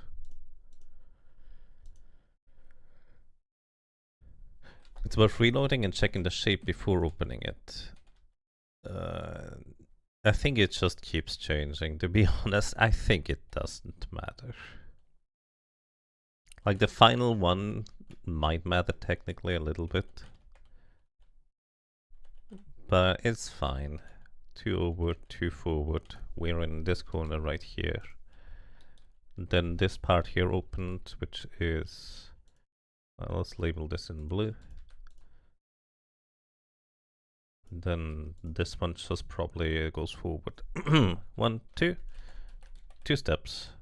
And then we have the staircase down. Alrighty. I assume this goes somewhere to the same floor as before. On the page with this symbol, find line 1, enter word 1. Sure, where's my manual? I think it's actually one of the later pages. So, welcome to old school copy protection. You were supposed to use your manual, find the symbol in the top right page, on the top right of the page sometime. And let me tell you, when I was a kid, this kind of copy protection worked really well on me. I was never able to play these games that had these kind of copy protections, so I could never explore them or make memories of them.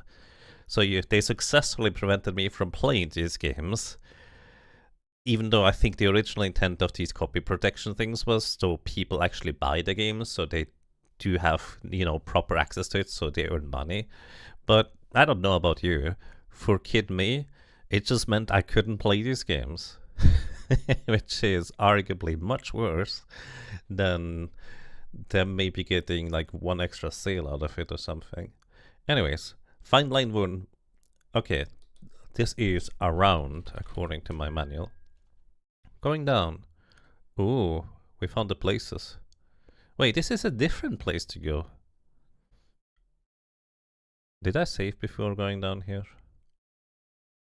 Nostalgia denied? Pretty much. Like, that's kind of the thing, especially around here. I'm living in a relatively rural area in Switzerland.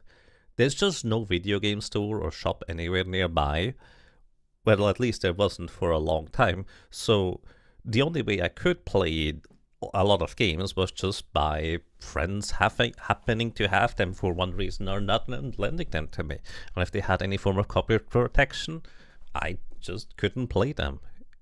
Like, there was just no way for me to do anything like that. Like, even if I wanted to pay, which I would have loved to, let me tell you, there's just no option.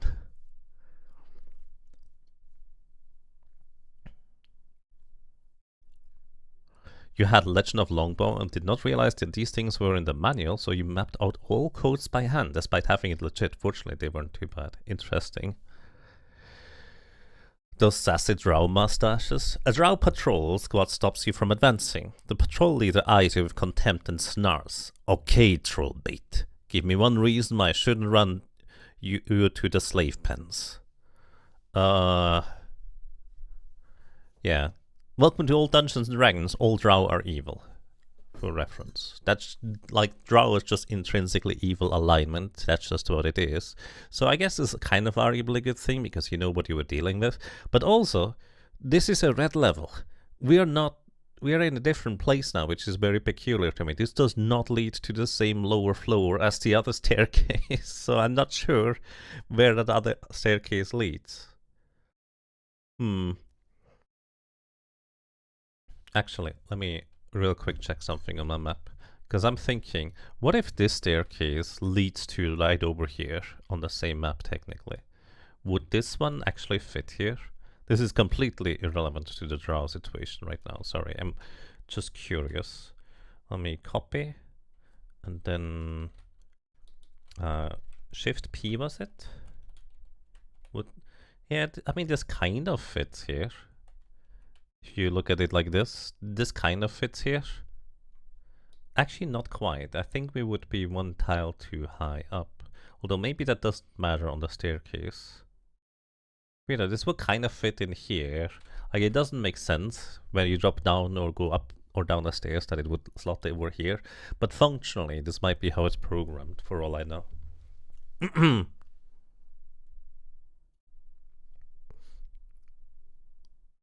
The concept of anti-piracy by plain text in a physical manual, it's so naive, funny / silly, and honestly hostile to children who lose things. Yes, that too. That doesn't help.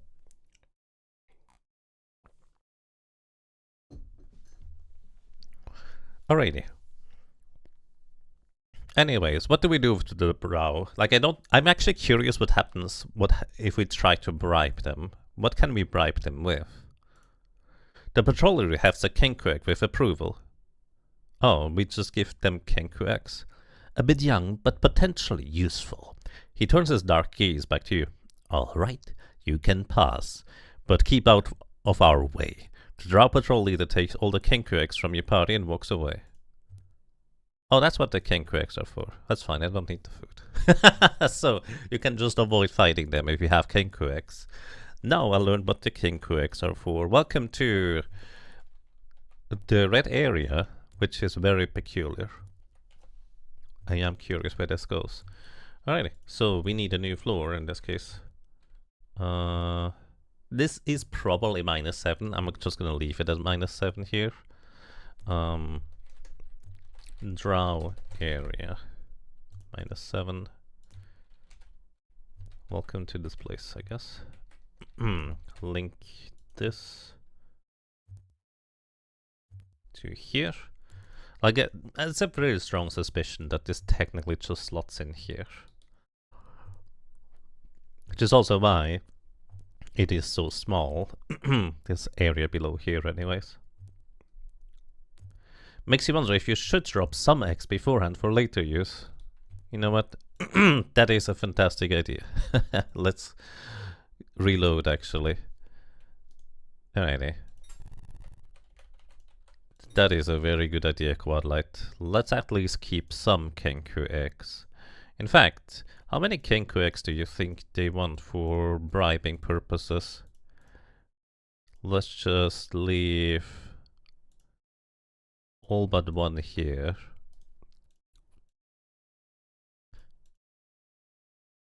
Find line 2 and the word 1. By the way, there's like a very finite amount of words they're looking for specifically, which means you could absolutely just create a list of these things, and that would be perfectly fine. Find line 2 and the word 1. Hound.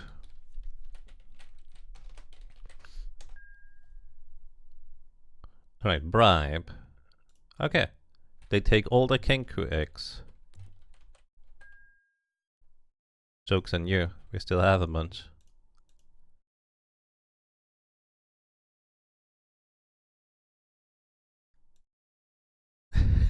I love that. It's just like, well, Rump, how did you know that we are supposed to just leave the Kenku X behind here instead of bring them with us so we can give them all of our Kenku X?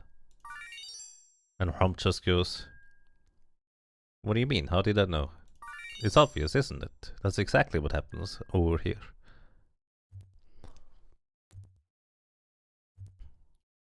When your copy protection can be defeated by post-it note, you don't know if it's worth doing? No. Absolutely not. But I don't think that's the point of these old copy protections especially. They just...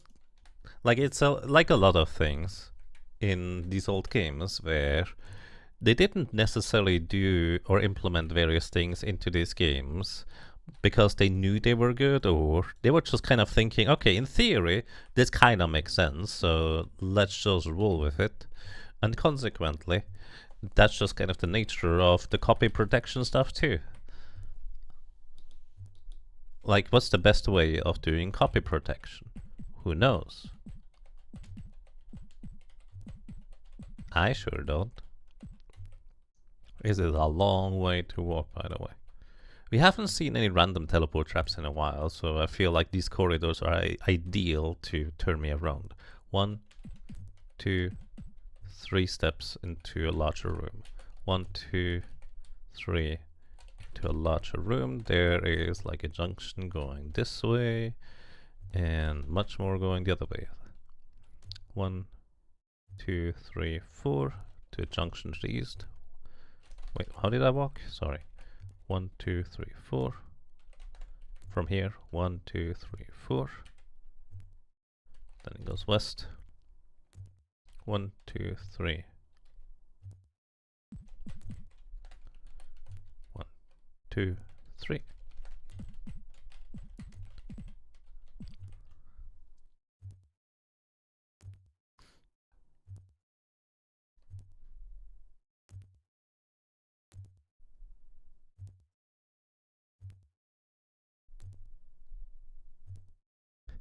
Gives you the post-it note only if they realize that the game is not just asking for random codes, because otherwise a post-it note would not be sufficient. Because I don't know about you, but I didn't realize that there would only be like 20 or 30 different potential words I would need to know the game keeps asking about, rather than thousands, because there's thousands of words in that manual. Like, it kind of makes sense from that standpoint, doesn't it? East and west, wait.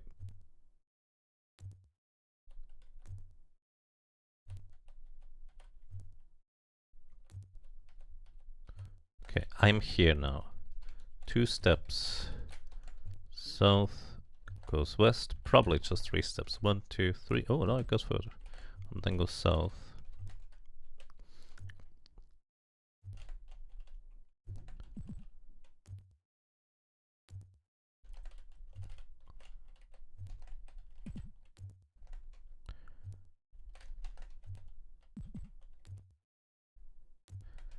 Let's see.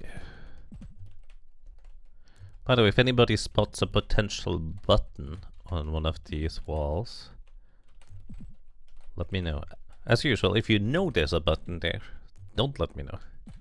But if somebody happens to spot some, because there could be some, for all we know anyways, I'm sure there's plenty. 1, 2, 3. Spy the door. 1, 2, 3. Spy the door. Spy the door. We can't open these doors. 1, 2. Hallway continues. By the way, I'm bumping into every wall just in case some of these are passed through, which we already do know for a fact that there are some pass-through walls in these red areas based on having arrived here earlier through the portal. Although I couldn't do anything through the portal. Well, I couldn't find what to do through the portal. There might be like a clever way through there.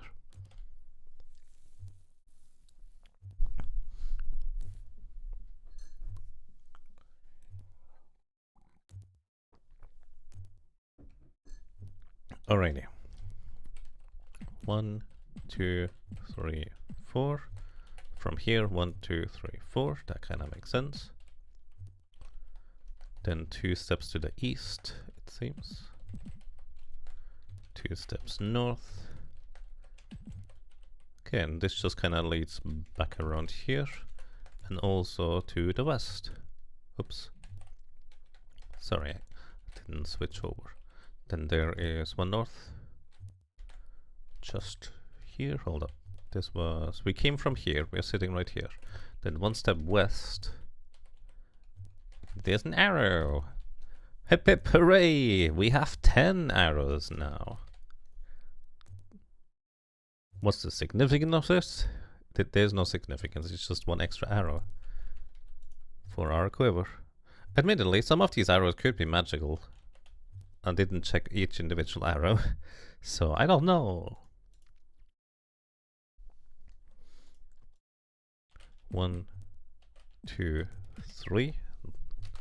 And we're here. Alright, so this lines up, so that's good to know.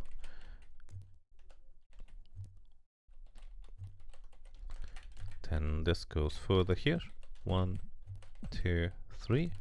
1, 2, 3. I bet we would have to fight a bunch of drow if we didn't bribe that one patrol guard guy.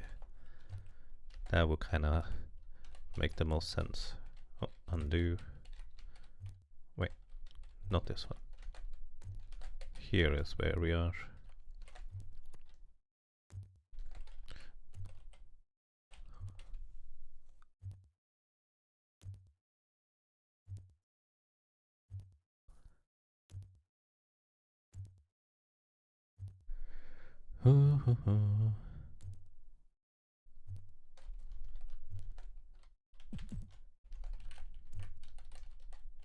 Well, nowadays we have many decades of hindsight where allowing players or people to play your game for free is arguably better than preventing people from playing entirely, because then they can, like the game. And as is often the case, if you play the game for free because you pirated it, piracy, as is famously quoted, is more of a service problem rather than a problem of somebody just not wanting to spend money.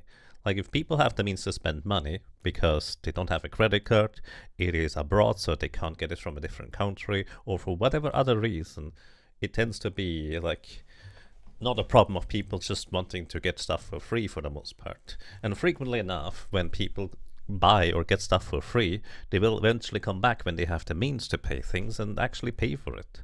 Like, that's kind of something we know nowadays. But back then, because because these kinds of games and such were just in their infancy, so to speak, they had no idea about that. They didn't know that this was not necessarily a good way of playing things, if you will. Because how would they? There's just not been any precedence, so they just did what they thought would make sense in the current situation. Can't really blame them for that, I personally think. Although it does make things quite unfortunate for especially people and kids that were in my similar situation, where we just, I couldn't play the games because there was just no way for me to acquire these things at all. And I would have loved to pay for them if I had the means to. You wouldn't download a car, would you? Oh, I absolutely would. That would be so much more convenient.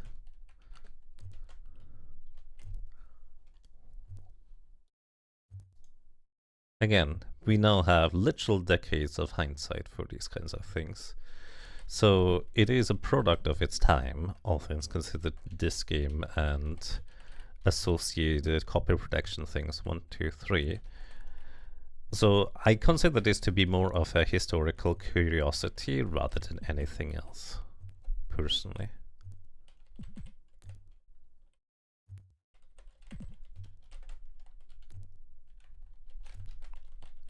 Just mapping out the area little by little.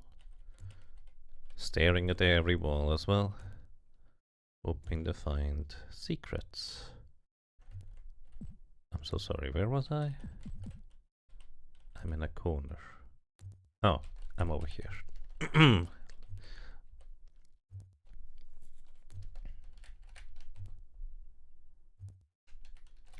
Sorry, there was an anti-piracy campaign in the US in the 90s that used the phrase, "You wouldn't download a car," and it has long since just become a meme of how ridiculous those commercials were.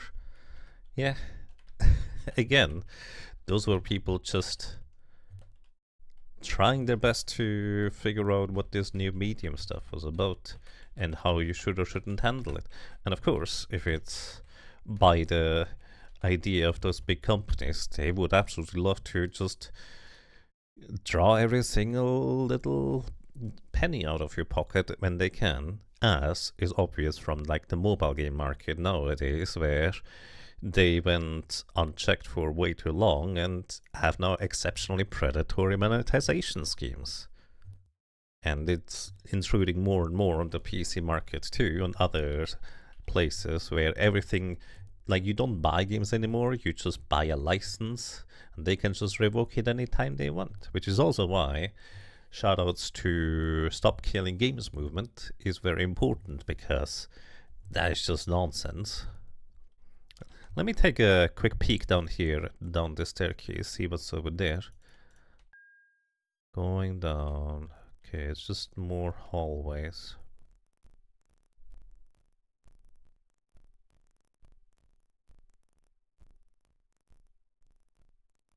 Wait, what? There's 2 staircases right next to each other. One south and one where we came from the west. This has something right. There's a spider symbol here. I'm going back upstairs. I think we are dealing with a multi-layer dungeon, but there's no reason for me not to just continue mapping out this floor first as much as I can. They also used it for people pirating movies, which was probably a lot more common in the VCR era. Yeah.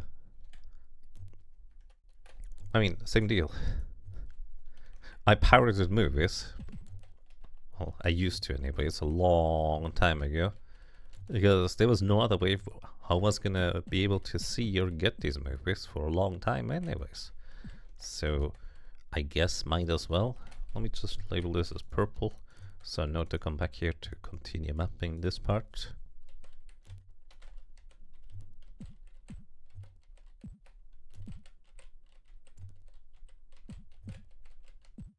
I should actually just always face the walls that I'm bumping into. I think 1, 2, 3 steps. 1, 2, 3. Then it's an eastwards bend. Oh, there's a keyhole, it appears.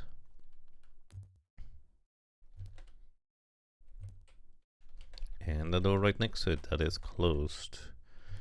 No points for guessing what this keyhole does when you were to activate it appropriately. Just in case.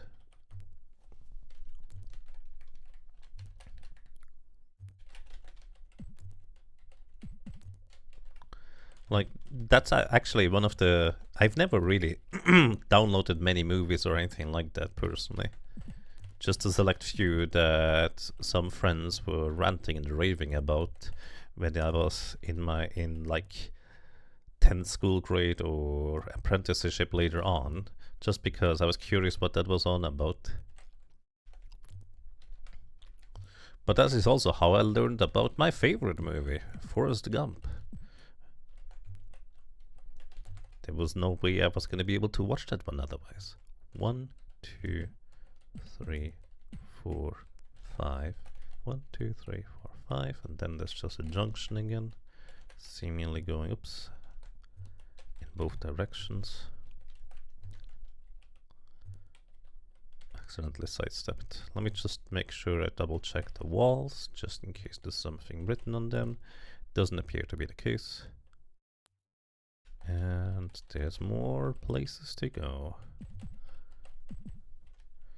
So far this has been rather straightforward and honest map design, I will say, of this area in particular, which is a bit concerning for this game. Like, it's just a big maze so far. How many steps is this? 1, 2, 3, 1, 2, 3. 1, 2, 3.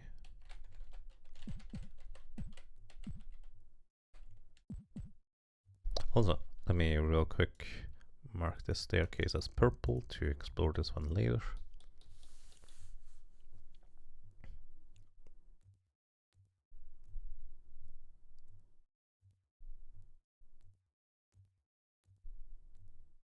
Anyone who ever really studied the market has long since discovered that just having a good, convenient experience kills piracy so much more than anti-piracy measures, which in many cases have the opposite effect.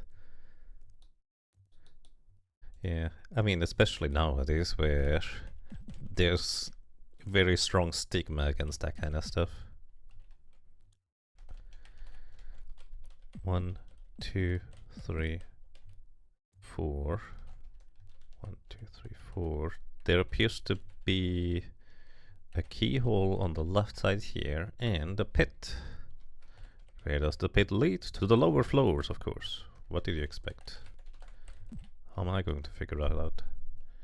Also, once again, we just labeled this as purple to go and investigate later, in case I forget about it. I'm hoping to run into a dead end here sometime, because my goodness. There's just more and more and more branching paths that I just keep having to get back to at some point, because there's so many of them that I have yet to investigate. I mean, look at the bright side, I guess. There's still so many places where we could potentially progress through the game. But also, of course, because I'm making the entire map by hand, there's just so much more that we have to consider too. Oh, that's a different shield. See if it's magical. This is the wand of magic missile, I think. Wait, where's my wand of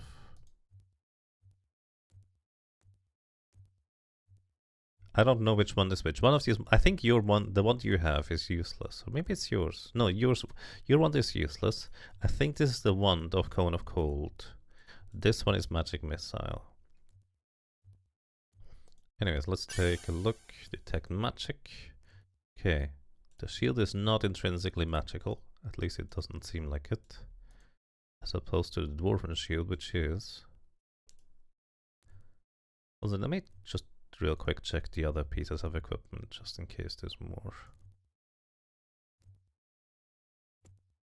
Don't see any. Maybe some arrows, but who knows. Anyways, let's see. Your AC is -4. With the shield, it is -5. Only one? Is this like a buckler? This is not a good shield. Can you? Oh, you could do that. That way you have a bit of extra defense. Is this a buckler? Can you use the shield? No, you cannot. Can you use the shield? You can. But that's not exactly new. Let's unequip this. Wait, can you equip 2 shields? 2 armor class. 1. You can equip 2 shields. I didn't even consider that. But I suppose why wouldn't you be able to equip 2 shields? So this is 3 armor class. This is also 3. This is the same thing. It just looks fancier. But we could ostensibly give our cleric a shield. That actually would kind of make sense. So in case we get attacked from the side, Moth could tank a little bit more. Do dual-wielded shields stack AC bonuses? I think they do. -8. -10, yeah. In this game they do. I don't know if that's true for proper or regular Dungeons and Dragons, but in this game, yes. If you want to have a tank with 2 shields, you can have that. They just can't attack with it. Actually, can they? No, you cannot.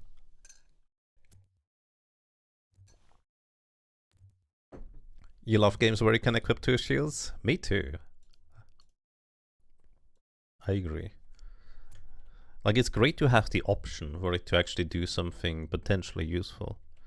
Right, if we are in the northeast corner of this room, and we finally found a dead end, for what it's worth. So, we are now... Wait, did I map this correctly? 1 step south. Then east. 2 step. Yeah, this is correct, yeah. This is a different thing.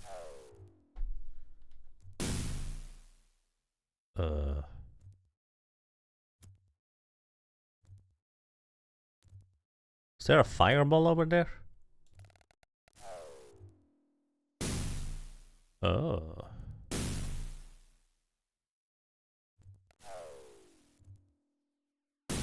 Activating this switch moves the holes.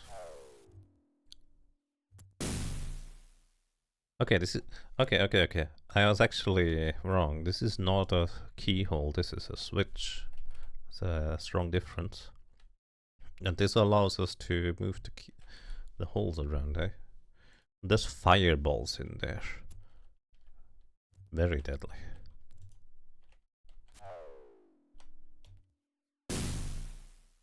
Oh.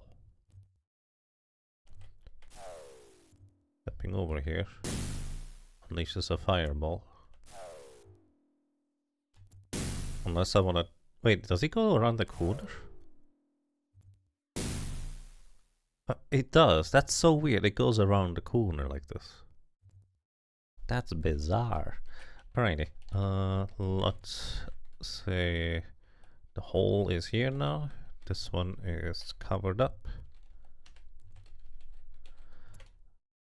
And there's like a hidden pressure plate right here.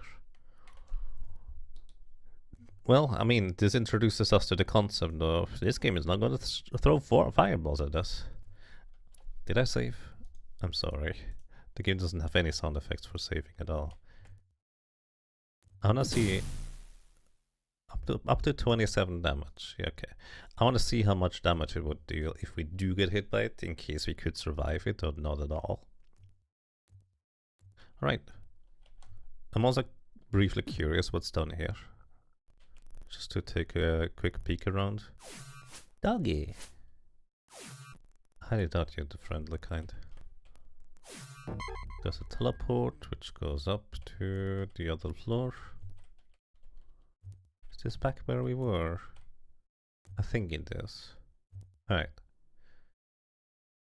I have learned.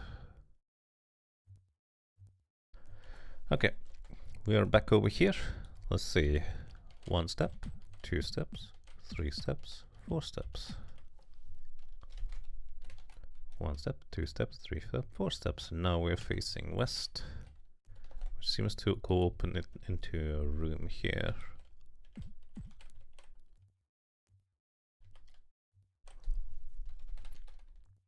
Does anybody know if in Dungeons and Dragons you could actually equip 2 shields and stack their AC bonuses? Or whether that's not supposed to be a thing. Okay, there's a door here that is closed. Let's try to see whether there's maybe any buttons we can press on any of these walls. I'm not seeing any, but that doesn't mean they don't exist. It just means that I don't see any.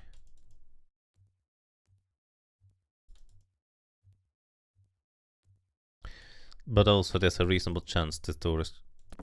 Oh, shoot. Oh, I never saw this button. Oh. I mean, this underlines my point even more, doesn't it? Only because I don't see any buttons don't mean that there are no buttons, I just don't see them. Ah, this is something I probably missed for previous by the doors, and I could have checked them out as well. I just didn't realize it. Okay, nice. Learn something new. Like, this is the kind of progression we need to make in order to have these aha moments. That's just how it works. 1 step past the doorway, 2 steps, 3 steps into a corner, I guess. Then 2 steps south, seems to have a junction. And another door. This one does not have the same kind of button. So it's just a closed door that we can't do anything with.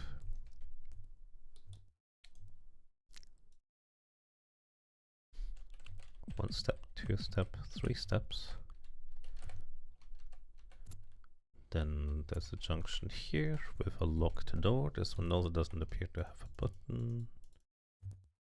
Don't see any intermediate button that would be linked to this. And more doors. And also does not have a button. This seems to be going like this. Sorry, I need to check the wall behind me, just in case. Oh. Hello.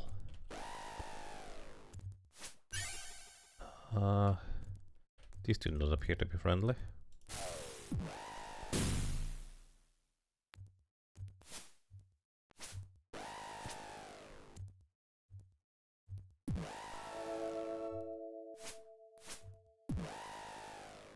This is a lot of damage you're dealing. And if you know anything about undead creatures or evil creatures in old dungeon crawler games, it is worth noting that it is entirely possible that Tagore just contracted some disease, or whether he might have permanently lost some stats. Stuff like that can happen in these old games, where it's entirely possible if you do not make a certain constitution saving throw, you now just lost 1 strength permanently. Protection from evil for everybody, actually, and remove paralysis scroll. You know what, actually remove paralysis scroll might technically be useful. Ooh, we have a new key type. This is a gold key. This doesn't have any additional description. Actually, we have seen this kind of key before, have we not? Alright, let me just make sure we label this place. So, there was a hidden pressure plate here. Opened the doors just north, releasing 2 lich type enemies. It's actually more like skeleton type enemies. Advanced Dungeons and Dragons had no constitution saving throw, they was named something completely differently. Fair enough. Alright, what did we find? Cure paralysis.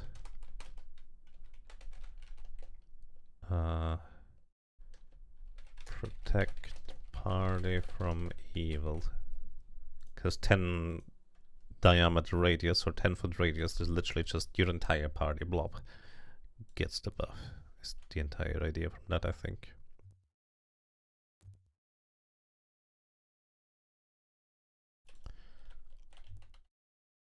Right. Nothing in this cell.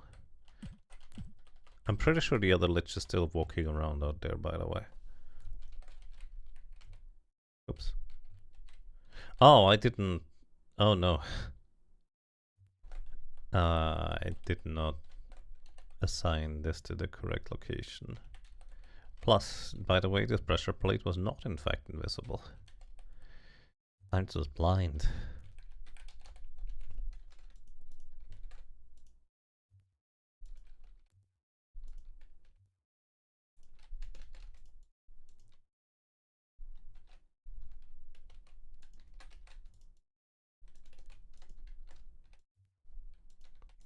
Hello, Seacon Black Splash. Welcome. Hope you're doing well today.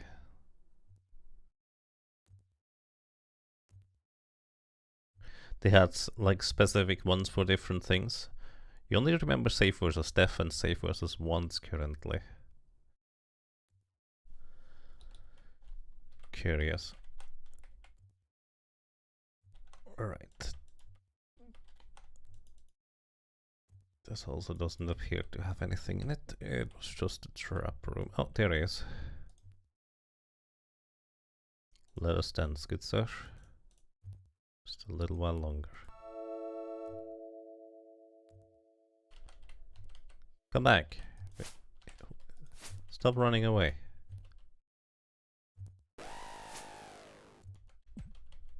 I think that's just the sound effect they make when they attack.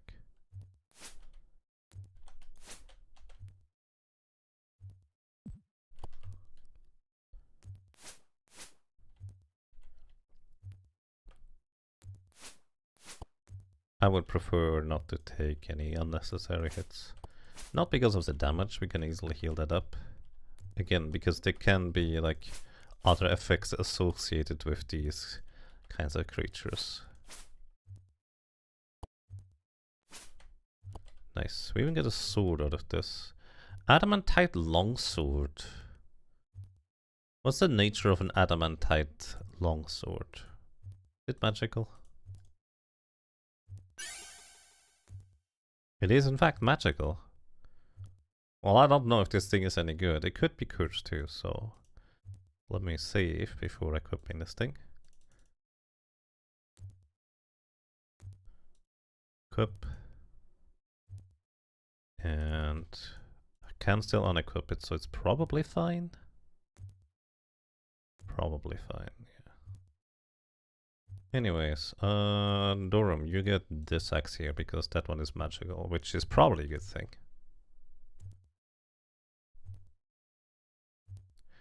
You think adamantite longswords were usually used by drows in the advanced Dungeons & Dragons. No idea if it had any effects. Maybe they had petrification. Maybe. I don't know if these enemies have anything going for them. Like, for all I know, these could just be like box standard skeletons. And I'm making... Oh, this one opened up this door too. I'm making just a fly out of an elephant. Which is an impressive feat in its own right. Actually, it means there's another guy just walking around here, doesn't it? Holy symbol. This is not the stone holy symbol. But we can check whether this is magical nature. Human bones. When I see who that was. And another adamantite longsword. Actually, considering what we just learned, this was another skeleton, but this one did not revive. Evidently.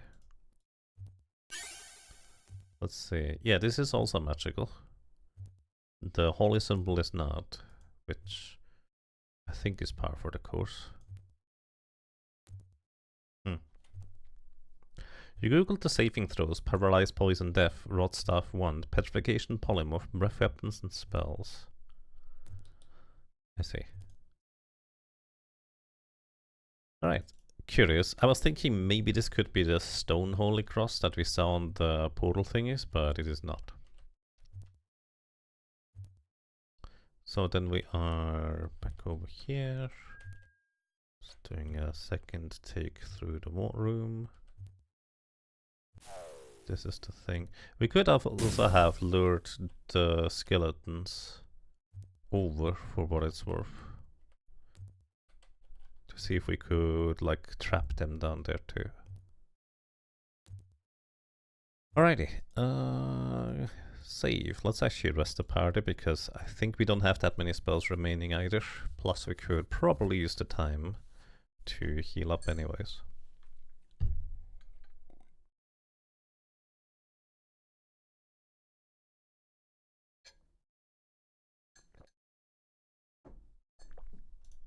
Alright, oh, I also should check whether we can memorize more spells now.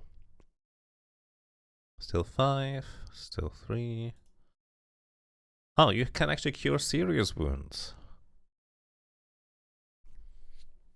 Oh, and you have a neutral 4th level was neutralize poison in the Advanced Dungeons and Dragons. That's a really high spell level to just neutralize poisons. Cure serious and cause serious. No fools or jesters allowed. Right, that's actually nice. And then memorize spells. Can you get more in the meantime? Well, no, not really. Poison is neutral now. I mean, we have cure poison potions. But we also would need to always have like neutralize poison memorized when we run out of poison, cure poison potions. Because we can't rest with a character poisoned. They will die.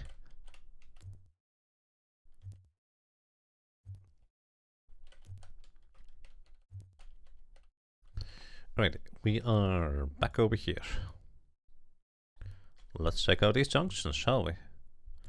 Gonna go on step here. Kinda like this. And this appears to be, oops, too far. Coming around here. 3 steps. 1, 2, 3.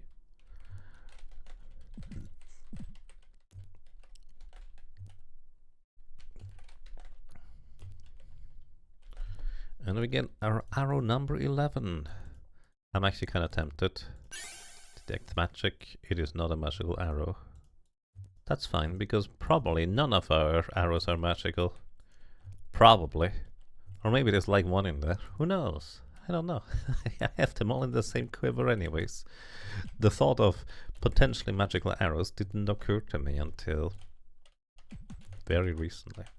Okay, this is just a little roundabout, so we go up here north. Junction left, junction right. Who knows where it goes? It probably connects over here, but I'm gonna label this as purple because purple means I have not yet traveled through those corridors. What about magical rocks? I think we checked there's no magical rocks. Not even this weird rock is magical in nature. Also, I have to admit, I'd rather give him the axe and occasionally switch Doorrunner to the front row, if necessary or desirable. So let's heal everybody's food hunger. 1, 2, 3, I think it was, yeah, 1, 2, 3. 1, 2, 3. Then it goes north. 2, 1, 2, 3 until a junction. Actually, there's just a door. 1, 2, 3. There's a door here. Does it have a button? It does have a button. Hello. There's just a drow sitting in there. I'm just gonna label this as purple because I'm just gonna continue this path here. Mostly because it's right hand side. I'm just taking the right hand side of the dungeon right now. So 1, 2, 3 to a corner. 1, 2, 3. Then 1, 2, 3, 4, 5. Oops. 1, 2, 3, 4, 5. There's a junction south and a junction the other way. 1, 2, 3. 1, 2, 3, 4, 5. Just double checking whether there's anything written on those walls. Okay. Then once again we label this purple. I didn't go here yet. I think there was a way to quicker or like have hotkeys cycle through the colors instead of having to click them on this thing. Let me check. Interface. Cycle. Color. Pick floor color. Oh, control 1 through 9. Or 10. So control 10 is purple with dominant and control 1 would be white. Okay. Let's see what's over here. Actually, you know what? I think this is just gonna be a singular room. So let's go in here before we do that. It is just a singular room. There appears to be some guy.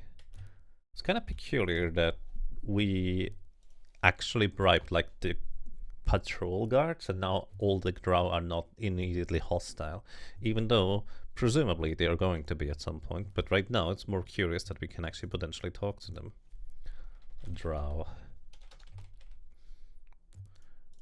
I wonder if this is like his living room and we're just going in here and see, ooh, free stuff on the ground. And he's gonna attack us because of it. Okay, Cleric's Lore of Bless. Necklace, don't know if it's magical. And iron rations. You want food? Oh shoot. Good thing I saved. Yeah, let me detect magic real quick. It's not a magical necklace. I threw the rations at him.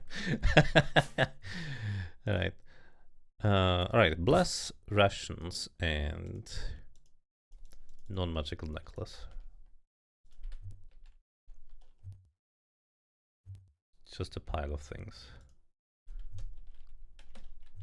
Bless, scroll, non-magical necklace, iron rations. Honestly, I'm only interested in maybe the necklace might have some purpose. Just in case, I'm gonna take that one with me. Now you can have this. Okay, also this means we can color this in now. And let's get around here. 1, 2, 3. And that's just a little copy. 1, 2, 3. It's a copy probably to the west because the other way wouldn't have any space. It's a theater of the mind kind of thing. Just imagine these are like all the little side rooms for utilities or, you know, restrooms too, potentially. 1, 2. 1, 2. Wait, that doesn't make any sense. 1, 2, 3, 4, 5. 1, 2, 3, 4, 5. 1, 2, 3. 1, 2, 3 into the room. 1, 2, 3 into the room. Ah, that's why it didn't make any sense. 2 over to here. 1 to the side.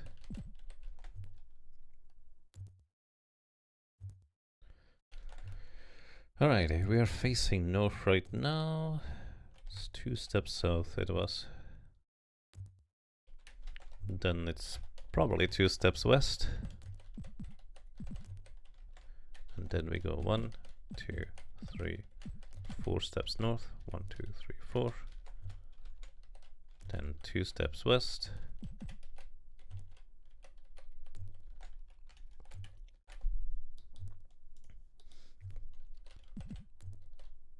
2 steps south. They really needed to fill out the entire map with corridors in this place. And there is a guy in the way. We might have to, well, be mean. Draw in the way in order to be able to get through there. So I'm gonna label this as purple, because I assume we will want to figure out what's behind him at some point. In fact, we can just save and do this right now. Right? Oh, he immediately attacks even though we missed. That's fine. Only fair. Ooh, Tagore, what's up with you?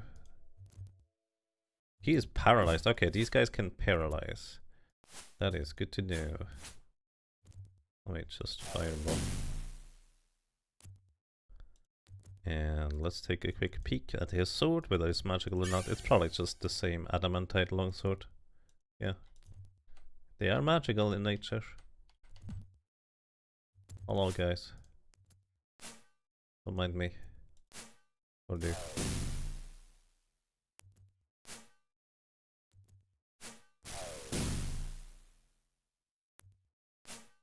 Did they just succeed in a saving throw or something? Because we didn't hit them.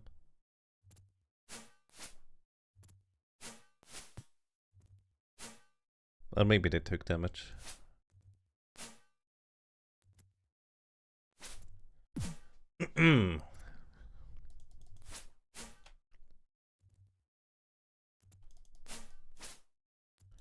There we go. Just taking a peek over here. Scroll of fireball. Cool. I assume all of the drow are gonna get hostile towards me if I do something like that. I'm just curious what's over here. And especially in these older games,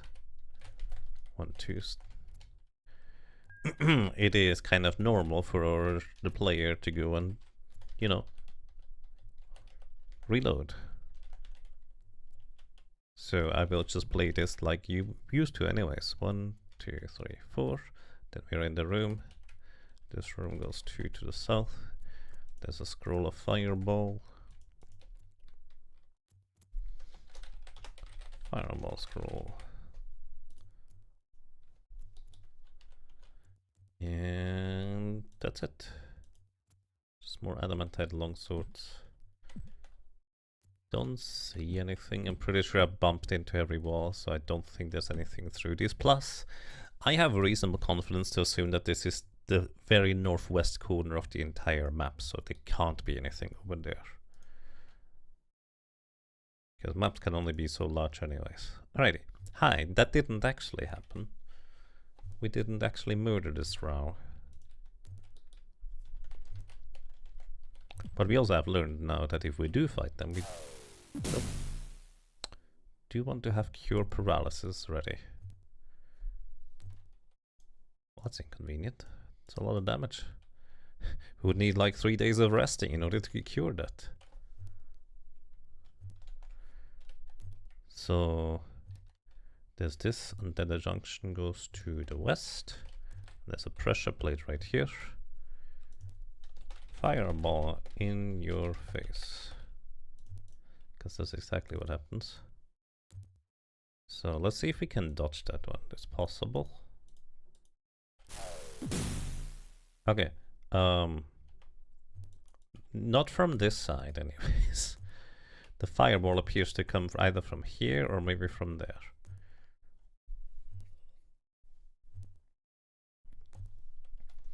So in this case, there's another fireball, or well, thing right here.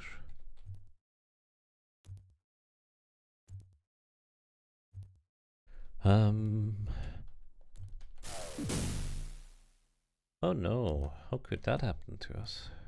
Who could have seen that coming? It looks like these holes are scorched. Ah.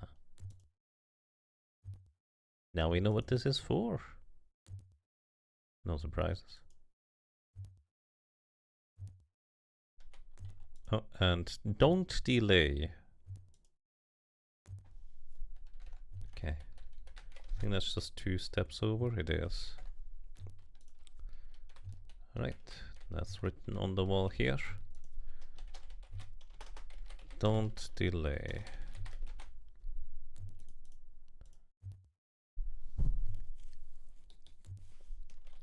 Good to know. Then there's a path here and here. Oh, I need to not have any notation there.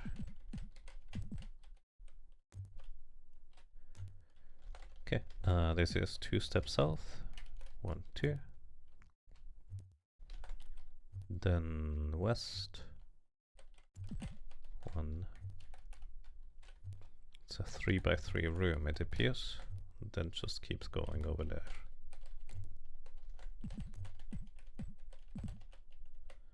Checking the walls. Don't see anything. Checking the walls. I don't see anything. Right, then we're at this exit here. And if everything goes right, it's 1, 2, 3, 4, 5, 6, 7, 8, 9. 1, 2, 3, 4, 5, 6, 7, 8, 9. Perfect. This lines up just nicely.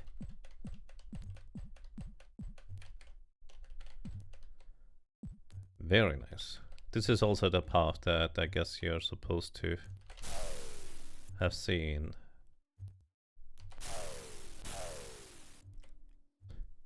You need to be quick in order to dodge these, but you in fact can dodge these, so that's good to know. Alright, we are here now. We're going south. 1, 2. And then there's another one of these pressure plates.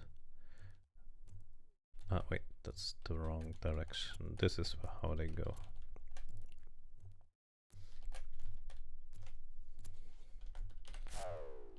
Yeah, if you just move quickly across them, I guess it doesn't hurt you. It appears. Then they are here. We are facing... Ah! I see. We triggered a trap and probably hit this guy with a fireball because of it. Yeah, sorry, sir. I'm gonna reload anyways. But that's kind of amusing. I was wondering whether you could do that. It's also possible that the drows just get triggered because you are, in fact, intruding on their turf, right? Slow poison scroll. I will argue that one is actually potentially useful, because if we run out of antidotes, slow poison might allow us to rest and recover.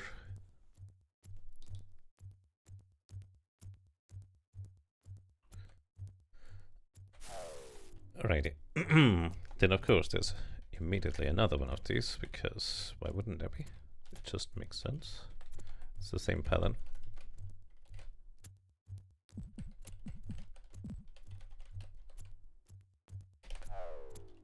Yeah, it seems like the fireballs only hit you when you are... why do you guys not trigger the fireball trap?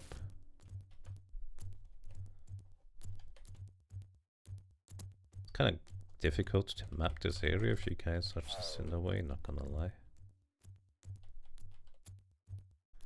Okay, and this is a decently big room that covers the rest of this place. Alright. I don't know why they're attacking me though, to be honest. Again, I assume one of the fireballs hit the drow. Does he now come towards me? Okay, you can't dodge in this direction. Also, you can't dodge in this direction. Yeah, okay. If I step on this trap and don't phase tank the hit, I will hit the drow, which means all of them are going to be hostile towards me. Because, well, I was effectively the reason why they died. So, if I want to be non-hostile towards these guys, I have to tank this fireball here. Because this guy is now not hostile. And conversely, we have to tank this one too, I guess. Oh.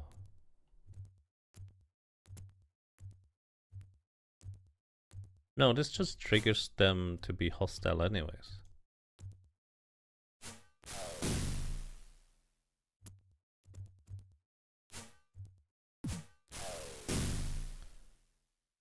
Huh.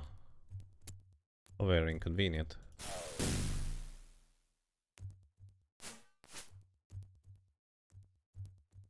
You're already paralyzed.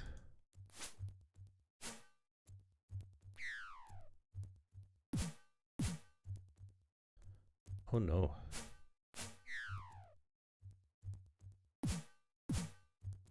Oh, I'm getting attacked from the back or the side as well.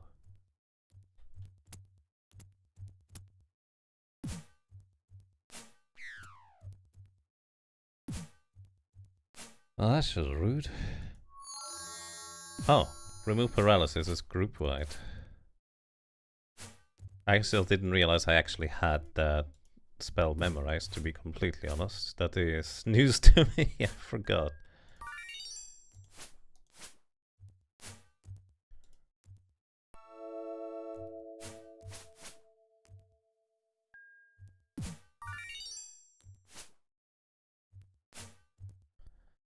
I mean, I guess in the end we're gonna be on warpath with these Drow anyways. Again, baseline assumption is just they are just evil aligned and we are not. So that's just going to be how it is anyways. I was kind of hoping to stay more neutral with them for a little while longer, to be honest. Oops, I did not mean to do that. How does this path work? Oh, this is 2 steps east. That's why it doesn't line up. 2 steps east. There's a junction here. And I will guess... Oh no, it doesn't. This probably just goes to here then.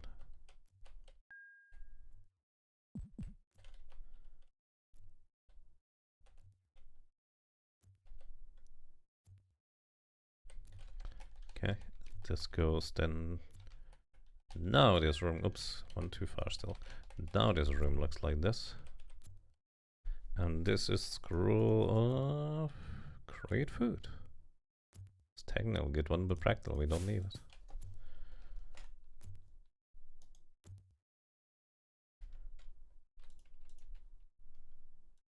Scroll of create food. What do you think this food tastes like when the cleric casts create food? Is it dependent on the cleric? Or is it gonna be like food that you'd personally like eating? Or is it just entirely neutral? You think chicken? Maybe if the cleric likes chicken, then all the food is gonna taste like chicken for everybody? It tastes like cleric. 1, 2, 3, 4. 1, 2, 3, 4. There's a door here. We cannot immediately open that one with any obvious button, but there appears to be a keyhole over there, so high chance that this is what the keyhole is for. Oh, there's a second door. Maybe that's not what the keyhole does. This lock requires a key. Didn't we actually have a key? Indeed. Does this open this one too? It does not. There's a staircase up here. Now that's very peculiar.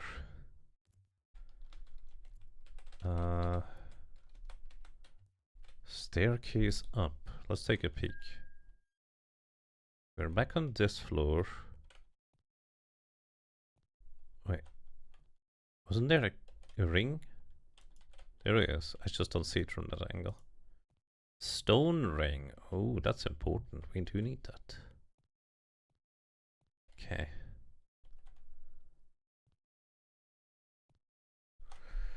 So this one goes 1 up. And it's a 4x2 area, if you will. Don't know where that slots in exactly. Kenku Nightmare. 4x2. It's also 4 wide and 2 high. I guess this could be right here, actually. I bet this is right here. This would fit in just perfectly because it's also very close. In fact, it's literally on the other side of this portal. It would just make sense to place this one right here. Paper scroll with a taste of floor. Delicious. You need to fix Yagawa. Don't go crazy on the scrolls and trolls. That's fine. Alright, yeah, I have reasonable confidence that this is exactly how this area ends up looking. Like, this just makes too much sense to be not here. So, we shift G to the draw area. Connect this to here. And then we put in a key item. Stone ring. Now I guess the question is, do I just keep... Like, I was gonna just reload the save file anyways, but technically I could just keep the save file, I suppose. Because I was just gonna continue mapping until my party died and then reload probably. But I suppose we could also just keep going.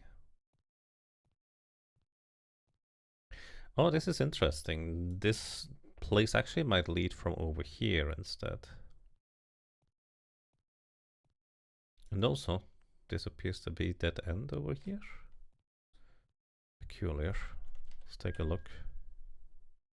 It's kind of curious. I'm still technically holding this thing in my hands. Right, I don't know what's behind here. I don't know how to open this, but maybe this is just literally from here when you open up the door from the other side. That's entirely plausible. Okay, Tagore, you get more stone things to hold on to. We do need these. Alright, let's see.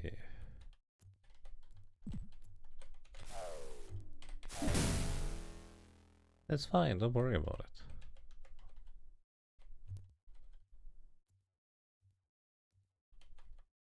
Okay, the snaking pattern continues over there. Oh yeah, you're gonna be hostile now. Yeah, okay, I'm correct. This door just opens from the other side, so it's easy for us to get over here. Alright, I don't have to walk through the traps and make the drows hostile then. Where am I? Oh, right, I'm right there.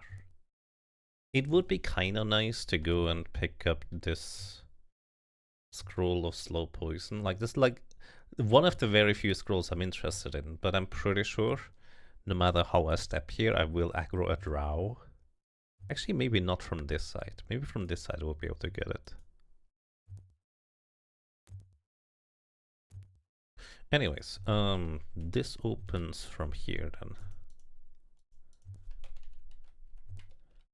Color, how can I label this?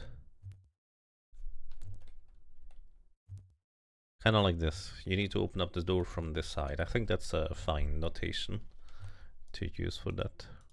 No, don't load, save. Oh, I'm saving. Technically I just reloaded, so it's fine, don't worry about it. But now we know exactly what we're dealing with, because now we can just go over here, open Sesame, and we know for a fact, Taco. I was thinking maybe we want to keep this key and open something else instead. No, no, no, no. We absolutely want this thing. This is the key for fast traveling throughout the world.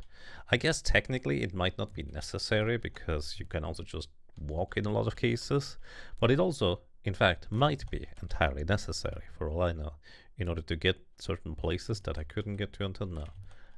But I don't know that. Okay, and this is just a dead end. Right here. It's the next thing I wanted to check out. Okay. Then...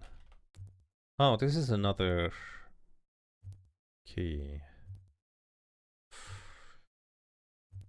Surely we're gonna find another key.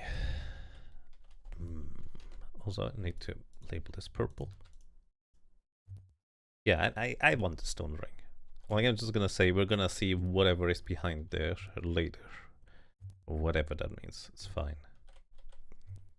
Right, we're gonna go west. Then we are here. This is like another drow room. Ooh, is it even a pendant? It's a 3x3 room over here, which slots in very nicely right there. So that's fine. Although there is still this one here that's kind of... There could be something. There doesn't have to be anything. And we go with drow in the way. On top of a necklace. But of course we have to know what this necklace is about, so I have bad news for this drow in this branch of the alternate universe.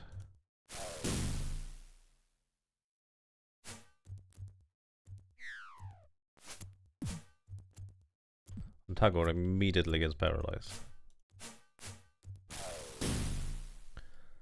Right, then we need detect magic. It is magical. Let's try to figure out its magical nature while I'm running away, so they can't get to me. So let's see. 9, 18, 9, 12, 15, 9, 10. 9, 18, 9, 12, 15, 9, 10. Don't know what the medallion does. It is magical. It does something. I don't think the game is gonna be nice enough to tell me about it, so... Don't know what to tell you. Good thing that didn't actually happen, though. This could be a necklace of paralysis immunity, for all I know. In fact, I would argue that's reasonably likely. But who knows? Oh, Dreamer, thank you. Thank you kindly for gifting us up. That's really nice of you, I appreciate that. Can you throw an egg at them to bribe them? Doubt it. No. May would have been funny. Good thinking. Like, it might technically be a thing where it's like, hey, would you like to trade this egg for the necklace over there? No. No. Honestly, I feel like that's clever thinking. Evidently not, but I would argue it was possible.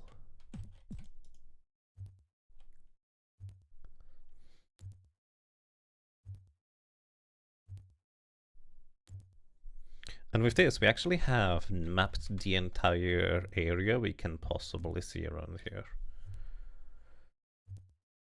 Alrighty. Well, nothing to do but go over here. Unless I really want that necklace.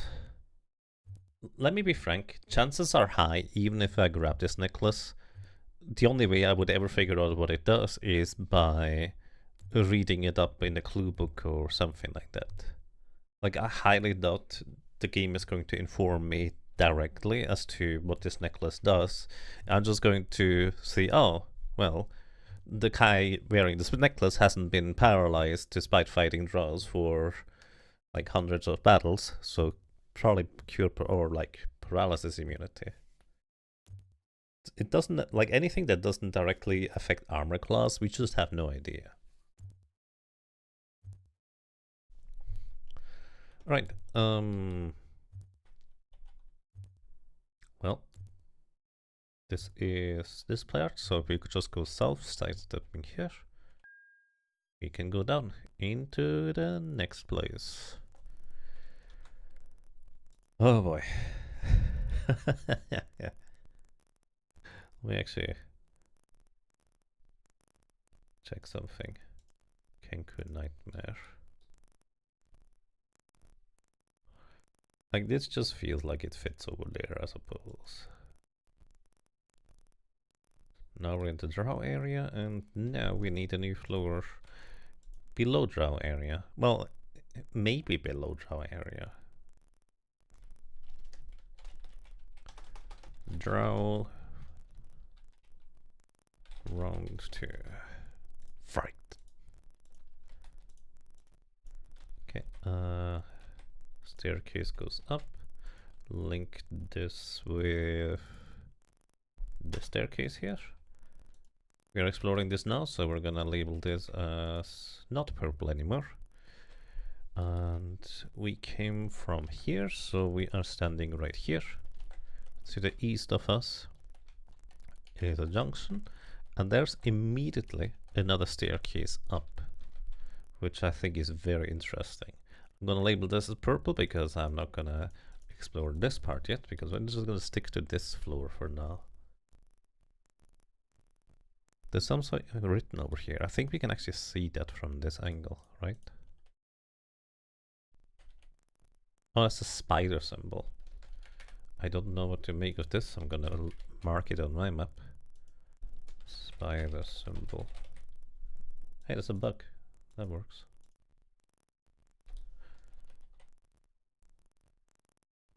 You know what I just realized? This spider symbol is probably supposed to be a circle.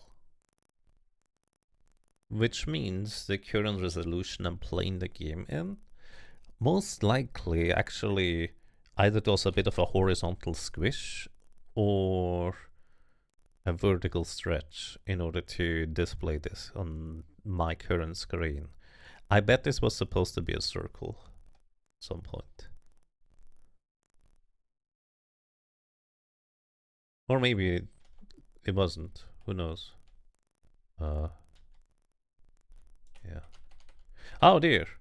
You can just walk through this. Oh my god, that's what this thing means. For a moment, it's like, did I try this? No, I didn't, did I? I did indeed not try to walk through this. Okay, walk throughable wall. Now we know.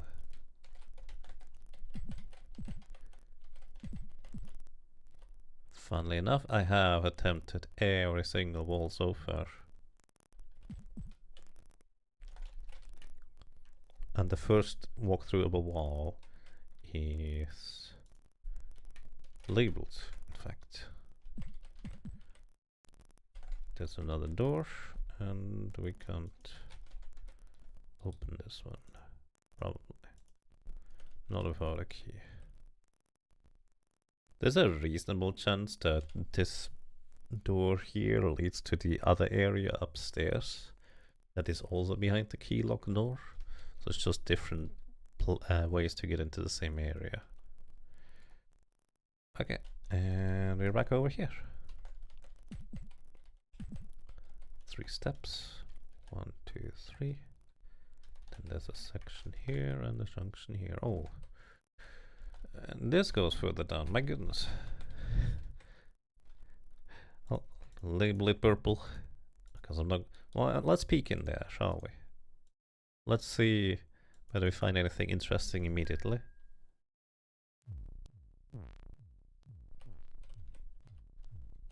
A low rumble, more key doors. More key doors.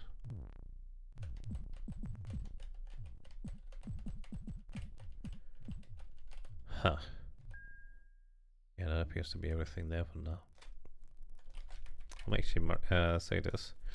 2 key doors. Ah, shoot.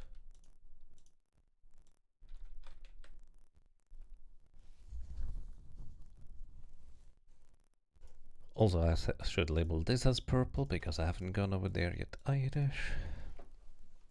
Oh dear. Oh my goodness. Oof, I think I need a break, everybody.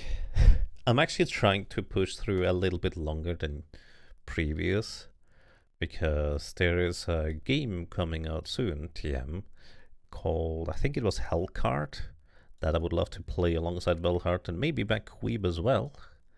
I don't know about the details yet, but I kind of feel like if I stop playing this game, however, it's going to be rather difficult to get back to it. You kind of, you know how basically I just really like playing Emu Rum, where I just had to interrupt. Oh, yeah, where I just had to interrupt because, well, I needed to do stuff for the Forge Up Fiesta.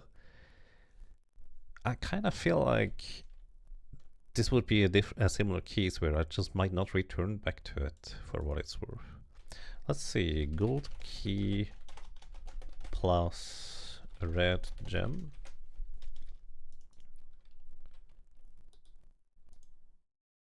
So I kind of don't want to interrupt this game, but at the same time I really want to play the other games. Alright, we have red gems. Can add to your collection. It's a drow key. Here in Taco. What makes you label this a drow key? The other keys were not labeled drow keys, were they? They were just other keys upstairs. Let's actually first of all see. I just saved. Does the drow key fit here? No. Does it fit? Okay, it does fit here. It's just running through for a bit. One key for one gem. Does this mean we can finally use our other gems that I saved up? No! I want 4 keys, please. Oh, shoot. Oh, it does work. Wait. I probably goofed by giving it more than one gem at a time. Huh. Maybe these are universal keys. Anyways, these gems can be used here. But that makes me think maybe I don't want to do that. Can I turn them back? No. Okay, fascinating. This does work here. And I assume the same goes over there. I'm gonna reload the safe in a second. It does. And this goes up to some place. Another drow key. So we can trade in gems for keys, but obviously I only want to put in one at a time. Oh. Lock appears jammed. Oh, right, that's just this button here. I'm just running through here. I don't know where I am right now. What's that? Looks like a mounting device of sort. This looks like the gems that we just traded away a second ago. Yeah. I hit the button. Nothing happened. Oh. You can turn the keys back into gems. And that indeed does work exactly that way. Ruby key. Wait.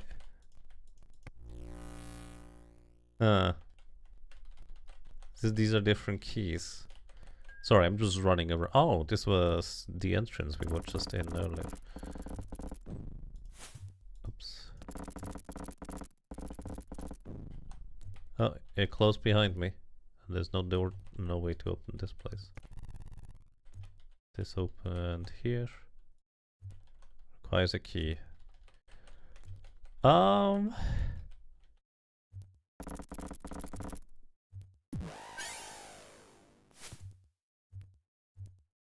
What uses the power to turn undead? Yeah, don't mind me, it's just throwing rocks at the guy. Anyways, oh my goodness, there's a real potential for a soft lock. I might want to figure out how to back up my save before exchanging anything for anything. Because this feels like where the game will probably make sure, probably, but not guaranteed, that I cannot mess this up in a way where the game becomes unbeatable. Again, probably, but not necessarily for one. The other part is, the game probably has also absolutely no qualms about me making the wrong decisions and trading the gems for keys and vice versa for the wrong reasons and make certain content inaccessible, like entire branches or floors, if I do this the wrong way. Like, this is something I expect the game to do. It's the kind of era where that happens. But also, I'm not entirely sure whether it will account for me just being an absolute dingus and doing the wrong thing there. This is fascinating though. The game might do that, but then there's a Yagmoth who will find a way. This can always happen. Yes. Alrighty, everybody. I have learned so much. Where am I? Oh, right. We are right here. This is where I am. I have learned a lot about this place, and also grabbing the gems back out of the sockets earlier finally comes in handy. Maybe. I don't know if this is a good thing. We can probably just trade this for drow keys or gem keys. I don't know. Maybe this is just like a universal key device or something like that. It's gonna be fascinating. But I think I'm also done for today. This game, and also just talking the entire time, expressing my thoughts, mapping and everything, it takes a lot of brain power. If you've ever done any kind of streaming, well, you probably have a good idea as to how much energy can go into this. And again, it's only been 5 hours. But my goodness, it has been 5 hours of a lot of concentration, at least on my end. So, I hope you enjoyed your stay. I hope you enjoyed the stream. I hope you enjoyed being around. And well, maybe until next time, take care, have a good night, and thank you very much for your time.